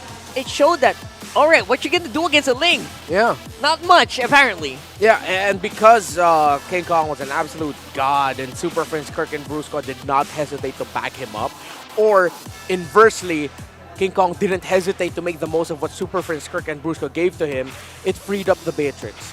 It allowed Keller to have an easier time in the fights. And even though Aurora has so many tools to give Beatrix difficulty, because the 4 other members of Fnatic Onic Philippines are pushing them back, the Beatrix had all the room here. Aurora just got out-rotated and they just couldn't find any more wins after that sequence that I narrated for y'all. And by around the 7th and a half, 8th minute, Fnatic Onic Philippines just didn't let go. They kept the pressure up. And keeping going is apparently the best thing they could have done in that scenario. Yeah. Just non-stop aggression. Don't let them get anywhere near an opportunity to make a comeback. 100%. There are actually some moments where I saw Aurora kind of shift their priority. They tried to hunt down Kirk instead. Yeah. Instead of Brusco all the time. And it kind of worked. But then again, at that point, King Kong was actually really crazy already. So I actually really liked the performance of both of these teams. Yeah. It just was so hard to actually just recover after a certain point. Yeah, and we were talking about this. Fnatic Onic Philippines always does something from minute 6 up to minute 9 or minute 8. That's their window to commit something to turn the game around, even if they lose the early game. And that's what we did. It just called back to something that we mentioned before, even game 1. The key to victory, where you target your opponents at the time where they're supposed to shine. Right. And hitting it exactly where they need to get that win number 11. Woo! 11 wins. So we're going to have a lot to watch out for here for this next matchup for Fnatic Onic. But for the meantime, this is the MPL fan comment. We're talking about breathtaking plays. Onic is so good. Yeah. And Dan says, hope the streak continues. And Yashin PH says, FNOP is making history. They are. And they did. And number 12. Who will they be up against for number 12? Number 12 is the big question, isn't it? Let me search that up. Forgetting the schedule that we have for this week. Katarzina, what a cool name. Yeah. Oh my goodness. Oh, don't tell me. The Streak Slayers. RSG. RSG Philippines that are having a lot of difficulty this season. That's tomorrow. All right. Will RSG end another streak, or will Fnatic Onic Philippines make the most out of the difficulties of RSGPH and just break it and go for 12? That will definitely take my breath. You're breathtaking. You're breathtaking. Everyone's breathtaking. You're breathtaking. You're breathtaking. And if you know, you know. Yeah, it's a great game. It's going to take our breath tomorrow. But for the meantime, of course, we're not quite done with the day yet. We still have a big fight remaining, so don't go anywhere. MPL Philippines Season 14 is going to resume right after this break. We got some pretty... That's the next match? That's the next match. That's going to be great. Oh my goodness. 3 games, hopefully. All right. 40 minutes.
power of the dark side.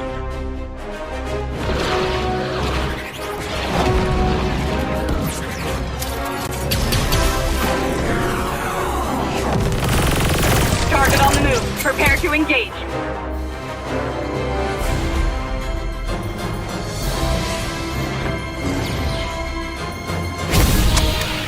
May the Force be with you.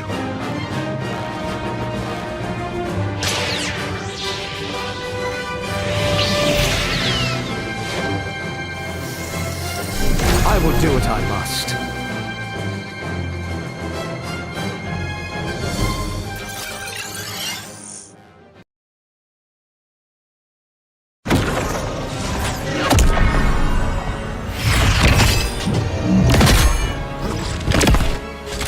At last, I am complete.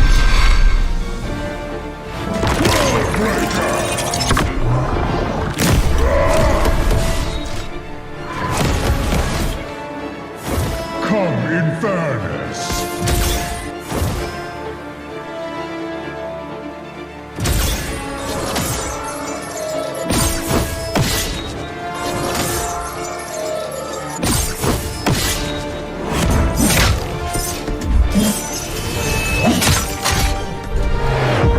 Annihilation awaits. Boundless is my hunger.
Get 8 gigabytes of all-access power. To do it all. Plus only TikTok to scroll and share non-stop.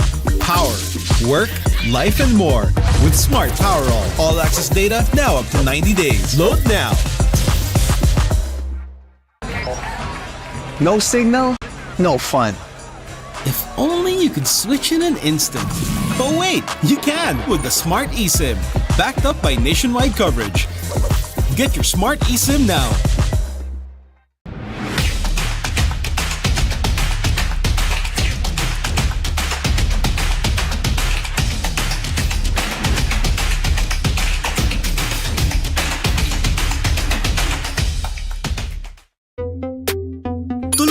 live selling, tuloy-tuloy content, tuloy-tuloy gaming. With new Smart All Access 99. May 9 gig ka. Now for 15 days. Load now. Live more today and tomorrow and after and the day after.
Malakas, Pilipinas malakas Kahit anong lane, we become the monsters Malakas, Pilipinas malakas Face the golden sun and ribbon for the 3 stars Look at us to the top, no ifs, no buts Winning any game, para to sa PINAS Di mo matitin ang aming boses sa new level Nasa kalye man o mobile, you know I become a legend Open fire, we unite, we winners Built with pressure, like diamonds are made of Switch na lane na parang gera HP racing, may reseta Built na katang buhat ni Hilda Full load SS parang Laila Susundan ko ang iyong bakas Kasama patas Tagumpay natin to Dahil tayo'y malakas Para sa Pinas Nasa amin ang alas Hindi tuwa atras Kinikilala sa taas Kasi kami ang malakas Para sa Pinas Nasa amin ang alas Hindi tuwa atras Kinikilala sa taas Ganito kami sa Pinas Wow! Hold on Yeah, malakas ang Pinas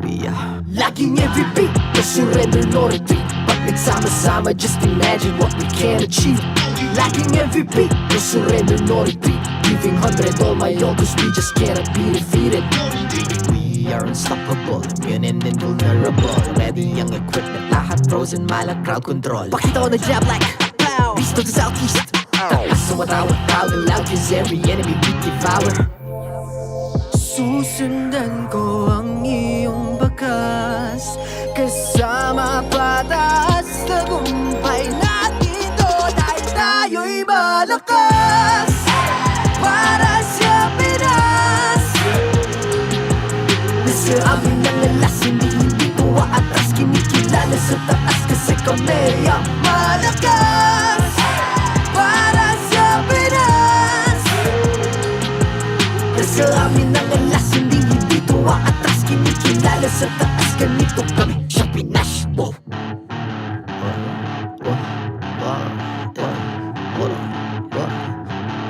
Malakas, Pilipinas malakas Kahit anong lane, we become the monsters Malakas, Pilipinas malakas Face the golden sun and reppin' for the 3 stars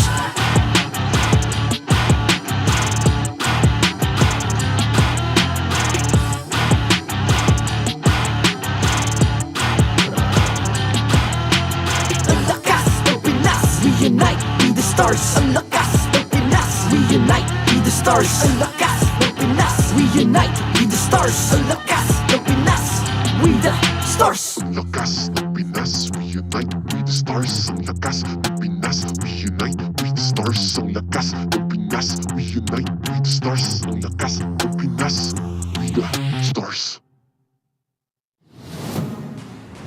The 14th season of MPL Philippines is brought to you by the following sponsors.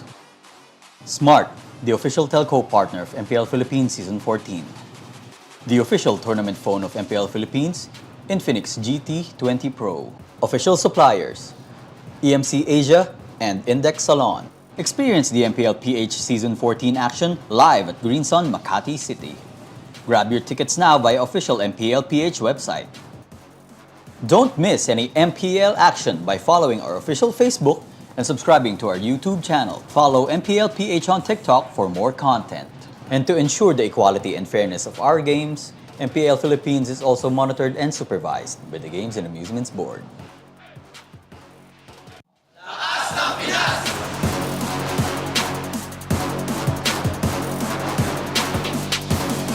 Lakas ng Pinas!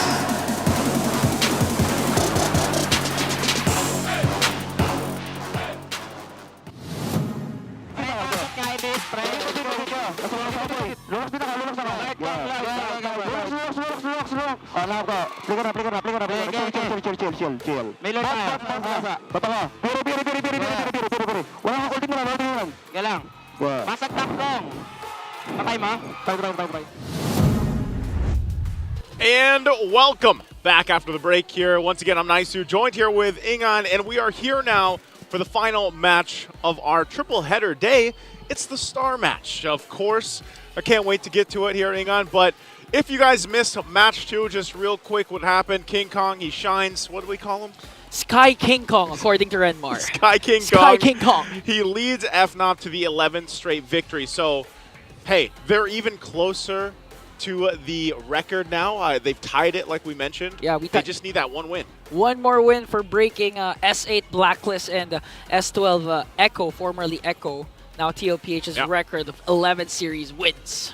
And, you know, so you're going to get a glimpse at the standings here, but ultimately that's the thing. You know, again, Aurora MLBB already locked in their playoff spot. If you guys are just catching up with us, we have 1 spot left for the MPL Philippines Season 14 playoffs. And unfortunately, you know, at least for this one, we're not going to find out just yet, but there is still, of course, importance to this. Falcons APBren wanting to just go ahead and fight, obviously, for, you know, of course, bracketing and placements once we get to the playoffs here. But that's the thing, too, is just all these teams want to give it their best as we round out the regular season. Yeah, what makes it more crucial for this last series is Fnatic Onic just secured an upper bracket slot. Not yet the first seed, but again, this just means that Falcons APBren wants to beat Smart Omega as much as possible. At the same time, we can recall what Fuse said, that he really wanted to, you know, even out the score when it comes to going up against Omega. Because the first time that they met, Omega won that bout. Yeah, they did. And, you know, there's a lot that has, I would say, developed over the course of, you know, where we had that first half of the regular season, and now we're here almost nearly done with this second half. And so far, even down to the meta, like it's still changing. Shifting. It's still shaken up, and we still even now have new heroes coming up. I think we are some of the teams with the best unique hero picks, I think, is like 40, 41 around then, like pick-wise. Yeah, even Kirk, I believe, has 12 unique heroes used already. Absolutely insanity, and I love to see it. But, of course, before this matchup, we have to have our panelists break this down. Rockhart Renmar, take us through it. Yes, sorry. Welcome to the home of the players with probably the biggest hero pools in the whole world. Yeah, pretty probably, much. right? Pretty much, yeah. This 100%. is the Infinix Game Tambayan. You're still watching MPL Philippines Season 14. I'm Rockhart, this is Renmar. And let's talk about this game. We're talking about biggest hero pools. Why don't we talk about longest game? Right? Because, you know, they got the DNA of both of those. Yeah. And I'm happy to see this. Yeah, I mean, the last time these two faced off, Falcons APBren felt the wrath of Omega Timers. I believe, I can't remember if that was in Game 2 or Game 3. But no, it was a Game 3. It was a really long Game 3. And of course, the history that you mentioned back in Season 7. That's right. Some of the players here, you know, faced off in a 40-minute game. So that's why I said earlier, we might see it again. That happened at around midnight as well, going to 1 a.m. So that was pretty intense, and probably not going to happen here. But you never know. Right now here for the matchup, it's Fight for Pride, because we did get some coats here for the second half. Few says, we're looking at Smart Omega. We want to get back at them after that week #1 loss they had against Omega. And of course, for Chaknu, they want to play against Falcons APBren because they want to get back at us, but we won't let it. Yeah, it's very direct. One team wants to get back. The other team just won't allow it. I like it. It's a simple recipe for a rivalry. That's right. And the DNA, like I mentioned, is right there and then.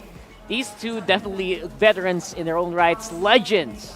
Oh, hell yeah. As they are. Literal legends. Literal legends here in the game and the league. Yeah, think about it like this. I mean, we know Few as the Golden Goat, while Chaknu is one of the most iconic roamers in MPL Philippines history. The only Hall of Legend inductee who has not won a championship. So it goes to show the effect that Chaknu really has in the perception of everyone in the community. That's right. Again, not about getting the rings yet. Yeah. Yeah. Oh, by championship, I mean MPL Philippines championship. Yeah. That's right. We're not talking about like the others. Yeah. MSC and stuff like that. Anyway, we're going to go ahead and check out Smart Omega versus FCAP, where they did get that victory, like we were mentioning. That happened on week 1, where a lot of people were attributing it to maybe Falcons APBren not feeling, rested as yet. Yeah. Now there's probably no reasons. Oh, for sure. Yeah. And I believe in this Omega game number 3, Jome getting the MVP there on the Harith, just playing really well. And another thing that we have to acknowledge is this was during a time where Falcons APBren, this was their first series of the season. And admittedly, they did say that, they were still shaking off a little bit of the rust. That's right. Preparation for international tournaments is incredibly different to preparation for the Philippines, just how difficult it is here. And on your screen is the Omega timers. What we talk about in Team Omega for the longest time is that past a certain point, usually around 18 minutes, that's when they will get the gold or the lead. And this was the game 3 wherein, look at that, it was all Falcons APBren, that blue line, majority of it, and then late game turnaround, it was Omega. They got hit by the Omega timers. That's what we're talking about, kings of the late game turnaround. It's just uncanny. It's something about the name, maybe, because Omega is like literally the end. But You're right! It happens with Omega each and every time. With Chaknu, with 4 different players, it happened as well. Yeah. So it's just in the DNA of the name. And I would say, that, you know what? I'm glad that they have a DNA like that. But then again, we do hear in interviews that they're trying to kind of remove that, make them like more of the early game team, right? Yeah. They're trying to shake off the comeback kings status that they had to. In fairness, they were relying less on comebacks this season. Yeah. More on like just really good, specific crowd control team fights. Yeah, and I'm glad that they've acknowledged that. They are still really good at the late game. They are still the best performing team in terms of games past 18 minutes. I right. believe that's 7 or 8 games at this point that they've won. They're not undefeated, but they only have like 2 or 3 losses in games that go past up against 18 minutes. While on the other end, you also see them still improving. So it's not just relying on the late game. Yeah. It's about also being able to take control early, win before 15 minutes. They can do that too. Which is a big difference from where they were before. Yes. You got to give them that. And their effort for trying is really translating into the game. Yeah. So I love it. I love what I'm seeing here for Omega. But then again, for FCAP, they're probably, it feels like they're on their road to becoming, a Titan again. Like, it feels like the hero's journey to recovery where they got brought down a bit a few matches ago. But you know what? They're bouncing back, and they're trying to get their groove back again. Yeah, I mean, Falcons APBren has already secured a playoff slot and was the second team to do so after Fnatic Onic Philippines. They lost to Fnatic Onic Philippines in that battle in that battle, but it was close. I think for Falcons APBren, it's just looking for consistency. It's Coach Ducky and the other members of Falcons APBren have mentioned that there have been times where they're a little bit more error-prone this season, and they also acknowledge that a lot of the teams got stronger. A lot of the teams have really caught up to them. So now it's a good test to see, especially for Omega, where they are at. Because if they can get a decisive victory here against Falcons APBren, that bodes well for their playoffs run. While for Falcons APBren, it'll be like another wake-up, a harsh wake-up for them that you guys, if you want to make it to M6, you really have to step it up. That's right. And before we can go to M6, we actually have to kind of bounce back to M5, where we're still commemorating APBren's victorious M5 journey, using the first ever FMVP skin, Fist of Glory. That's still on 30% discount, by the way, for its first week. So go ahead, log into your clients. I don't know how long it's going to be there. Yeah. And of course, unlock Falcons APBren's championship souvenir card to obtain the Brody APBren. So they also have their team skin, which is on the Brody. They have their own battle emote, their own elimination, their own spawn, and of course, don't forget the recall effect. Yep. If you're a big Falcons APBren fan, there's a lot of goodies for APBren fans over there. You have the team recall, the recall effect from M5. I think it's the flag dropping down. Yeah, it's the flag. That one. You have emotes, stickers as well, so it's a good time to be a Falcons APBren fan. And if you're a world collector, don't let that pass. You need these. Yeah, get it. These are very limited. M5, and again, that's Philippine pride right there. Yeah. You know how Filipinos, they go, oh, Philippines. Philippines. Philippine pride. He said Philippines. Yeah. No, but it's great, dude. Like, the first country to have, like, 2, 3, 4, 5, and then the first final MVP skins. So 6. Feels good, man. Feels good. What can I say? But what can you guys say? Throw it over to the comment section. Is it FCAP or Omega for you, honestly, it's really hard to bet against Omega right now. It's so hard to actually, feel like FCAP being a Titan is going to win it all. Yeah. Right? I feel like FCAP can, Omega can still really win it against Exactly. FCAP. Omega have been really good lately. They've been so good with their roam, mid, their jungles. Okir has really stepped up. Jome is still Jome, especially if he gets that Harith. There's a lot of respect. And so when I look at Falcons APBren, they're going to have a tough time defeating Smart Omega here. So my prediction is Falcons APBren. I would still say Falcons APBren here, despite that. Wait, I thought you were going to be an Omega guy. No, it's for despite all both of that. FCAP. All right, For bring up both the FCAP recall effect right in front of our heads. FCAP, let's what's that square? Is that like an Oh, there it is. There it is. a hexagon? There you go. Hexagon. That's FCAP, right? Yeah. So, I said all of that. I was prefacing it, then you jumped ahead. I was pressing, despite, Omega definitely getting a good chance here, I still feel like the, what do you call that? Consistency of Falcons APBren is going to come in clutch. Because I saw Ducky previously and he was not happy. And you don't want an unhappy Ducky. So it's like you'll really see the fruition of Falcons APBren accepting the fact that they really have to work on their consistency this season. And Ducky, that Omega are going to be in the people are receiving end of probably that. scared of Ducky, so they're going to play better. That's true. That's true. That is my opinion.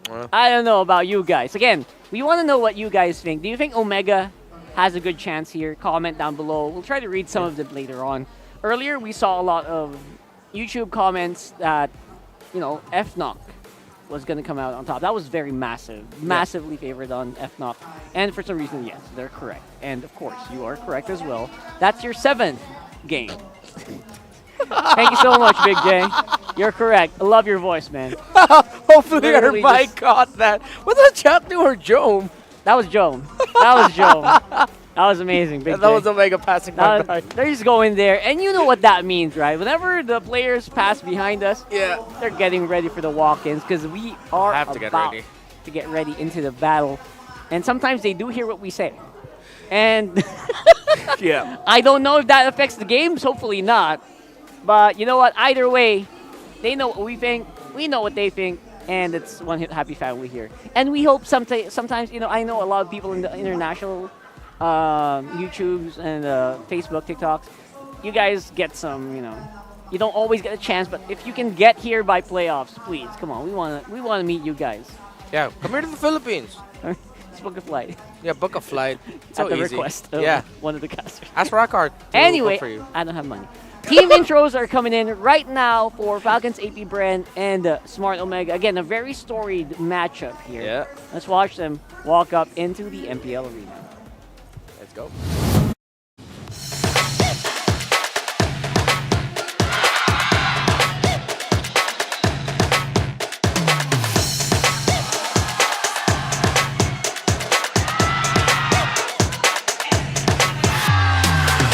Ang message ko sa Falcons APBren, good luck. Tsaka message ko kay Pio, kung mas gagalingan niya, mas lulupitan ko. Ang masasabi ko sa Omega, nalalapit na yung pagbawi namin, kaya galingan niyo. Message ko sa'yo, Super Marco. Baka nakakalimutan mo akong inayakan mo nung unang talong sa MPL. Kaya galingan mo para makaumiyak ka ulit. Tignan na lang natin dyan kung nasan ka na. Huwag kang papabawi sa akin. Ang message ko sa Falcons APBren, good luck sa atin, lalo kay Flap. Galingan mo, pero hindi kami papayag na makabawi kayo sa amin. Ang message ko sa Smart Omega ay sinasabi nyo, babawian nyo yung mga tumalo sa inyo, pero di pa namin kayo natatalo So, kami mananalo. Message ko kay Kylie is, galingan namin. Alam niya naman na marami siyang kilala mo sa akin, pero papakita ko na lang sa in-game kung ano yung lamang ko. Ang message ko sa Omega tsaka kay Andory, good luck sa atin at pagkatalo ko si Andory next week, magpariband ka na. Message ko sa APBren sa parating na laban natin, galingan natin parehas. Pakitaan natin yung pads ng magandang laban. Message ko sa Omega, galingan natin kasi babawi kami sa inyo.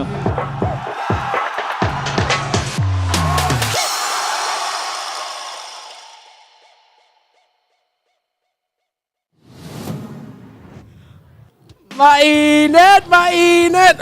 The storm match of the day is about to begin! Our marshals, Jeff, Joshua, JJ, and Pat!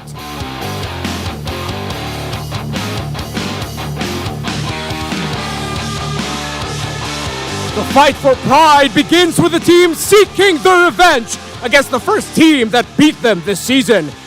This is your reigning champions of the world, Falcons APBren.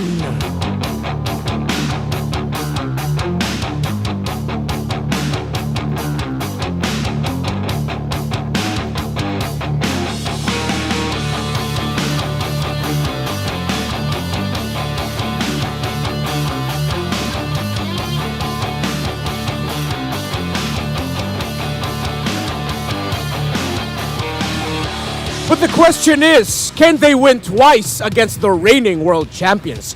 This is the era of the barangay that we love to witness. This is Smart Omega!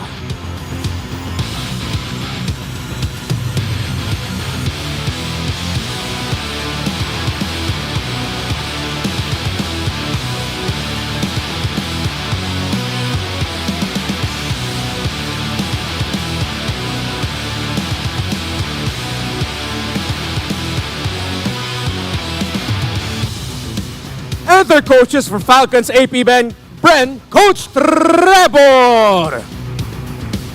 For Smart Omega, Coach Lembot.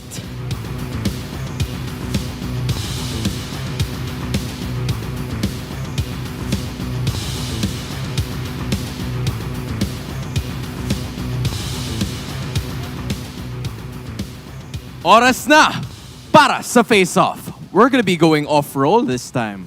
Few, Chaknu, center stage.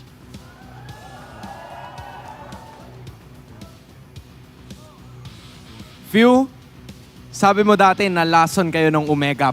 Paano mo masisiguro na hindi na ulit mangyayari yun? Anong palag mo? World champion. And we leave it at that. Chaknu, paano ka naman makakasiguro na hindi na sila makakabawi? Tatawa na siya kagad. Ano ngayon ang palag mo? Kukunin kitang kampe. Paglaban muna kayo, fist bump!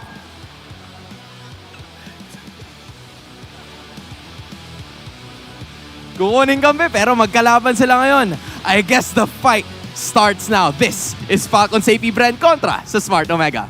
Paano? Pasok. No, I guess the question is, can you even do that? He wants to be his teammate. Yeah. That's the weirdest thing I've heard all week. Few says world champion. Chaplin says, I want you to be my teammate. I don't know, man. There's logic to it. That's good logic. If you're really good, I'll get you as a teammate, man. And you know what this means? We're most likely getting 3 games for the best, if not the best series of the season. They're just vibes right now. 100%. I mean, even though Smart Omega are facing up against one of the titans of MLBB, the World Championship, multi-international championship winning lineup of Falcons APBren, they're looking at it as Joe, Mandoryu, Uki, Ryota, and the Mamba. We're World Championship material too, and we can take it to you guys. You gotta love the confidence coming in from Omega. That's right. The confidence is there. Andoryu, I don't know if he's going to get rebonded. Either way, Index Salon's probably going to be able to help you out with that, but I don't know. Natural is the way to go for sure. Yeah. But here is the graph, and yeah, I would say, despite a few outliers, very, very similar. Yeah, average KDA very close. The turret damage a little bit better for Falcons APBren, but the difference of that isn't that crazy. It's just only like around 3,000. Unique heroes used, 41 to 40, if I'm not mistaken. They are the league leaders this season in most unique heroes used. So that's one of the things I'm really looking forward to in this game. What new picks are we going to be seeing? What crazy kind of lineups are we going to get from these two decorated teams? Yeah, what shenanigans we going to find out here in Infinite Keys to Victory. Mark yourself from the Omega Timers. I think that's the thing we do on Facebook, right? You mark yourself safe from like big calamity. Anyway, can you do that here? That's a big question. Well, for Smart Omega, as you mentioned earlier, prove that you can win without hitting the Omega Timers. You pointed that out. That's what Omega wants. That's what you're trying we to don't do. want to be known as just a late game team. We want to be known as the team that can also win in the early to the mid game. Right. And of course, never let them know your next move. I You mean, gotta be mysterious in the draft and in the game. That's right. I mean, that's exactly what Chaknu is doing. Would you expect him to take Few as a mid laner? Probably not. That's what he was trying to do. Trying to be very unpredictable. So Shadow, if you can do it, he's probably worth a few million, so For sure. good luck. Yeah, just a Good good luck buying him out. good couple of multiple millions. Yeah. For sure. So if you can do it, you're probably going to win. Either way, we have a game free. That's probably the... Yeah, there you go. FCAP is going blue side. Yeah. And I think they're still a team. I don't know. For FCAP, it feels like they are still a team that's probably willing to rock that Roger, even though he's fallen in contention recently. Yes, but at the same time, for me, I think I would be surprised if we see a Roger. We haven't seen a Roger the entire day. I miss Roger, man. Roger hasn't been banned. Roger hasn't been picked up. Just when I was starting to practice Roger, this patch comes in. Yeah, it's like, no need to. So side selection priority win rate for Falcons APBren is at a very nice percentage. Nice. So I think we also have to consider that Super Marco might end up with an Alice again. When we saw him rock an Alice, he changed. He wasn't the killer surviving Marco. He was a front-lining zoning Marco, which is very unique. I guess it's easier to become bulletproof if you're literally sapping the health out of your opponents. And, That's true. You're tanky enough. Here we go for game number 1's draft. Nolan's, oh my god, it's a free assassin ban here against Andoryu right off the bat for FCAP. Yeah, and I think we're starting to see now like one of the reasons why, to throw it back to what happened earlier with Blacklist International prioritizing the Matilda. After that series, we started seeing more Matilda bans, even in the first phase. So that's respect. So it's open. Kyle TZ gets his Fanny. There you go. And again, very few heroes can actually contest this right now. Yep. In terms of the jungle, there's a Moskov. Not surprised here for Jome. He's been very comfortable with that, as well as the Harif as of recent. Yes. And I would love to see a Cho here. And maybe an Akairo. Again, a few things that you can do to hard counter a Fanny, which we've been talking about a few moments, but that's probably going to be an Edith roam here for Omega. So the big question now is what will Andoryu end up with? I mean, you still have the Julian available for him if he wants to pick it up. Edith Moskov, good coverage. I think Valentina for Fee might be good, or the Vexana now. Oh wait, no, I'm sorry, the Faramis. Faramis. But with the Valentina open, which one are they going to go for? Are they going to pick up the Faramis and then Ukir picks up the Valentina, or will it be the other way around? There's a Khalid is again becoming very, very competitive so far in our league. There's a Faramis as well. Yeah. They're getting ready for that team fighting. And Few has been really focused on this role lately, right? Just trying to keep his teammates alive. Yeah. I love it. One of the most iconic heroes. Is that a Bane? Whoa. Oh, right. Excuse me. I forgot about the Bane pickup for Smart Omega. They don't want to fight fire with fire. They want to do fight fire with water. With water. Which is exactly what Bane is great. Technically rum, because that's the name of his skill. That's right. No, I mean the fishy thingies. And the sharks, yes. The shark. What's that? Deadly Catch. Deadly Catch. Yeah. They're in the water. And there you go. They're flexing their skins. That's exactly the way to go. What's up to the fellow world collectors? Wow. And of course, not gonna see anything weird yet on the gold lane. Of course, gonna get banned out here is the Harif. Then again, you brought up the possibility of the Alice coming into gold here. Yeah, it's still an option. If they really want to play up close and personal, they can go Lunox gold. But there are still the Claudes available for Super Marco. If they decide to go tanky with the Roamer here and they show it for Omega, they can still go carry. I don't think we're still in a comfortable spot for a Brody. We'll see. Unlikely, right? Yeah. Very unlikely. It does feel like the Brody does have more tankiness compared to other marksmen. And again, they're problematic here. Yeah, and now with a Lilia pickup, that makes the carry difficult to pick up here. They might end up going Claude. If they don't want to dive it, then they go for magic damage gold, which is either the Lunox, the Alice, or the Nathan. You're probably gonna get zoned out here as well, right? Because of the glooms. Glooms are very hard to dance around, which will make you... It'll basically force you to focus on just surviving instead of just, making the damage. Yes, very true. Still don't know the Roamer for Ogwin. The Lolita was banned out by Omega. His Edith is gone. His Matilda is gone. Against the Bane, I'm kind of iffy, but Hylos might get picked up by Might Omega get in the blown up. roam. I think, what am I missing here? The Grok or the Minotaur? Maybe. Let's see. Is that a Clint? That's a Clint. And a Ruby on the roam. All right. I kind of keep forgetting that Ogan's capable of rubies. Yeah. That always slips my mind. I did not see that coming. Besides the fact that, okay, if you change the hero of Few and then you tell me, or maybe let's say that's Paramis, right? And that's not Few, I'd say Omega. No, Omega looks like, it looks like Omega won the draft. Feels like Omega just with big curveballs, by the way. Yeah. I love it. Let's see though.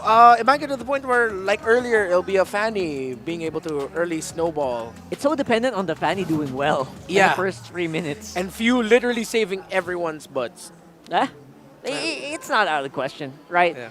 So even the lineup rating, man.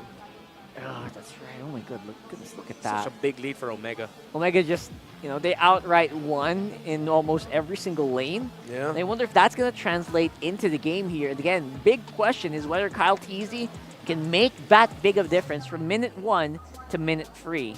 Because that's always where it comes out to, and whether or not your blue buff is going to get stolen, purple buff rather. Here we go, throwing over to Naisu and Ingan, giving us the game for Omega and FCAP. Thank you very much, Rockart and Renmar, for your high IQ breakdown of two awesome lineups that I'm loving. I don't know how Ingan feels, but welcome to the English desk. It's the last match, the star match of our triple header once again. And we're breaking right into it. I love to see the Bane, man. I know. Shout out to Leo. Woo! He's probably loving it too if he's watching. But also you have Chakno on the Gatakacha. You have a whole lot happening here. And now, Ingan, tell me what you think. Is this enough?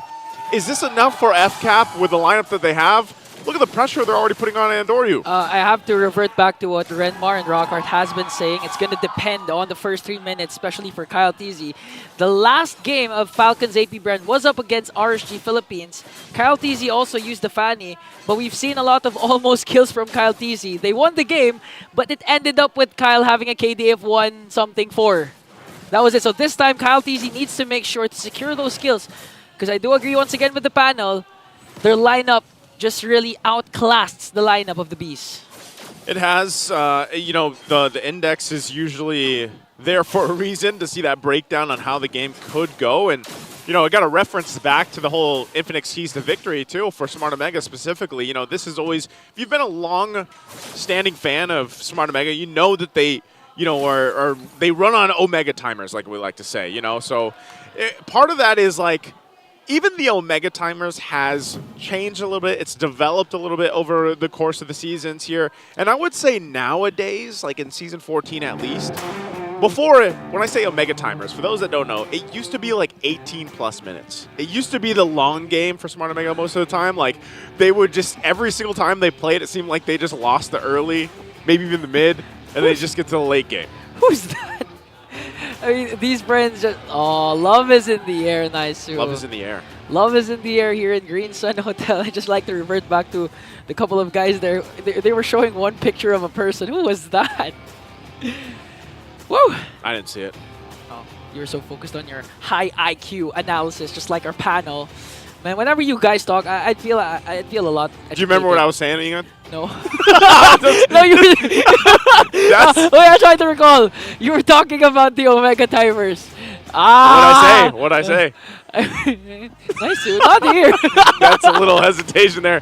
You know what? Maybe if you do a little dance moves, you'll remember. But look, jokes aside, my point is Omega timers has... Is this who you're talking about? Yes. They're just flexing one single person. Maybe it's their friend. It's probably their friend. This is the beauty of being part of the community live at Green Sun Hotel. While we wait for this, because we're right at the beginning of the game, I wonder what people do. Like, do they just ready all the pictures before they come here to the MPL arena? They get ready. They know the proper brightness settings. Man, they've been long fans of MPL, and if you get a chance to be here and get shown in the broadcast, what would you throw I would on there? do the same. You know what I would do? Show a picture of you like 5 years ago. 5 years ago? If you know, you know. If you know, you know. Well, there it is. We're going back to the game. That's why Ducky wasn't there. That's why Ducky was there. All right. Going back to it again, guys. We're just a minute and a half in. We talked about the lineups.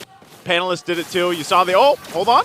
Kyle TC going right after the first blood kill, but Andoryu is going to pick it up. That's some Not damage. a good start for Fanny. That's an early... And that's a first blood for Andoryu, you know? So that's what I was saying, man. You take those Omega timers and you just throw it out the window right now because even with an early kill on a Bane, that's really going to help scale Andoryu up and play into even this first objective. So if they get the turtle after this, after he gets his purple, it'll be interesting to see how they play their part because, you know, the answer, like you were mentioning too, for Kyle TZ, look at that. Community prediction. 61% for Smart Omega. The Barangay. For the Barangay, well, to be fair, they did beat Falcons APBren during week 2 or week 1 for the season, so I'm not surprised.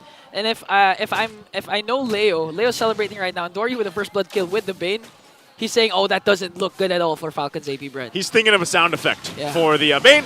Oh, here comes a Raging Sandstorm, and Kyle TZ goes right after Ukir as Ukir secures the turtle. Here comes the counterattack coming in from Falcons APBren. Gonna catch Kyle TZ, but here comes the NetherRealm as well.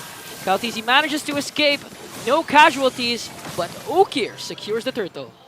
Wow, so in that whole exchange, a whole lot of nothing in terms of the team fight. No one goes down, but the objective secured for Smart Omega. And, you know, again, this is the power of just having a Faramis on your team and your composition. NetherRealm really helps.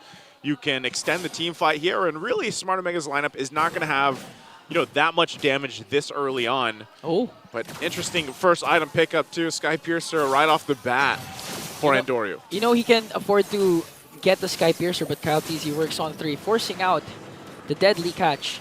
Again, Bane is a burst type hero, so Sky Piercer is really good for you. If you check the content of Bentix and Demon Kite, the reason why Sky Piercer isn't picked up that much because of the jungle prowess of the assassins. They are scaling, like the Lynx, like the Hayabusa, etc. They wouldn't prefer going for the Sky Piercers because they're scaling heroes. So as much as possible, they just resort to different items instead. But Andoryu still picks up the Sky Piercer. Well, part of it too is just, again, he's got a lead that he can work with, and if you get to a point where you're just, you know, you're popping off on a Bane of all heroes. Oh, good answer, good response, good reaction.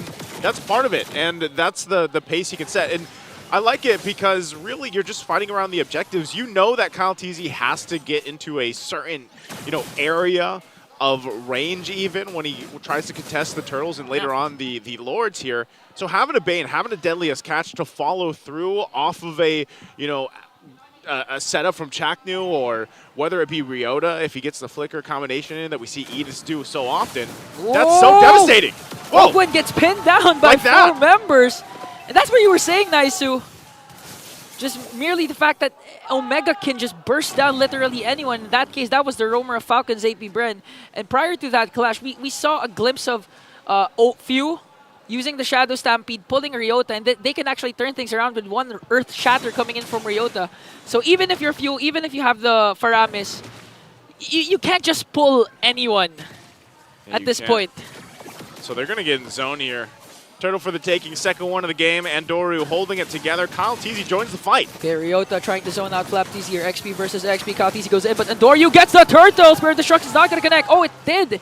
And Jome is here. No casualties for Falcons APBren, but Omega just continuing to dominate the early game by securing another turtle. So far, so good for Smart Omega. Very clean execution on a lot of the takes and even the zoning potential against FCAP, who usually is the team to be able to do that. You know, they are the ones that has this macro game just mastered up to this point. But right now, they're just trying to stop the bleeding from just Smart Omega finding a lot of moments here across the map even. Even Chaknu. Look at how deep Chaknu is in the jungle of Falcons APBren. Again, this is the concern that Rockart has. The contestation for the purple buff of Kyle TZ, and at this point, it's 3 members of Omega, not even afraid. Who's going to get the purple buff? It is going to go to Andoryu. He did use the Retribution, and that's a huge problem for the one above all, Kyle TZ. Yeah, see, that's such a good thing, though, the Bane, because once that, you know, once Kyle TZ tries to go forward with the cables, like, you just drop a Deadliest Catch, and it's enough to kind of stop him from going forward for the meantime, but Kyle TZ will continue to farm up, just picks up the Malefic Roar. There's pressure on both sides of the map happening. You know, FCAP is again, playing around the macro style because they just can't seem to find a team fight. You can see the Blade of Hepsi's already too, alongside the Endless Battle for Super Marco. So at some point, both gold laners are just going to show up to the fight, locked and loaded, essentially, and then it's going to come down to positioning. And that's always something, even for Big J. Like, Jome has done that time and time again, especially on this hero. Does pick up the golden staff here, so and he's in a position now when he just joins the fight, he should be able to go ahead and provide enough damage for the lineup that's already, just with the Bane alone, is actually able to burst down. Yeah, it's also a good sign for Jome that his first Spear of Destruction did connect, but Kyle TZ gets pinned down by Spear of Misery. One Cutthroat can finish the job, but he's gonna Spear of Destruction connects. Big Jome! Big Jome! Make big things happen! Takes down Kyle TZ. Oh my! Not even done yet. Raging Sandstorm coming in from Flap TZ. Here comes the Primal Wrath from Ryota. Few with the Nether Realm trying to zone out the members of Falcons APBren as Omega. A clean sweep for all three turtles.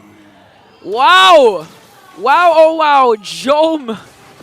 Man, crucial Spear of Misery as Omega tries to work on the middle lane turret. Here comes the counter attack, and looking at the instant replay, look at, before that, okay, Spear of Misery did connect. That's why he was able to make Kyle TZ's health go low, but the P the Resistance, the Spear of Destruction connecting onto Kyle TZ, cast it again to bring down the one above all, and that was a heads-up big play for Big Joe. Great play there. And, you know, just right now, Smart Omega pretty much taking everything from FCAP at this point. And that's why, you know, in the early minutes of the game, I was like, just take those Omega timers and throw them out of the window. That's exactly what they seem to do. Couple shots here on Chaknu, but he's tanky enough to just take it as they march in with the minions. Oh, AOG plus Earth Shatter from Chaknu and Ryota. Few goes down, but with the passive, he's still alive, and here comes Ogwin. Kyle TZ just waiting for the perfect opportunity to strike, though. But even if Falcons APBren managed to catch someone with the I'm Offended play or the Shadow Stampede, can they actually burst down any members of Omega? Because even Ukir still has the black shoes. I haven't seen them being popped yet. So at this point, who's your main target? Is it going to be Jome and Doryu?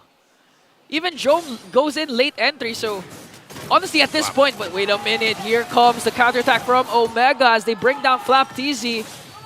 Very easy kill there as they work on the middle lane turret. Once again, they're going to bring it down. So far, so good. 4.1k. We've been saying Omega timers, 18 minutes. Don't make it reach that point. I think Omega's the one not going to reach the Omega timers. At this point, they're fine. Few has to cast the Nether Realm just to make sure to avoid the potential death as Ukir also pops his black shoes. In 7 seconds, we might see a very, very huge clash. Another pull coming in from Ogwin. Here comes AOG onto the back line. Two members will fall down. Still no deaths for Omega. Kyle TZ again suffers the brunt of the damage of the barangay. Just it doesn't look like there's any window at all for FCAP. I mean, you asked the question. I just think they don't have a target that they can actually go for from Smart Omega, and they're falling further behind too. And with that, you know, again, Super Marco, he hasn't been able, he hasn't gone down, he hasn't gotten any kills, but he's got the items that he needs. I just feel like part of it is the fact that you have usually Chaknu or Ukir in the front side of things, and you're not going to kill either of them because, like you mentioned, Black Shoes is there. So Flap, trying to get some vision here for the team, Few as well, but they're going to have to buckle in for this first Lord push. Yeah. In terms of 5v5 clashes, Chaknu also has the Revitalize, very handy when it comes to the skirmishes that Omega is forcing onto Falcons APBren. They all still have their Holy Shields for 3 inhibitor turrets, but this might change with the lead established by the Barangay. They have a Lord. We can wait for the setup coming in from Ryota or Chaknu, or will Falcons APBren manage to counterattack? There's a Lord. Shields are still up for now. Ryota goes in with the Earth Shatter, but Flap answers right back with a Raging Sandstorm. Few has to cast that Nether Realm. Finally a kill onto Ryota, but Ogwen goes down as well. Flap TZ. The Crab Claw Cannon from Andor is just too much. Kyle TZ working on it, but Omega will take game 1 away. Just like that. No barangay timers. Because Omega cleans up Falcons in a very fast game. Oh, man.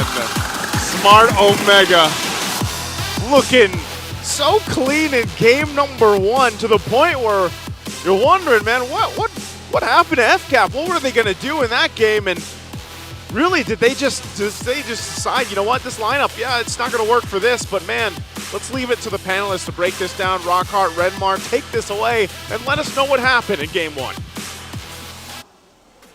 I was honestly shocked. I didn't expect them to do that well early, but that's bad, man. Yeah, no other way to put it. That was the greatest shutdown of Falcons APBren we have ever seen in recent memory. Flat out. That we have seen in recent memory. And Omega did just that. Once that Bane came out and they started taking away the best picks of Ogwin, they took away the Matilda, they took away the Lolita, they picked up the Lily as the 4th pick. It was so difficult. No room at all whatsoever. Omega outdrafted Falcons APBren, done and dusted. That was the funny thing about that, because you didn't really expect that to happen, especially with a Bane 3rd pick. Yeah. But once you saw it in action, it made so much sense. And I think Naisu also brought it up. Like, you know what?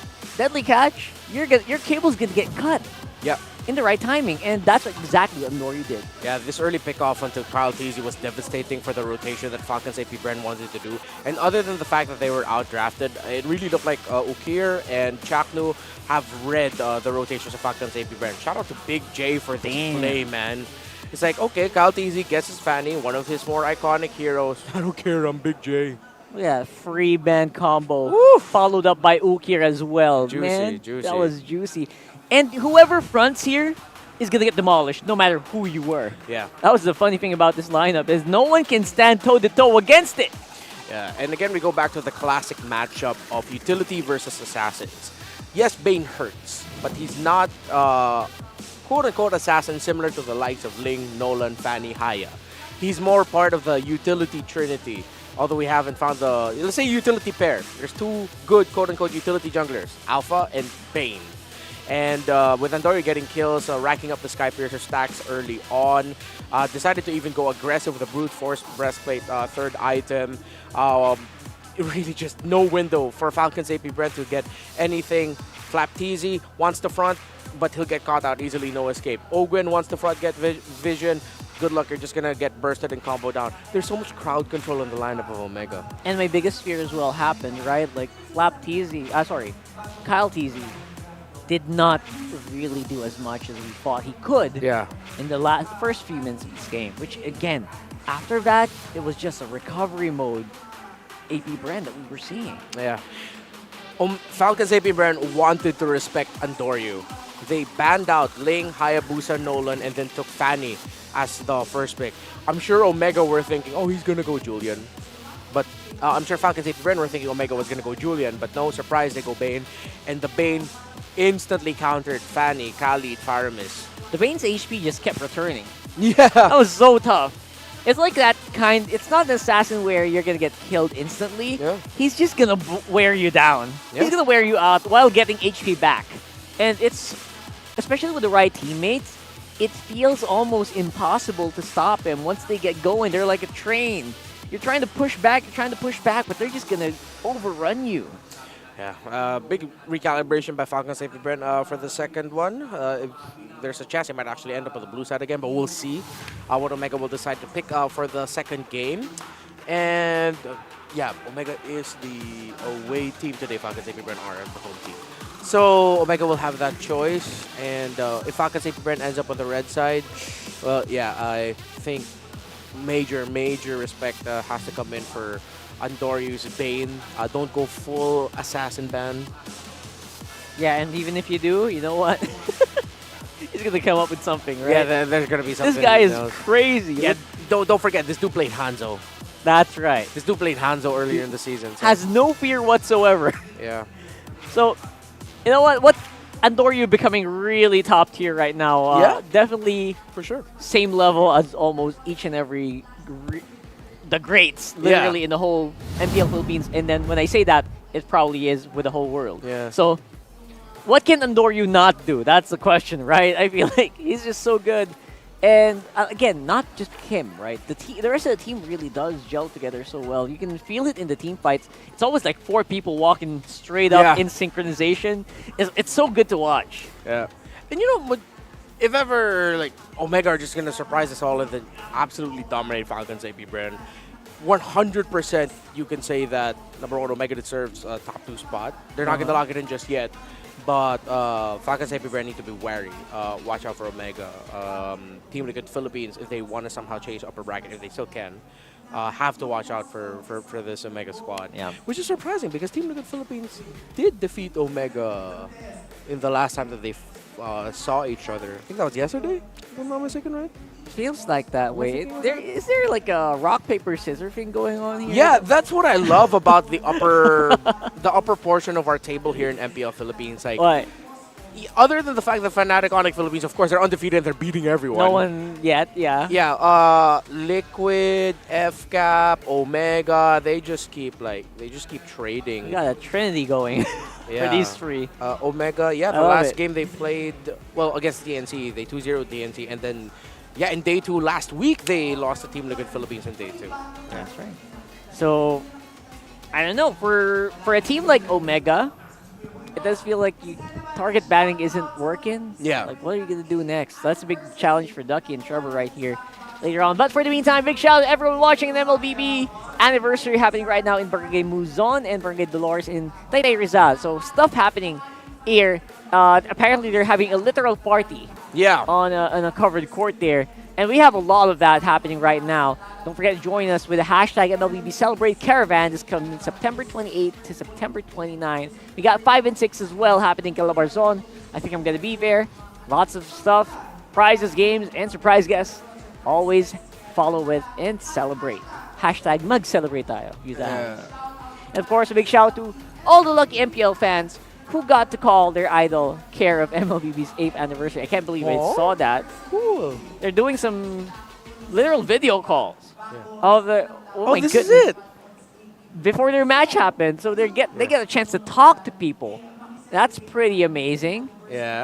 I would do that. What would you say to your idol if you got to talk to them?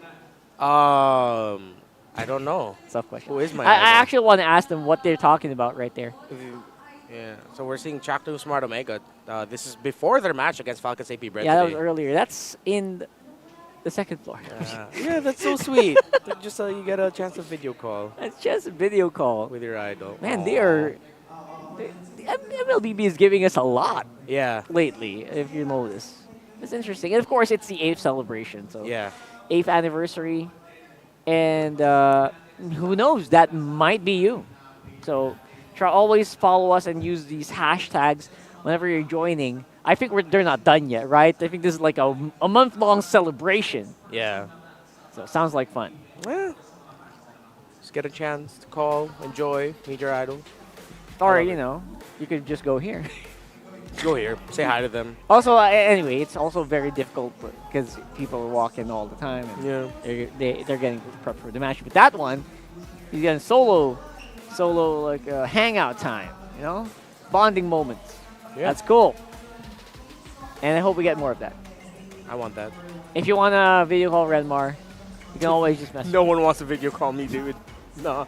I'm sure some of them do. Come on. Just talk about the draft. We're going to talk about No Omega one wants picking blue side right now. That'll be interesting. Yeah. And the first pick material, I still think the Haya's great for Andoryu. Yeah. The Ling's great. FNOP did a first pick Ling. Anything's possible today. Yeah. They wanted it. If they're gonna, I think one of the tells for a first pick Ling is if ever if Matilda is banned by Omega in the first phase. Oh, yeah. That might be a sign that, that's gonna be a Ling first pick. Because everyone is actually, if you're a Ling, it feels so scary to have a Matilda on the enemy team. I think that's what happened earlier. They tried to counter it with a Matilda, with Aurora, I think. It didn't work, right? Yeah. So, and wow, side selection priority is 46% so far for Omega, who seems to be very happy just clapping back. Yeah, they're good with the counter. So, again, hopefully we do get a chance to see some crazier pickups here. But again, Omega being one of the teams, being the first team to play Gatot Kacha this season and still making it one of the picks that they go for. Really great on the hands of Chapnu. Yeah. So, this draft is going to be a banger. Going to be a big banger. And again, I want you guys to kind of comment down below. What do you think Falcons APBren should do? What do you think of their performance last game? Do you think Omega can do all? I mean, it's not out of the question, right?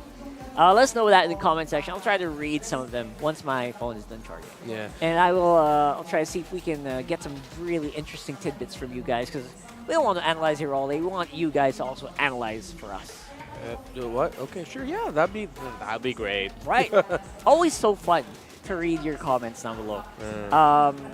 Number one, I think, yeah, they don't need to target ban Andorio. I think they've proven that they can deal with it, right? Unless they're gonna go 5 jungler.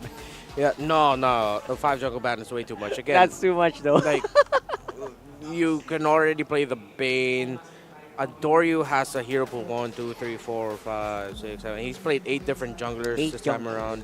But I mean, I doubt we're gonna see a Fredrin again for Andorio. I doubt we're gonna see a. I don't think that won. Actually, that no. didn't win. Yeah, no, right? that didn't win. Yeah. I mean, Ling, Hanzo, Nolan, Bane, Hayabusa, Julian, Fanny. That's a wide pool. Not gonna ban all of that. The Hanzo 100% win rate. Yeah, in the one game that I played, we didn't even see Andorio bring out the alpha. So that's gonna be fun. Who's the Hanzo mains out there? Show of hands. No one. I thought so. We're going into the draft right now for game number 2. And honestly, I don't want to be surprised. I feel like we can still probably eke out a first phase jungler for both of these teams. But Fanny's out of the question now. For sure. But Fanny, did respect it. Oh, there. Omega banned the Matilda. Oh boy, you know what it is. Yeah, so could be a link pickup for Omega as a first pick if it's open. But they also have to consider the very wide hero pool of Ukir. So many. I think they're just gonna think about more what they could get in the. Okay, respect the get one EXP/roam flex away. Let's see. There's like, I'm getting quite overwhelmed with the different ways that this could go in the draft. I mean, with the Fanny gone, you still have Ling, Hayabusa, and Nolan open. Great. We're seeing more unique first picks if it's a roam. We've seen a Tigreal first pick. We've seen a Cho first pick today. And yeah, I still think the Ling is definitely the target here for Omega, trying to pull a FNOP. Yeah. They're gonna try to pull an FNOP here. But yeah, there goes Phoveus. I would say for FCAP, it's hard, man. Yeah. It's hard to guess here for some reason. Yeah, and you see Trevor like deeply mulling it. There's really a lot of ways that they could go in terms of what to ban out. They're also thinking about looking at the EXP, looking at the roam pickups potential. You gotta prioritize. Now, it's not so obvious that Omega will be going into a Ling first pick because you take out the Phoveus, usually that's because you want to set yourself up for a Nolan. Right. So this could be a Ling, this could be a Nolan. Tough, very tough. Look at this. YouTube comment, Campo Gary says 10 minutes, almost 11 against FCAP. No team ever pulled that off against APBren. Very good observation, and you're correct. Man, that's going to be tough. This is going to be tough, man. So right now, obviously, we're still questioning whether it's going to make an appearance here, but I believe FCAP can be ready for a first pick Link here. Yeah. Still so many options that I think have not been explored. Maybe Ogwin can pull off a Kufra, but that is a Moskov. Again, Jome is the one that they want to give comfort to. Love it. Jome's feeling it, and they just want to make Jome an island. And it looks like an island that's difficult to catch. So watch him just split push and the rest of Omega fight as 4. I think we're going to get 2 tanky frontliners, a tanky EXP, a tanky roam. They might consider a Julian or a Nolan for Omega. For Falcons APBren, should you get the Hayabusa here? Yeah, I would. Actually, if Kaltis didn't make it on the Fanny, I would love to see the Hayabusa here. More assassination potential against heroes like the Moskov. And you're right, earlier, there you go, the Hayabusa instantly answered here. And that's a Khalid still. Yeah, okay. So, Omega. Open Cho. How many Cho games Open have this year? Let me double check. And these are, you're thinking about like the possible like counter picks against a Hayabusa right now. Yeah. Chaknu has no Cho game this season. I know he's very capable of that. Yeah. I'm surprised it didn't come around here this season. Maybe just going for the really big curveballs, like the I guess Hylos it's been Hylos' season early on, right? Like from week 1 to 7. Arlot is an option for Omega. They can pick up an Arlot here. And There's they a Ling. do go for the Ling and the Arlot. Beautiful, beautiful picks from Omega. Yeah, I think if Open has it in him, this is the time to bring out a Cho. If it's not gonna go Cho, then you're gonna go Jawhead. But if you're playing pickoff, that means that's a lot of pressure onto Flap TZ. Ruby? Maybe again. Ruby again. Ruby could work here for this time. Because the Ling and the Arlot's going to want to play close. And these are the heroes that can kind of get willed down. Yeah. By the Ruby. Because earlier it was impossible. The Ruby was really just going to evaporate. This time it can work, I think. I might either go Hylos or Grok, but Cho for Open, even though he hasn't played it this season yet, Chogun, they would want to strongly consider it. Or Gatot. There you go. Huh. Someone laughed really hard here. That's Auntie Anara. That's Auntie, yeah. I don't know why. Yeah. Anyway. I mean, I get it. They don't...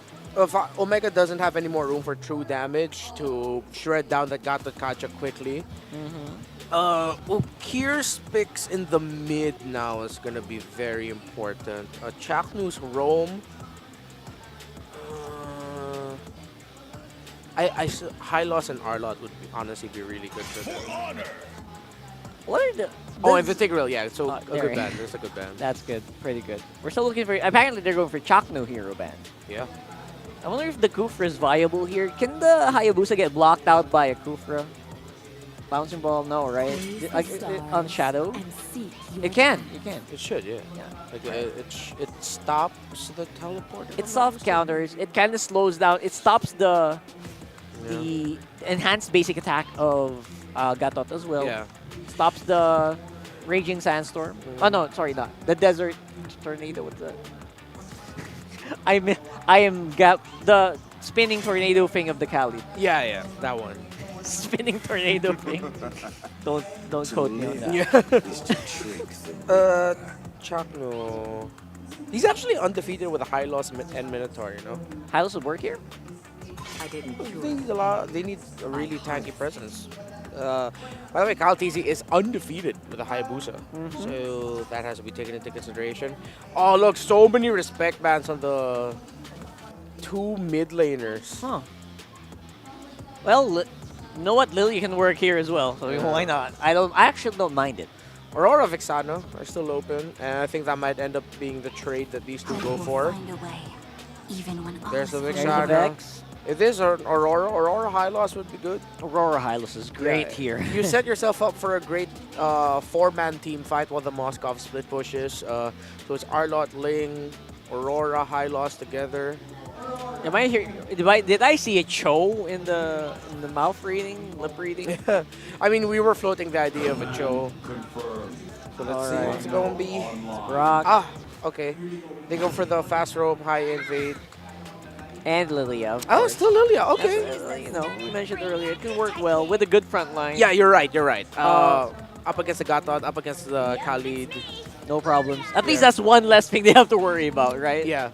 I think it was just important that Omega ended up with a mid laner that had like a reset. Or crowd control. A second life.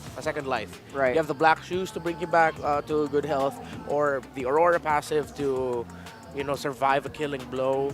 So you don't get whittled down by a Haya over and over again. Yeah. Right. It's like you make the Hayabusa waste something, or make the opposing team waste something just to try to take down one of your lives. First item, Winter Crown. Yeah. What's Marco gonna get here? Is he gonna go just Claude? Oh, yeah. Okay. Safe pick. They go for the safe route. I like it. At the same time, it opens up a lot of room for Omega to do really good in the early game, right? Because that's Hayabusa's late game, no matter how he does crazy on late game. Yeah. And very few can actually activate him early. Mm-hmm. So we'll have to wait and see. So right now, obviously, I still feel like Omega got the better of the draft here. More comfortable with these picks. I think we look at the Ling and the Haya. Ling and Haya. Who rotates better, right amount of aggression, tower dives in the mid and on the sides. Yeah, it's a Kyle and Andoryu show here to see who gets the winning condition for the early to the mid game for their team. It's becoming just that, isn't it? It's Anime just, fight. Just an anime fight of epic proportions. Let's throw it over to Naisu and Ingander. Bring us that anime fight. Hopefully someone teleports. Well, we're going to find out if someone does teleport here. Rockhart, Renmar, thank you for the breakdown once again. Welcome to the caster desk, English caster desk here. I'm Naisu, joined with Ingan. And right now, they're facing match point here. Smart Omega, after a very strong showing in game one, are going to leave it up to this one. We'll see if FCAP can extend the series to game 3 and get their revenge again from what happened in the first half of the regular season. Ingan, how are we feeling about the lineups here? I do agree with the panel. Again, it's going to boil down to the jungle lane matchup. Who's going to snowball first? Who's going to control the first 3 minutes? First 2-3 turtles. It's going to be Kyle TZ, the one above all, versus Andoryu, the curly nightmare. That came from the Filipino, but I just translated it word for word. The curly nightmare. The curly nightmare. Well, you know, again, looking at the emblems here, not only is it going to be the Assassin battle, but also the Warcry emblem battle, which, you know, usually we see, especially with these two heroes alone. Now, part of this is really just wondering if, I guess, the start of this whole game is going to be different for FCAP, because they're going to have to fight for it. Look at Andoryu. He's so confident, too, that he's going to just plant himself on this side of the map, take what he can, and get prepped up for the first objective. Earlier on, too, we saw some pretty decisiveness, I would say, from Smart Omega, where, you know, they started off on a strong foot early game. They got control against a team that is known. FCAP is known for their macro playstyle. Yeah. But it was actually Smart Omega that out-macroed FCAP. I feel like it's gonna take a lot more for Omega to pull off what they pulled off during game number 1. Because looking at the XP and Roma Falcons APBren, both are tanky, both have sustain. Unlike game number 1, wherein Ogwen had the Ruby, so it was much more flap TZ, soaking up the damage, becoming the sandbag, and Ogwen just really relying on the I'm Offended plays to connect. But this time, they can actually interchange. Even Ogwen can soak up the damage, or with the AOG, connect with the crowd control. But this time, a strong start for Kyle TZ as he gets the first turtle uncontested without any trade from Omega. Yeah, no trades happening again. This is all rotation and also just timing. This time around, Smart Omega decided not to just go for it. And that's the thing. You don't, like, even if you give up, let's say you don't contest the first 3 turtles at all. With the way the current meta is, some teams have actually made that work. They don't contest any of the turtles. They get prepped and ready. They find what they can elsewhere around the map, and then they go into a fight for the first Lord. And that's where usually this pendulum swings, and sometimes momentum shifts. Not sure if Smart Omega is going to do that for the second turtle, but at least for the first one, they just kind of let that go. No first blood's going down yet, so really when we have to pay attention to this is also, you know, gold lane matchup-wise, they're going to go ahead and just farm through. And we know that Claude now with the most recent patch, he's pretty much online, you know, 2 items in. Yeah, again, doesn't cost any more mana for a Super Marco. Doesn't have to go for the common emblem because it's not mana reliant anymore. And for Falcons APBren, even if Omega decides to pick their fights, like what you're mentioning, like let's just give up the turtle, we can't go 5-on-5. Falcons APBren is one of those teams that is known for extending the lead without clashes. Yeah. That's how macro-centric this team is, along with Fnatic Onic. I remember there was even a game with Fnatic Onic, I believe it was Blacklist, where there was no kills at all, but their lead ballooned up to like 7-8K. It was all macro at that point. It was all macro. And this one, like, going back to what Renmar and Rockhart were hoping for, you know, an anime battle, this is like the prelude, or maybe it's a season of 1,000+ episodes and you're just starting. What do you call those episodes that don't matter? The filler episodes. Yeah. This is right now, at least in this part, this is like the filler episode. So we're just going to have to wait until the objective comes out because neither team really wants to fight. And earlier on, part of that was because certain level 4s were not available even for Smart Omega. This time it is, though. So half health on the turtle. We'll see if they actually go for this once again. Okay, Chaknu making sure Dory doesn't get spot out. This time contest for the turtle. Will make sure to get it. A beautiful zone out for Chaknu as he used the wild charge and flicker combination, catching the Falcons APBren off guard. Catch him off guard. Again, Chaknu used that wild charge right on the money, but still no one going down. So I don't know if this still constitutes filler episodes, but hey, they got the objective, so it's 1 for 1 there. But an important filler episode, yeah. Yeah, and while we're in that filler episode, why don't you guys go ahead and grab this in-game code? Grab it while you can. MLBB 8th ANIF. Yeah. Make sure you type in the code properly. Again, happy birthday, Capital MLBB. Capital A. Flap TZ goes in after Andorio. Andorio manages to go out with a Finch Poise. That was a close, almost kill for Flap TZ. And with the aggression that Falcons APBren is showing, they can actually dominate starting after the third turtle. If they continue this aggression, Ogwin goes in with the AOG just to make sure that they secure the bottom lane turret. One more hit. They were able to save it. For now, I mean, it's literally one look away. Mid lane! Whoa! Okir didn't even cast the Black Shoes. That burst was instantaneous for few. And Kyle TZ. Okay, so first blood drawn at nearly the 6-minute mark. Something a little bit different than what we've seen, at least, you know, in the current meta of things. A slow start, but right now it looks like FCAP's ready to go ahead and start putting the foot to the gas here. The last turtle is going to be at about 30 seconds. And we've seen kind of this push and pull, at least from Smart Omega. Here they are in mid lane once again. They're going to force out the Sandstorm, Raging Sandstorm from Flap, but this is the thing, man. They have to just play on the course of these roams, these setups, even down to the XP lane to some extent. And Flap's going to be fine. Enough of a front line, I would say, with the Khalid, especially these tanky Khalid builds and emblem sets, that it's enough to just allow Ogwin to jump in whenever he needs to. Yeah, Flap TZ opting to go for the Thunderbelt first item as the turtle has spawned. Still, both of these teams haven't committed to anything yet, but Ogwin making sure. Look at that, Jome working on the top lane turret as Super Marco tries to defend it. Okay, so Ogwin and the rest of Falcons APBren are first here in the scene. Look at that, Tempest of Blades onto Super Marco. And he's going to bring down Super Marco up top. Falcons APBren still hasn't responded to the aggression. And Ryota with the final slash onto Few, forcing the flicker out. Here comes Ogwin and Flap TZ as well. No casualties still, only Super Marco as they work on the top lane turret. You still have Kyle TZ up top, too. Ooh. But Jome gets back. He does get back to base. Kyle TZ who's waiting there also picks up the Sky Piercer now. So still with this turtle up for grabs, last one of the game. Chaknu less than half health here. Who's going to take the turtle? Okay, Kyle TZ might be able to enter. AOG will be casted by Ogwin as Kyle TZ will get the turtle plus the kill onto Andorio and Chaknu. A double kill from the one above all. Final slash coming in from Ryota just to delay, but a triple kill is inevitable for Kyle TZ. And there we were talking about, you know, the flip of a switch. FCAP balloons the lead after a rather calm early game. Now up 3,000 gold. They'll get some turrets off of it as well. Looking at the instant replay brought to us by Infinix, you can see it drop down here.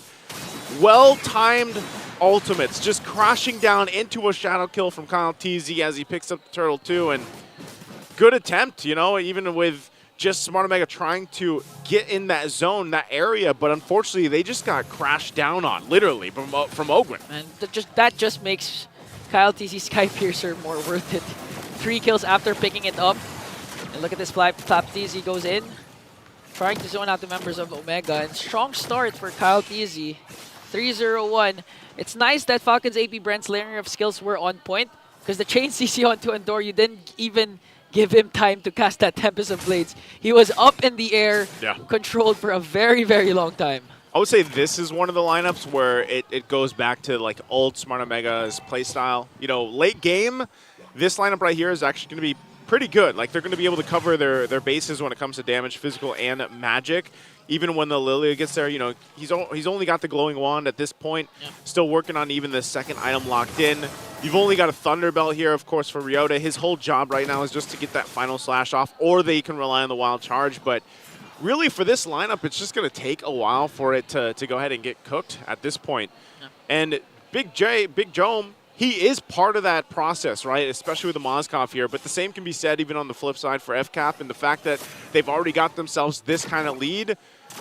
Super Marco is fine. Even if he went down earlier on, like they're already much of a threat because of the fact that you have the snowballing happening on Kyle Teasy. Lord is up, and they can actually play around this power spike they have right now. First Lord up for grabs for both of these teams as Falcons APBren trying to gain the upper hand here in terms of positioning. Shaknu, Ukir, Ryota making sure that they still have vision for their team. Relatively quiet start to a Lord clash. In any given moment, even though Jome is up top trying to make a slow push there, again with the Spear of Destruction, he can enter any given moment. And Falcons APBren, they know this. That's why they have to work on the minions first. They have to work on the wave management first before committing to this very first Lord. Yeah, you can see that. He gets the call, gets the information too. That's why Jome backed off Flap though, because he uses the defensive Raging Sandstorm over the wall. It's going to be fine. Not sure, even with that down, that'll stop FCAP from starting up this Lord here, at least to try to bait Smart Omega to contesting it, fighting it. Also a big pickup here defensively for Super Marco. Wind of Nature now available, so Jome's going to keep pushing the top. Oh, they're going to blitz the Lord as Kaltizi secures it. Here comes the counter-attack, though. Will they commit? Okay, so there was no trade for Omega apart from a slow push up top. Yeah. But KalTZ is able to respond right away. That was a quick burst down for Falcons APBren. Huge credit for FlapTZ, making sure that he zones out the area, trying to find where Andoryu is hiding. And once they know that Andoryu won't be able to contest, they just literally bursted out First Lord. Yeah, quite a bit of difference here in the XP lanes, of course, for Flap. He even has a winner's crown at this point. So the Lord's going to be worked on pretty quickly. They might force this fight under the turret right now. Ogwin thinking about it, but not pulling the trigger on the Avatar of the Guardian. So right now they're just focusing on these tier 2 turrets. They get the bottom one down, but ultimately Smart Omega holds on enough. Even clear-wise, like they can do this defensively pretty well. Whoa! Oh, Ryota. Interesting. Didn't catch anyone there. Falcons APBren gets the middle lane turret. Extending the lead. Wow. 6.8. Look at KalTZ forcing out the Black Shoes of Ukir. Here comes the attack. Ogwin still has the AOG as well as FlapTZ with a Raging Sandstorm, but they're not going to force out anything. And Omega will resort to doing those split pushes with the lineup that they have with the Ling and with the Moscow. Yeah, and this is where, you know, you guys...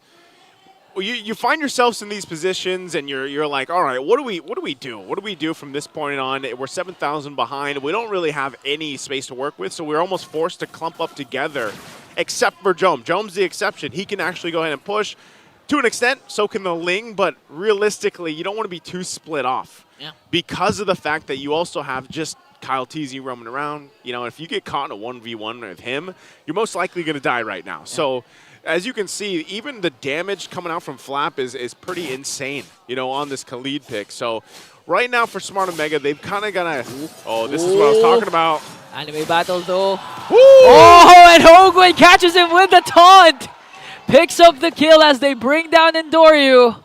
That was a crucial kill for Falcons. That's tough, man. The taunt right there, of course, from Ogwin. Just anywhere he goes, and if it's with KalTZ or not, that's always something you have to watch out for. That's what I was saying. You can technically, theoretically, you can split push if you want to, put pressure on the side lanes, but if you get caught out like that, Game over. You're not going to last long, right? You're just going to be taken out in an instant with this kind of snowball in effect. So right now for FCAP, they're just cleaning up what they can. Whoa! Whoa! Again, forcing out the Black Shoes. That was a good cast of the Wiki Shadow kill. Crucial resource expended for Omega as the Lord spawns in 20 seconds. Okay, a good seal coming in from Omega. Will they try to go for a counter-engage, counter-pick-off as KalTZ picks up a Blade of Despair? And even Super Marco knows that he can zone out Andoryu, not even afraid up against the Ling. Yeah, this is one of the things, too, where Andoryu not having a buff. Lord is up here. FCAP can honestly just blitz this Lord if they want to. That's why you got Jome still top side. KalTZ making his way. Super Marco will do most of the damage on the Lord for now, but right now, Smart Omega just trying to find what they can do with this. Okay, Wiki Shadow kill versus the Wind of Nature of Jome as he flickers out as well. On the other hand, FlapTZ working on Andoryu. Here comes the zoning capabilities again of FlapTZ. The one we saw during the first Lord where he's just literally looking for Andoryu. Not minding Ryota, doesn't care about Chak nor Ukir, just look for Andoryu whenever there's a neutral objective, and FlapTZ already has done his job. Okay, so this could be the blitz. Jome's still there. Presence on the top side. They might break out in the fight here. It does go through a reset, so still, there it is, Ukir. Again, forcing out the black shoes, KyleTZ making quick work of Ukir as they hold on to this Lord. Here comes Ogwen with the taunt coming on to Ryota. Ryota with a vengeance in, vengeance out. Super Marco dishing out the free hit. Here comes the counterattack from Falcons APBren. Mega kill. Ryota and Chaktu's gonna fall down. But here comes Ukir as well. The damage coming in. Andoryu works on the Lord as he gets it, secures it. Gonna bring down KyleTZ as well. Now Super Marco on the revenge tour here, trying to work on Andoryu. Will he be able to take him down though? Is there a Finch, boys? Yes, there is. But Ogwen makes sure to sandwich the hell out of Andoryu. Hey, Smart Omega got what they wanted out of that. Not only a base turret with a push from Jome, but then they go and do that too. Man, Andoryu, I would say, you know, based off what they were able to accomplish. Hold on. Okay, two ultimates expended just to try and bring down Ukir, but Ukir managed to stay alive. Here There's comes Jome again. The damage coming in from this Moskov. Not even afraid, going up against 3. Here comes Ogun with the taunt, but Chakno as well is here. Flash coming in from Ryota. Will they be able to bring down FlapTZ? Yes, indeed. Ogun is the next target, and another kill coming in from Jome. Blade of Despair. Spear of Destruction, though, is not going to connect, and that's 2 Bs down with the Lord push coming in from Omega. Oh, Smart Omega going to the top side to walk in with the Lord. Not sure if they want to force a fight or at least just get these base turrets down. FCAP still plenty ahead. They still have to respect the damage that they can do as well. Kyle. Okay, Kyle goes in with a Wiki Shadow kill, manages to burst down Jome! And what a huge defense from the one above all, foiling the push of Omega. As soon as I said it, man, KyleTZ jumps in. I'll say you still have to respect the amount of damage that FCAP can do, and especially if Kyle is up. You know, we saw his items earlier. He does have that Skypiercer, Blade of Hepsies, VOD, Hunter Strike, and the Malefic Roar. He's got all he needs to burst someone down, and that's why even before we saw Ukir, how many times he had to use the black shoes just to withstand that shadow kill. So right now, great, you know, a great way for Smart Omega to go ahead and be like, all right, we're not going to let this completely go out of hand. They made something happen, but they have to do it again. They have to still kind of keep it cool, calm, and collected to be able to get in a position where now FCAP is actually going to be a little more hesitant. Like, they're going to be a little more weary of the fact that, hey, we can't let Jome do this on the other side when this next Lord comes up, because you might get in a position where you don't actually stop him, you know? So for FCAP, even despite the lead that they have, this kind of side lane pressure that comes from the composition that Smart Omega brought to the table is a concern. And FCAP has done this time and time again, especially in the hands of Super Marco when he has this Claude even. So, you know, that's nothing new for them. They've just got to manage it now because it already happened in Lord 1, or Lord 2. Even KyleTZ knows the capabilities of a Ling. So it's either or. Either Jome is going to do the split push, or Andoryu, late entry for Andoryu to try and steal with the Retribution steal the third Lord, potentially. And for Falcons APBren, just really hope that they are able to secure this time the Lord. Because a while ago, Omega was willing to trade for that inhibitor up top against Falcons APBren securing the second Lord. But the problem was Andoryu happened. A crucial Templars of Blades and Retribution Seal right on time to deprive Falcons APBren of any trade they were looking for. You can see it once again. Jome playing himself side lane, and FCAP's going to try to contain it this time around. They know the play here. With Lord being up, he also picks up an Immortality, so he's got a little bit of that defense now they can play a part in. Little extra boost, of course, that potion being picked up for KyleTZ. So now they just kind of face off against each other, looking for what kind of pick-off they can find, either or, for Smart Omega or an FCAP. So still, even like I said, with the lead that FCAP has, it's still a risky game in order to actually go against, because if they do happen to lose one member here on either side, it makes things much more risky in the fact that you have that side lane pressure, and you can see both of them just kind of be in that presence there on that bottom side. The Super Marco is going to answer that. Now, Egon, what do you think the chances are that Smart Omega is able to win this next Lord fight? Well, the beauty of the lineup of Omega and the circumstance that this is the third Lord, if ever they find out that Jome is onto the bottom lane or Andoryu is nowhere to be found, they just can't burst down the Lord right away. The Lord's tankier, harder to blitz. And at the same time, by the time Falcons APBren decides to blitz the Lord, for sure Jome or Andoryu will be in the picture during the Lord fight. I love that they're just planning Ogwin there too. You know, he's kind of just this war in the bush, if you will. Yeah. Enough to be a pressure there that just in case Jome actually decided to engage on Super Marco, Ogwin will be there to catch him and support him out. So right now it's just still stalemate waters, and this is going to happen on both sides. You see Andoryu doing the same thing. Yeah. The only thing he has to be cautious of is, like I said, not getting caught out in that 1v1 versus Kyle Teasy. And then, of course, if it does break out, you got to hope your team rotates fast enough to support you on that one. The beauty of the circumstance of Falcons APBren right now is that the inhibitor turret that got taken away from them is at the top lane wherein the Lord is located, so they can easily just take care of the lanes. And Super Marco managing to also take care of the bottom, but Shaknu, okay, goes in with a conceal. It's going to be a retribution Jome's battle still there. between the two junglers. Here comes Flap TC trying to zone out Ryota. Super Marco enters in with a blazing duet, but the first man down is going to be Ryota. Omega trying to answer right back. Here comes Andoryu, but Super Marco with a clutch wind of nature. He has the immortality as well. Jome connects with the Spear of Destruction as Ukir will fall down. That's Jome two members, but Jome just pushes once again. Got an inhibitor down bottom, but is it worth it though? Because three members of Barangay are not here anymore. Andoryu works on Marco! And he's gonna bring down Bulletproof Marco! The nature, the immortality has now been expended, but Kyle Teasy, the anime fight we've all been waiting for. Oh, he picks up the immortality, and Kyle Teasy's like, yep, I'm out of here. I'm going to go start this Lord up. But man, I've seen this episode, Kyle said. Yeah, it's... But hey, Smart Omega, they did exactly what they wanted to do. They got the second base turret down. Are they going to lose this Lord here? Kyle Teasy has to be careful. Andoryu around the corner. Okay, Wiki Shadow kill. Tempest of Blades as well. Before members of Falcons APBren are here. Jome connects with the Spear of Destruction. Manages to find View, and he's going to burn them down. Andoryu as well will fall down. Flap Teasy trying to answer right after Jome. Jome still has the immortality as Kyle Teasy works on the Lord. Jome against 3 Spear of Misery. Immortality will be popped. Is it going to be enough though to escape? Here comes Ryota. He has the final slash though. What? Trying to go right after Ogwin. Still alive. Ukir? But Falcons APBren did get the Lord. Here comes the final slash. We're all been waiting for as Ogwin pops his immortality. Ryota Ukir working on Master Ogwin. Again with the Winter Crown. Buying enough time for Falcons APBren as Ukir picks up the kill. Oh my goodness. Big J with big plays again. Able to just buy that much time, switch items out from immortalities to then the Rose Gold meter. Like everything that he did there to buy enough time and still live to tell the story.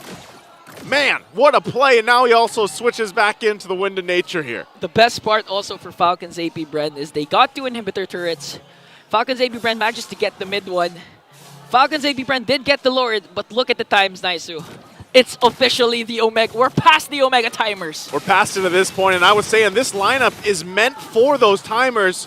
They're going to clear the Lord out here, but FCAP, I think they want to fight. Okay, they want to fight. They're bringing the fight onto Jome. Jome, though, trying to free hit. Here comes the Winter Crown coming in. Ryota with the final slash, not going to connect. Here comes Spear with the Eternal Guard, though. Kyle Teasy, Quad Shadow's out. Ryota is in trouble as Flop Teasy will bring him down. The Lord is still up here for Falcons APBren as they manage to bring down Ryota. They just have to manage this. They're going to have to clear out the Lord. Ukir should be able to take it down himself. The charge does come through the wall. Oh, mid lane, Andoryu. Okay, he's fine too. Getting chased down. Kyle still looking for him too. Wow. They might be able to catch him. Ogwin has him spotted. Uh-oh. Oh, Andoryu! Too much bees in that brush, and he's going to fall down 58 seconds before he respawns. Falcons APBren, they don't care about Omega timers. All they're thinking about right now is extend the game and get the revenge onto the Barangay. The waves are pushing in here as much as they try. They're going to have to pull out a miracle. Flap TC starts things off. Jome trying to clear the middle lane. The damage coming in from Kyle is just too much. Falcons APBren on the verge of evening out the series, and we are going to a game number 3. Wouldn't have it any other way for our star match here for the day. Going to another game 3. Great adjustments coming out, of course, from FCAP. And man, I have to give it up even for Smart Omega. A valiant effort there I'll try to turn that around in a great effort just all around by both teams. I know our panelists have a lot to say about this one. Let's throw it over to them to break it down. All right, now that was a match. My goodness. That got us all tongue twisted. It sounded like Nice who said, throw it over to the panelists to bake it down. I'm ready to bake. Let's cook. Let's cook some good analysis, you know? Let him cook. And our hunch was right. It ended up becoming a story of which jungler would play better. It was a Hayabusa versus Ling show because in the every other role other than Jome split pushing was just supporting cast to their junglers. Sadly, no one teleported. But in this one, it's Hayabusa. Kyle TZ, 10-1-6 in this game. He snowballed, got the early. He missed out on that first Lord. However, that was because he was low. He had no more shadows. He couldn't go back. If he stayed to contest that first Lord that Andoryu stole under the noses of Falcons APBren, he would have died. But then Falcons APBren were able to recover. And the game that Omega was playing was risky, but it was a very calculated risk because they were just leveraging the fact that Jome was just constantly split pushing and the team fighting of Omega as those four are already so good. However, the Flap TZ reached another level in this one. Great decision making. He only died once or twice here, if I'm not mistaken. And it was his aggression as the Khalid who picked up a Winter Crown was so good, being able to heal through that. And you saw the Falcons APBren understanding that this is a jungle versus jungle matchup. As long as they can take care of their map, they just really need to take down Andoryu or give Andoryu a difficult time. And Andoryu had a very difficult game. Yeah, if there was an interview for Kyle TZ right now, he'd probably go, you got us on first half, not gonna lie. Yeah. for sure, dude. They did. It felt like they could probably end it a few moments there. Yeah. If only like one person was alive. Yeah. But yeah, they cleaned it up. Falcons APBren came back with a vengeance. Yeah. And the sequence before the game-winning siege by Falcons APBren, you saw that was them taking down Ryota. That came from Flap TZ just saying, screw it, I'm going to go forward.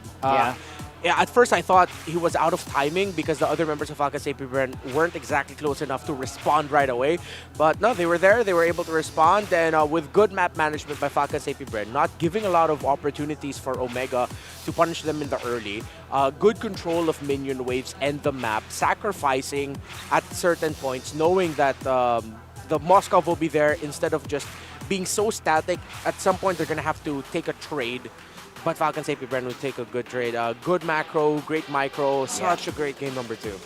Yeah, there was that moment where you were actually saying, yo, someone help out Flap. Yeah. And that was that moment right there, right? Yeah. So, yeah, they did, and they won. And that's exactly the story here. But then again, it was just not one-sided. These two guys have been working TZ brothers hand in hand. Yeah, it was a story of the jungle versus the side lane, except this time around in the side of Falcons APBren, with Super Marco having, he was given a lot of difficulty in this game, really. Not a lot of opportunities for the Claw to dive in with a massive Blazing Duet, being up against the Arlot and the Grog. It did now fall into the hands of Flap TZ. Remember, EXP laners now are the new main roamers or frontliners. Yep. Roamers are usually follow-up now in terms of the ultimate priority.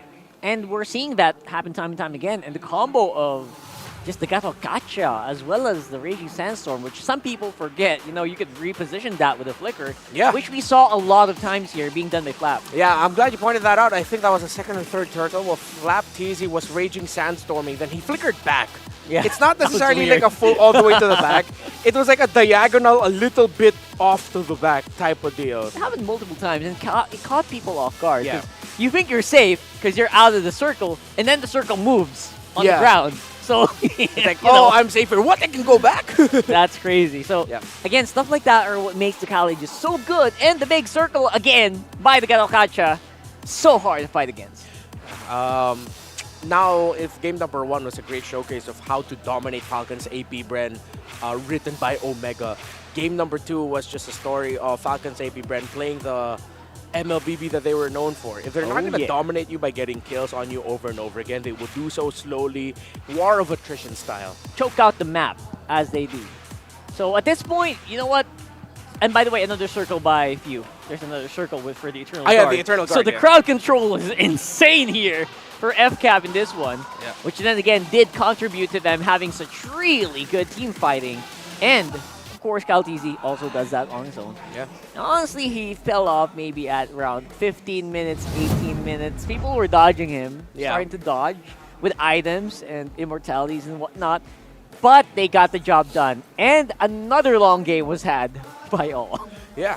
And one of the impressive things here that Falcons APBren did was as the game went longer and longer, we talked about number one, them willing to sacrifice turrets, letting Joe push out, even though as long as they have someone to stop him from ending the game, that's okay.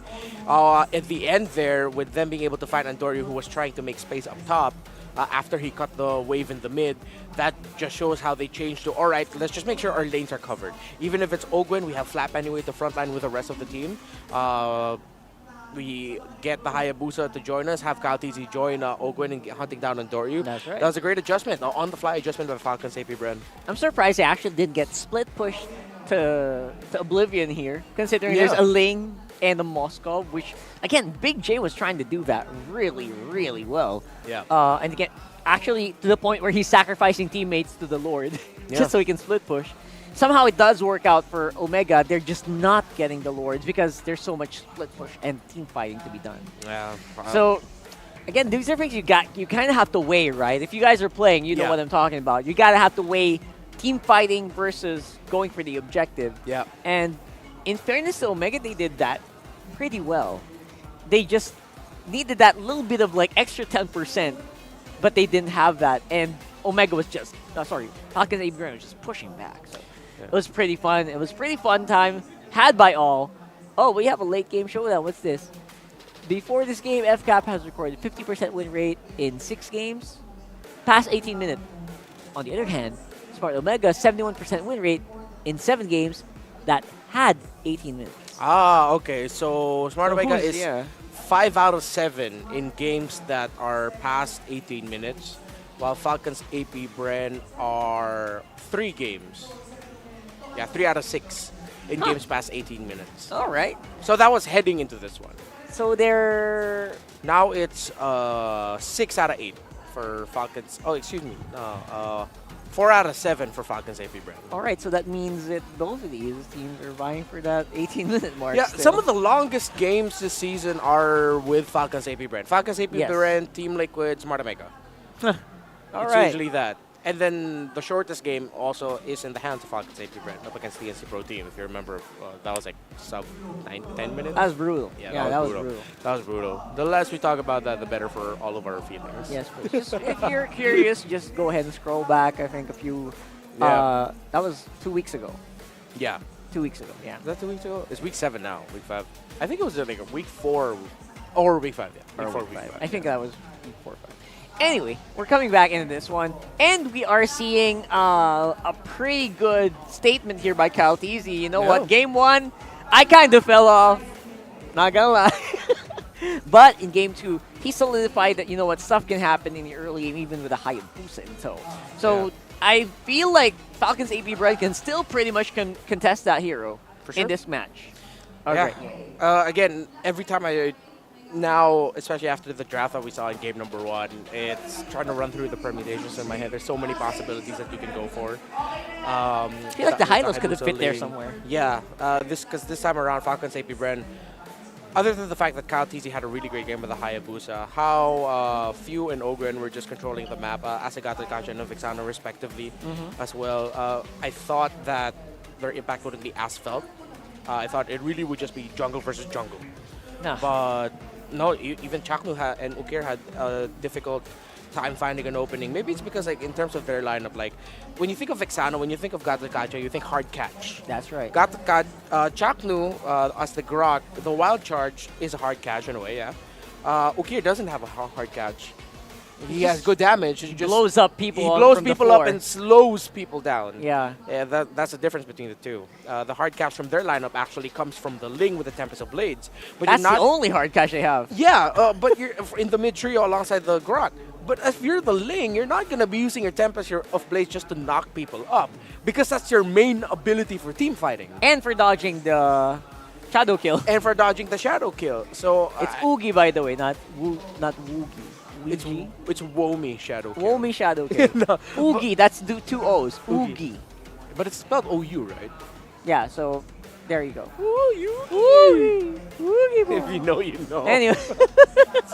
Cold FCAP anime. on blue side, by the way, and a big shout out to our streamers from Southeast Asia. You guys watching from MENA in South Asia, and our good friends in NA. Man, I hope that we get more NA streamers. To be honest, I feel like NA just super underrated, and how well they create stories there. Dude, shout out to Trex, who braves through the very difficult time zone difference of NA and Asia. He would restream MPL Indonesia, MPL Malaysia, MPL Philippines. So shout out to you, Trex. I miss you, man. Yeah. And scan the QR code right there if you want to join. If you want to join on the action. We're still getting people. Playoffs is coming. Yeah. Right? So go ahead and do that. And we could probably register there as well. If we're not here like most of the time. Yeah. I mean, maybe on our off days. It gets tiring. It gets tiring. Yeah, I know. Shout out to the restreamers. You guys are great. Shout out to the restreamers who just hang out with us, right? You guys hang out with us. Your viewers hang out with us. Comment your favorite restreamer. If you have a favorite restreamer, I want to know their names, and we'll also try to drop by. Yeah. Comment it down below. If they're live right now, let us know. Right now, we're going to draft for game number 3 here. Match number 3, game number 3. And it is going to be a blast for sure. Hayabusa is a proven commodity. And the lane can also kind of really tear it up. But the big question is, will Big J get his Moscow?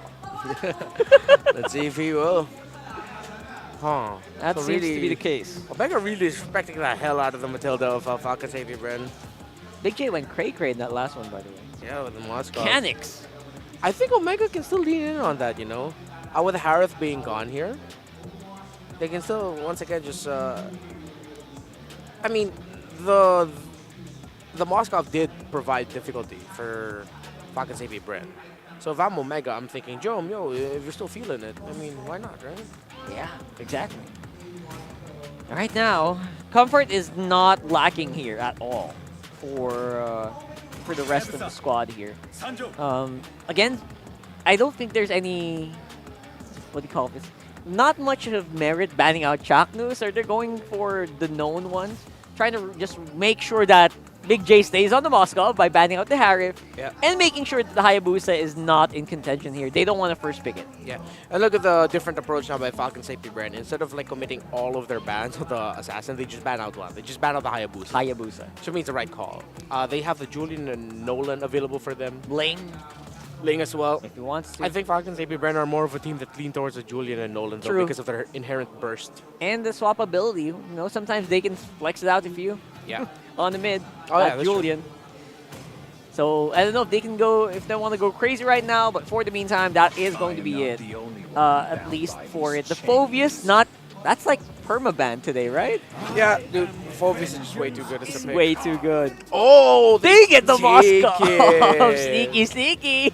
It's going to be a different approach now by Falcons APBren. All right. Okay. So they say, you know what, you've been being too comfortable there on the Moscow, Big J. Yeah, we did acknowledge that it is still a very respectable pickup. Yeah. I love it. And the alternatives obviously are still pretty good. The Claude's still pretty good. Alice, if he wants to. Lunox is out in the probably not. Yeah. I think the question right now for Omega is if you're going to give the Ling and Moskov, if ever, or are you going to pick it up for yourself? Hey, Adorio's great on the Ling. Yeah, for sure. There's the Claude. There you go for save. Safe And got Claude for the roam. Again, we're not sure if it's roam, can be XP, but most likely roam. Yeah, most likely roam. I mean, game 1, Omega had the Gatot, they won. Game number 2, Falcons APBren had the Gatot, they won. So I think it looks like they're just trading the Gatot pickup. And again, there's not a lot of like hard damage right now to deal with this pick. They only have the Moskov. Unless Falcons APBren swerves and picks up like something like Alpha, which I highly doubt it. They're going to be chasing the top tier junglers right now. 100%. Yeah, either Ling the Ling is the top pick, right? And then Julian, then yeah, depending on your comp. Actually, now it's more Nolan than Haya. Nolan. Yeah, Nolan and Haya are like the true priorities right now. And then Nolan is like straight up buffed, right? It's the slow because the slow, it's the slow that is ultimate a has. fracture. It's There you Nolan, go. yeah. And they acknowledge that. Yeah, and chasing the Khalid. Third game of Khalid for Flap. Yeah. Yeah. Wait, 3 straight. You're right. Huh. Having That some is- fun here. 3 straight Khalid games for Flap TC. He didn't look. He looked like, oh, after I got picked, his arms stretched out. It was, Yeah. Here we go again. I feel like he's like, what year is it? This is M2 all over again. Oh yeah. It was during that time Khalid was like the EXP laner pick that you go for. Ooh, like, great you point that out. And he was also part of that. Yeah. Good I think chase the Julian here. If Julian. I'm Omega. Julian. But don't turn off the idea of there we go. The Bane. Oh, we're talking about people who that duo, bro. This Gatot Bane duo. Yeah. They did this in game 1. Obviously with different marksmen. The gold laner. Look at that Bren pass. Oh yeah, this is the APBren championship pass. And this guy's name is Brent as well. Yeah, that's AP Brent. The guy's name is actual legal name is Brent. Yeah, one of the most active members of the Hive With here a in T. the Philippines. Constantly goes into the Hive group trying to look for a girlfriend. Yeah. No, that's the running joke That's of the the running Hive. joke. Shout out to the Hive if you know. Yeah. Shout out to the Hive if you know, Just, you know. Everyone's in on the joke. Just so that you guys, don't get misled. Yeah, it even got to the point where Brent's saying, guys, I'm just living my life peacefully here. Why are you dragging me into Really this? nice guy. He's If a you really talk great to dude. him, he's a really chill guy. He's Yeah. always smiling. I would not be surprised if, he's the one getting hunted. You know, I'm surprised that Omega banned out the Valentina. I think they're thinking of picking up a Faramis here. Faramis sounds great, right? It would this lineup would do great with the Faramis. Yeah. If they go Faramis, Literally unstoppable. yeah, what's left for Falcons APBren is the Vexana or the Aurora. In fairness, Aurora's great combo with Khalid. Then the Nolan can probably just go ham. Yeah. I'd like the Aurora more than the Vexana. Pretty But I glacial. understand the... Oh, that love makes sense. that respect for Yeah, of Ogun. course. You have the Cloud, you have the Bane, you have to take away the Lolita. Hmm. I think, I just said Aurora, but Aurora Vex. I think either or would be okay. A It's what? just Sorry? like Aurora or Vexana, either or would be okay. Yeah, for sure. It's just you're gonna have to pick your poison. If you're thinking, do I want more damage? I go Vexana. Do I want more control and survivability? I go Aurora. Do you think about banning the Faramis here? I think they have to. It's quite deadly, honestly. Dude, Faramis, Bane, Gatot? Yeah. Bruh. And they have the Cloud already. Matilda's out, so you know what? Don't. Bane's just sorry. Faramis is just so good. Wow. They know something we don't. They know something we don't. I did not expect that ban at all. Mincitar. He does have. Wait, I know someone played Mincitar earlier this season. Someone did. I just don't remember who. I know it made an appearance somewhere. No, And it yeah, won, you- by the way. It won. Oh, that was Aurora. That was Renegade. I remember it won, It right? lost. Did it look? Did it win? It lost quite badly. Huh. There's a Vex. Oh, they don't play the Faramis. I would have picked the Faramis. That's a great Faramis lineup. Yeah. Maybe again because they were thinking too late game. Look at the Khalid, look at the Nolan, and thought, maybe I do not want my teammates all clumped up together. Oh, good point. Yeah. Yeah, the you know what? The NetherRealm does kind of force you to play close. Yeah. So I get it. Yeah. Definitely do not pick up the Faramis here. Yeah, don't. And No, for no Falcons need. APBren, yeah, no need. It's I think good. you want to go full mobile with this lineup, right? You want to go really mobile. You want to be able to chase them down on the map, which they're probably going to be running from you anyway. Look, it's Few and Ogwen thinking what they want their pairing to be. Oh, Low Yi's open if they want to. That's a great pick. Loy is great pick here. For the roam though, that's Nana. Nana and Hylos. The most. Oh man, people are celebrating. Even Omega fans are like going ham right now. I love it. Me loving me some Nana in this game. The easiest set of abilities to remember. Molina Blitz, Molina Smooch, and the Boomerang Toss. I forgot the name of that one. Molina's Blades. Blade of Molina. Blade of Molina. Okay. Oh my goodness. I'm gonna go Grok. That'd be cool. Again, I'm with y'all RG boys and RG girls It here. works.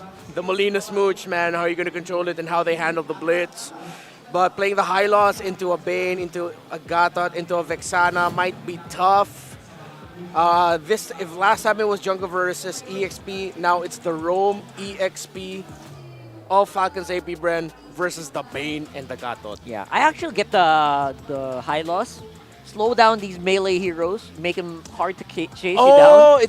So is it more setup for the Nana, something like that? Or? It's more like the Nanas for the finisher. They're gotcha. just playing defensive on the high loss, man. Gotcha, Super gotcha. slow. I gotcha. Okay, let's see if that's going to work out here. As we throw it over to game number 3. I'm excited to watch this. Throw it over to the casters. Thank you so much, guys. We're just as excited to see the combo of a glorious pathway and a Molina Blitz. I'll tell you that much. That is going to wreak some havoc here. But welcome to the last match of the day. It's me once again on the English desk, Naisu, joined by Ingan, as we bring you this one. FCAP and Smart Omega now in Game 3. FCAP looking for the revenge from earlier in the season. And I don't know, man. Very fun lineups, I would say, for our last game here. What are you thinking, Ingan? It's not a star match without unconventional picks, without Game 3s. And again, okay, seems like Falcons APBren are the aggressors trying to get their orange buff away from Andoryu. Whoa, Just a quick reset here for Flapteezy and Ogwen. And again, they're back in the picture here, trying to zone out Andoryu. Here comes Kyle Teasy. Will he be able to retreat though? As Omega forces to rotate with 4 members and first blood. They're full sending it. Okay, but this time Flapteezy though answers right back with a kill onto Andoryu. That's going to be a more worth it trade. Unless Flapteezy manages to escape. A roamer for Andoryu with the Bane. Hey, Worth. They got Andoryu. Hashtag Worth. Wow. So, you know, that really reminds me of the early aggression that we saw from Team Liquid PH. Was it last week? When they went back to the roots of the Echo Express. The Cho and Khalid combination. Yeah. So, and they're still going. Oh, they're still doing it. And Kyle Teasy manages to get the purple buff. Okay, first minute in. There is no buffs for Andoryu. That's going to be a huge problem for the first turtle. Oh! Flicker out. Even if Few has the passive, he's not going to waste it on one power of nature from Ryota. Yeah, he's fine. He's fine. I know there's some excited people in the crowd tonight because I just heard a shriek in the MPL arena. Probably a Nana main out there, but this turtle's tough for the taking. We'll see how they play it out. Already, Flap! Oh, Flapteezy, but here comes Ogwen with the Revitalize plus the quick sand guard. Look at the HP of Flapteezy. All of a sudden, it's like he went home. That's just... I was going to say, like, that's just dirty. That's just healing right there, man. Unfair. Revitalize with the sand guard there. That's tough. Like, how do you even overcome that amount of healing? Look at this. Nana main's idle. Last season, Few has played Nana in 3 games with a 100% win rate. You know, I gotta say. Tell me. That's also my record for ranked games when I use Nana. 3 games, 100% in span of 3 months. That's how much I don't use Nana, but Few. That's locked in, man. That's locked in. Yeah, and we've been saying, you've been saying this. Wait a minute. Whoa. Okay, Ogwen. Trying to zone out Shaknu, and here comes the wild charge from Ryota. Answers right back with Raging Sandstorm, but deadly catch from Andoryu as he goes down as well. In exchange for Ogwen once again. And the quick sand guard plus the juke from Flapteezy. A 2-0-0 start for this Khalid. That's what I like to call athletic flicker right there. Athletic flicker. Very athletic, a Flap. And, gonna break some ankles though. Yeah, that's how you break ankles, you know. And you also saw when they used the Raging Sandstorm, that was a perfect time to go ahead and lay down the Molina Blitz as well from Few. And that's the combination they have. That's one of them, I would say. Yeah, you have to wait for the Glorious Pathway and Molina Blitz. You don't need, and that's ultra slow. You don't even like need it, but once it's available, it's gonna cause havoc in the team fights. Speaking of havoc, they're trying to plan out the play here on the Jome, but instead goes out. And going back to your to my point a while ago, you've been saying a couple of weeks back that I wish we have a graphic of how many unique heroes used for this season. And Few picking up the Nana just adds to that list of how many heroes we've seen so far. We gotta be up to like, I don't know, in general. Because Kirk alone already has 12. What more the other players? And I know team as a whole, earlier on, at least today when we started the day, I think it was Smart Omega. 40. 41. You know, so these are some pretty like, it's crazy, but I'm happy. Like, as someone who was rooting last season for the non-meta picks to come up, aka Cord, you know, I'm glad where we are now, where it's like, you don't know what's going to pop up. Not only that, but also, honestly, at this point, week 7, I don't know who's going to be champion for season 14. Same. I know Fnatic Onic is undefeated, guys, but I'm just saying, like, anything can happen when we get to the playoffs. Especially, you know, when we receive major buffs, changes, patches for the most used heroes, things could go south for the top team in just a blink of an eye with how versatile the meta has been for this current season. I mean, who would have thought Few's even the one who said that he wanted to really go on a revenge tour against this guy. Jome is going to fall down. Big damn. Big damn, big plays, and a big shutdown for Falcons APBren as they also get the turret down bottom. Oh, man, I can already see it, Ingon. After today, your ranked games won't look the same. It's going to enable a lot of Nana heroes. But speaking of the current meta, though, it's viable again with the current adjustment of Nana's ultimate. It's not just one, not the ultimate, though, the Molina Smooch. Yeah, the Molina Smooch. It's not just a single target anymore, it's AoE. Meaning a lot can be transformed. And speaking of transformed, Ukir just got transformed there. And even that alone has damage to dish out damage onto Ukir just like that. Yeah. And so, you know, with all this happening, like, there hasn't been any of these huge team fights. It's all been mostly, like, just pick-off centric, aside from that early start where we saw, you know, the invade from FCAP and everything else. But really, it's just been, all right, we find a moment here. We laid down the layering of ultimates that we've been talking about this whole time, and that's enough to get a kill. Look at this. Kyle knows. Kyle knows. He knows. He's sensing it. They got some information here. Oh! Oh, but does he know the wild charge is there? Plus the Guardian's barrier manages to escape, and here comes the Nana pick 2-0-1. Ogwen on the charge with a glorious pathway, but a passing coming in from Ryota will ensure that he is safe. He is safe, and now that's the, you know, even in a sense, that Fracture, having that slow now, that 30% slow, does play a role in Nolan being able to escape in those instances right now, too. That just leads into this third turtle for the taking for FCAP. So Smart Omega tried to make a play. They tried to, you know, throw it out to left field. It didn't work, though, unfortunately for them, and they're going to lose these tier 1s as well because of Flap. Just putting pressure on the back. As Super Marco works on the middle lane turret, Kyle TZ and Flap TZ.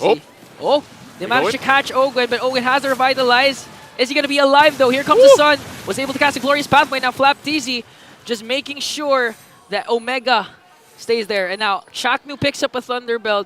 And you were saying the fracture of Kyle TZ played a huge role in why he was able to escape. You know who else played a huge role?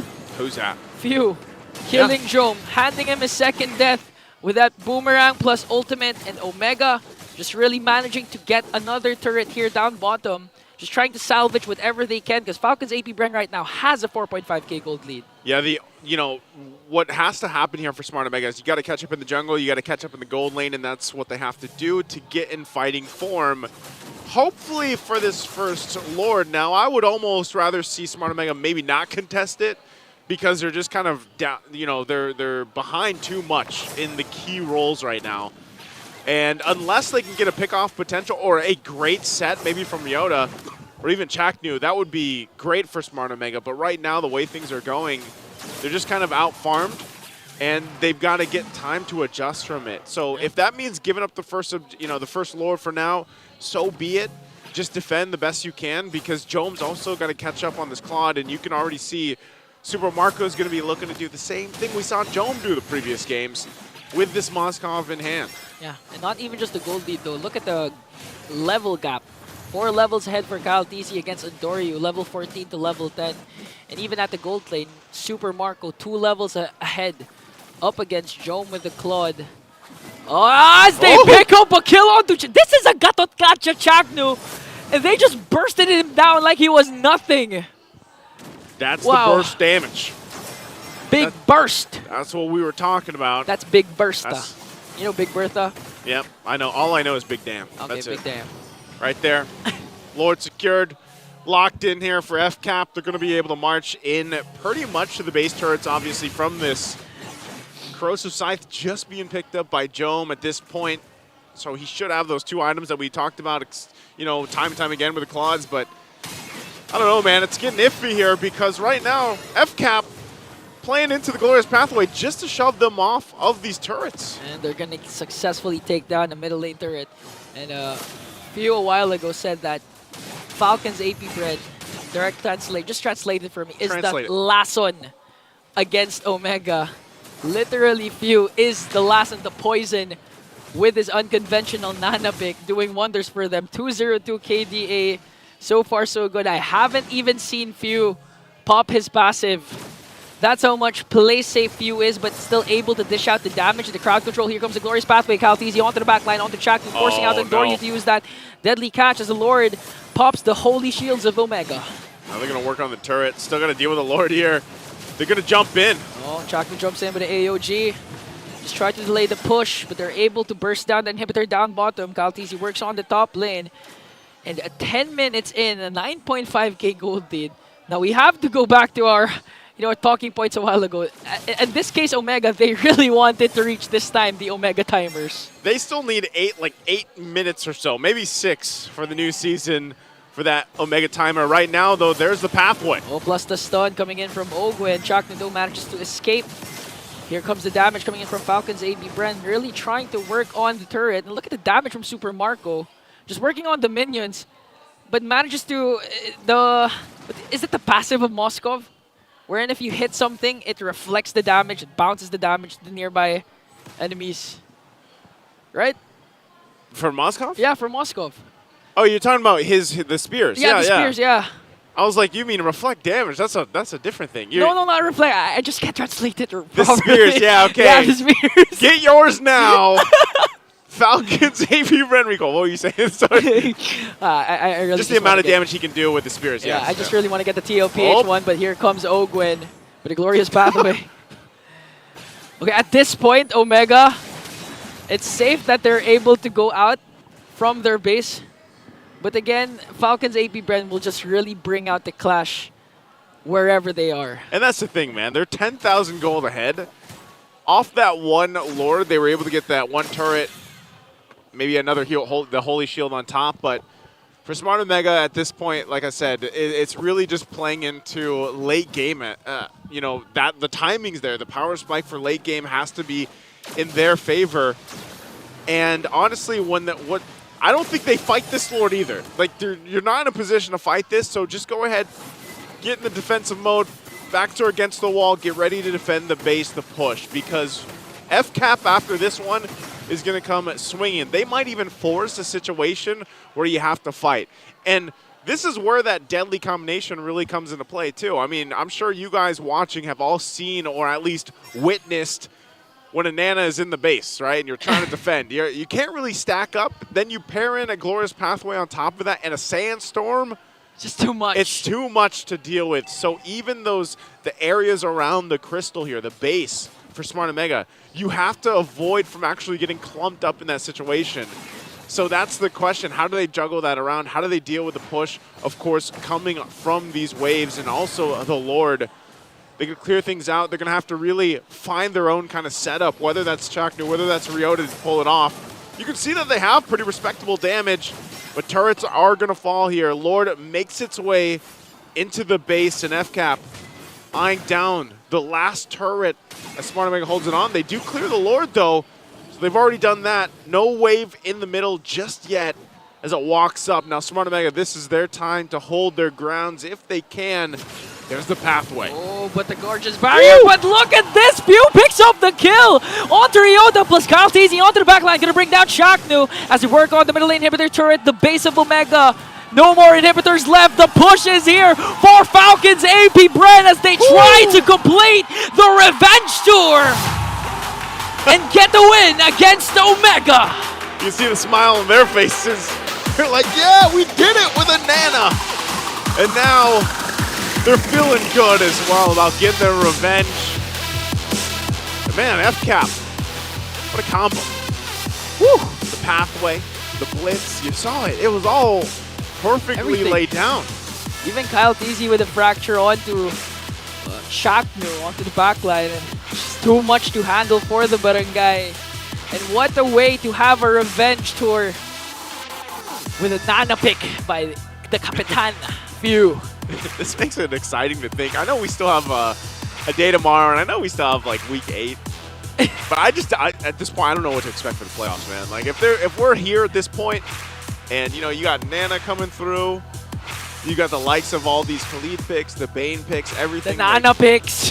Yeah, I hope that we continue to see these new heroes come to play, even in the playoffs. All I can say is still heads up high for Omega. They already qualified for the playoffs.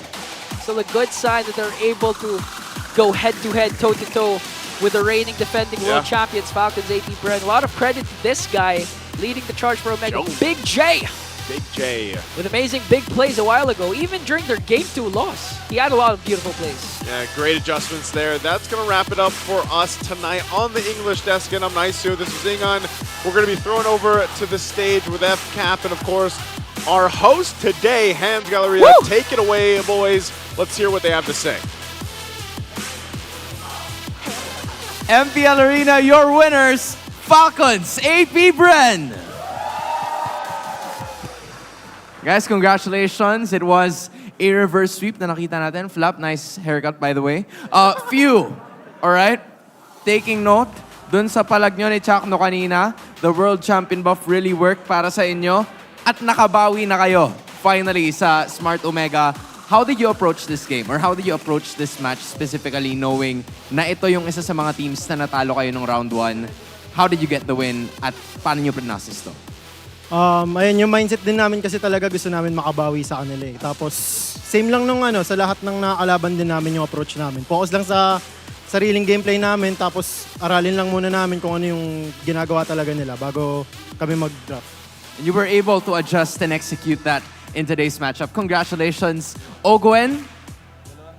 Nakakapanibago na bagsak yung buhok mo. Parang okay din yung bangs sa'yo. Okay din. I mean, now, nakabawi kayo sa Smart Omega.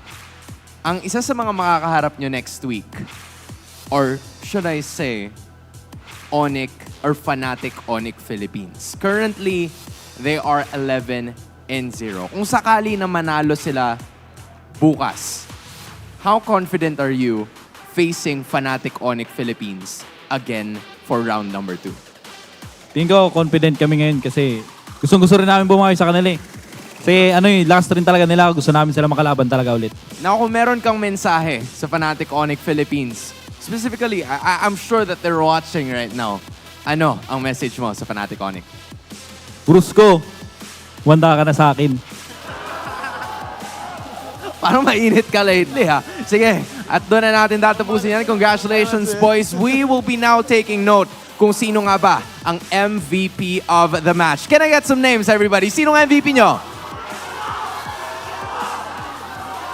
Alright, I hear some names. I hear a lot of names. But the MVP of the match is going to be Kyle Teasy. Kyle, congratulations. Dahil sa panalong ito, posibleng makita natin na nag-reband na si Andorio. I don't know what's gonna happen there. Pero ano ang mensahe mo sa lahat ng mga taong sumusuporta sa inyo at sa Falcons APBren? Sa lahat po ng mga sumusuporta sa Falcons APBren, maraming salamat po. Pagpatuloy nyo lang po kami supportan at gagalingan pa po namin. Thank you. It's always been like this. Parang ikaw lagi ang MVP of the match. Congratulations sa'yo, pare. At ngayon naman, makikita din natin ang winner ng 3,000 diamonds together with a playoff ticket para sa darating na Season 14. He's gonna come over right now. Hello? Hello, do you? Uy, balato daw. Next time na sila kausapin. Okay. Pero yun nga. Alright, what's your name? Jacob po. Jacob, alright? Ikaw ang panalo ng 3,000 diamonds and you get a chance to meet one of your idols. Sino ba sa kanila ang idol mo out of everyone? Si Flap po. Si Flap! Idol ng mga kids. Si Flap, okay. Bakit si Flap? Ayan, dyan siya sa tabi mo. Bakit si Flap? Magaling po mag-XP. Magaling daw mag-XP. Okay. Hindi Parang ba? di naman. Parang hindi naman daw. O sige, ano bang mensahe mo kay Flap na ngayon nandyan na siya? Anong message mo sa idol mo? Sana po mas galingan niya pa po lalo para po makaabot po sila sa finals. Alright. Thank you. And ano namang response mo dun, Flap? It's so nice to hear some... Thank you so much. Mas gagalingan ko pa para matuto ka sa akin. Yeah. Para matuto ka sa akin. Manalo ka ng 3,000 diamonds and you can also get to walk with your idols patungo sa ating runway. So again, everyone, it's Falcons APBren. You may now take your bow. And take your walk of victory.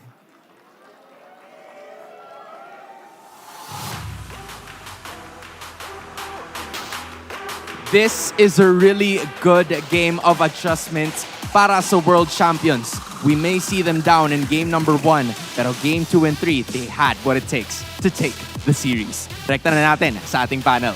Pasok! There you go. I can see a lot of satisfied faces with Falcons APBren and a lot of satisfied Nana players in the world. You know what I love here? Seeing the comment section. What? They have the same exact feeling as us. Once they saw that Hylos and Nana, everyone's thinking, yeah, that's gonna be a headache. And it was. It was the MVP. Let's go, Few. And you know what's crazy? That stat line they showed last season. Yeah, I forgot that. He played 3 Nana games and he was undefeated. What? So in 2 seasons, Nana's 100% win rate? In the hands of Few, yes. Oh my goodness. His Nana's been undefeated since season 13. Unbelievable stuff. The more you know. Huh. I love it. I love it. Honestly, it does feel like it's a very viable hero, especially with a really sticky floor, the Glorious Pathway. Yeah, and that Glorious Pathway, that magic carpet laid down, really set up a lot of things for Falcons APBren. It allowed Ogre to get into better position. It allowed an escape tool or an initiation tool for Flap TZ, providing more slows for the Desert Tornado. There we go. Desert Tornado. Yeah. I was saying that Desert thing earlier. It was very close. And of course, set things up for everyone, really. The Nana. And this was the high loss, Khalid, Nana playing together so well, giving a lot of difficulty to Omega's lineup. Yeah, and of course, Omega lineup is no slouch either. This is a lineup that's designed to steamroll lineups. I've faced against this a few times in ranked games. It can literally just walk all over you. And unfortunately, again, it's hard for them to walk since most of them are melee heroes at the end of the day. So, beautiful plan for APBren. Yeah, when we think of mid laners, when you think of, shout out to my TCG players, Blue Decks, you think of control. And that's exactly what was provided by Falcons APBren. Game number 1, there was so much control in the lineup of Omega that Falcons APBren got stomped on. Game number 3, now you have the 3 heroes that I pointed out for Falcons APBren, the mid, the XP, the roam, with all that control, Omega couldn't find the tempo. Yes, Omega does have that same amount of control. They have the Gatot, they have the Vex, they have the Bane. But the difference between game 1 and number 3 is in game 1, Falcons APBren gave less openings for Omega to capitalize on. And most importantly, because of the nature of Few's hero here, Omega just couldn't full commit all dive. The Nana has that escape tool to be, that second life that we talk about. We're talking about second life. We're talking about Aurora, Lilia. Nana was the last thing on my mind. Nana. Yeah. Oh my goodness, all right. She's been popping up here and there since season 10. Funnily enough, it's great against Haya. Can't get eliminated by Haya if you're running away. Invulnerable. Yeah, that's true. Huh. Okay. The more you know. What if down the line this is like a championship winning pick? And honestly, it can be. It can be, honestly, right? Yeah. You forget stuff like this does happen in previous seasons, like season 1, 2, 3. You just forget it happens because other heroes pop up. Yeah. And then you remember, you know what? The way that these heroes interact, you know what? Many people would pick Nana just because of that. Yeah. Immunity to the shadow kill. I think I'm gonna rock more Nanas. I don't get a lot of chance to play mid lane now. I don't know why. I almost end up playing Rome, but yeah, let's play Nana. And you can send him the screenshot. Yeah. MVP Nana, bro. Go ahead. Let's all play Nana. Let's all play Nana, guys. And here's a mic check from Flap. I wonder how they actually talk in game. Basically, man. Yeah. mo. Tito mo. Pray niya. Ayan, double na. Pasok namin yun ha. Okay. Tower lang. All right. All Very chill. chill in that last one. Yeah, it was just like a bunch of calling out specific targets, much calmer approach from Falcons APBren. And Flap TC kind of just going a little bit too much, I Yeah. guess, too hero. Trying to go for the kill in that first one. Yeah. In that last one, they're more chill. Yeah. You know, they kind of worked together, started to be more relaxed. So, Vice board time. Let's bring up the standings here. Oh, congratulations, you got a heart. And Yep. since I am eternally on this couch, there's running out of space for my predictions. I am on fire this season. That's right. We're going to have to come up with a completely different method here. Yeah, we gotta allow the casters to get more opportunities to get their predictions in, because usually these are the ones that are either like on here. Yeah, And they it's- can physically. Yeah, it's their star match predictions. Plus, I mean, we get predictions all the time here in the panel, and yeah, my butt is eternally parked on this couch. So yeah, that's why it's like that. So we're going to talk more about that. I feel like 8 predictions are a lot, especially if we did this for only 2 weeks now. Yeah, and I don't think we started counting from week 1. That's right. This is literally from week 7. Sorry, week 6. 6? Yeah. Didn't we start counting like 4 or 5? We introduced it in week 5, day 3. Oh! So Whoa, this- I've hit 8 predictions since week 6? You've been getting the right predictions. Wait, I guess. how is that possible? Oh, wait, no, yeah, a lot of the games. So, hey! Cool. I think that you're getting all the correct predictions so far. Ta-da. Feels good, man. We're going to have another separate system when it comes to playoffs. Yeah. I want a rank system because numbers, it's great if you're high, but I want to see the progression up and down. Yeah. I feel like we can do that. And let's ask them to include again the community vote in here The also. community vote, we need the community vote here. Yeah, if the community vote was here, they wouldn't get a sticker because the community vote went to Omega. That's right. The majority went to Omega, so it's Falcons APBren winning today. So these are your votes. We want to add your votes when the playoff arrives. So we're going to do that every game for the playoffs. Yeah. That's what I plan to do. And so, don't forget, we accept letters and stuff, so send us your letters when you come here in Green Sun Makati, okay? Or comments. Yes, comment stuff as well. And always vote on the online stuff happening on the YouTube. Speaking of online stuff, MPL Look at that. comment. Beautiful timing. Robert Viray says, thank you, Few. Nana user here. Alcin Natoy says, Nana galing. And Syracuse says, I'm going to spam Nana on RG. Yeah, it's a Nana party. A lot of people are happy about the Nana. I'm happy about the Nana pickup. Few still undefeated with the Nana since last season. That's an insane fact. Watch out for MPL Philippines fun facts week 8. And week he 7. didn't die all game. 3-0. You're right. That's impressive considering the hero pool of the opposition. Wow, Nana. I bet Smart Omega just said, guys, really? Damn. What? Who knew? Who knew? Yeah. Well, I mean, few I knew. lost to a legit Layla Rome the other day, so... That is really... It was classic. Very classic. Nope, it was RG. Layla Rome. Don't do it. Maybe next week. Don't do it. And here are our standings for week number 7, day number 2. We are closing up the week soon. And we got 2 teams who are still 50-50 because they're tied almost neck and neck. A bit of a win-loss advantage for RSG Philippines by one game. So that can be easily overturned. So I think that's something we got to watch out for. And don't forget, we're also thinking about who's upper bracket and lower bracket with the ones that are already qualified. Yeah. Oh, wow. Aurora, Team Liquid, and Smart Omega all within striking distance of the upper bracket slot. Yeah. Again, Fnatic Onic Philippines are the only team right now to secure an upper bracket slot. They can't go any lower than top 2. That's So right. now it's a 4-way bloodbath. Imagine, they're literally tied as well in scores. Yeah. So no one's safe yet. Like, they're all really gunning for the win. And we're going to talk about the Fancy Klaban as well. These are our standings for week number 7. 7 weeks of non-stop action. For almost 7 weeks. And looks like the Bees are taking some pretty big hits. Because Omega actually got the best of them in the Fancy Klaban arena. Yeah, the Kabarangay, the Omega fans beat the Falcons APBren fans earlier. The Bees. And oh, it's wild. Look, the top three, it's the Bees, the Cavaliers, and the Raiders.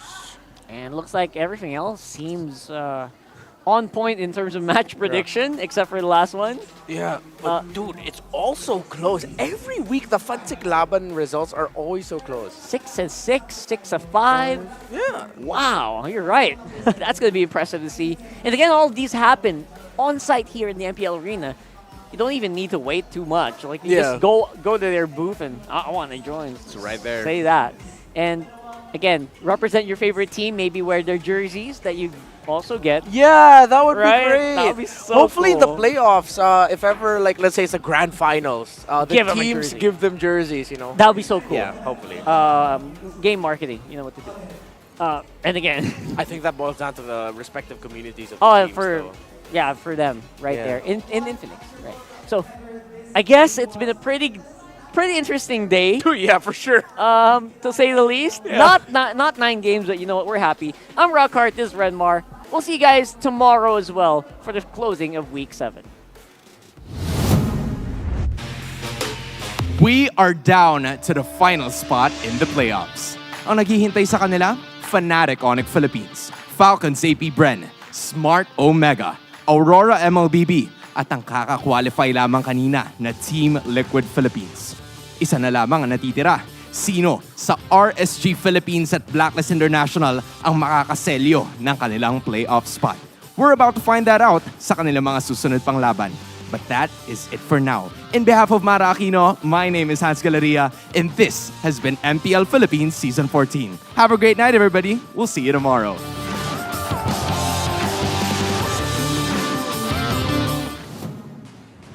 The 14th season of MPL Philippines is brought to you by the following sponsors.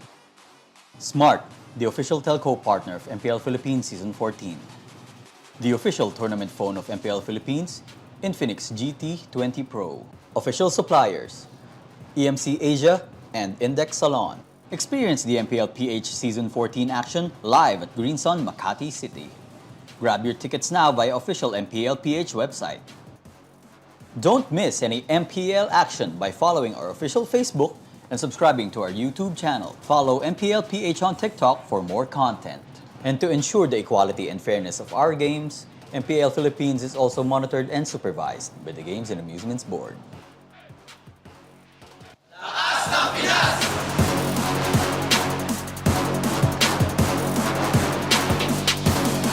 Lakas ng Pinas!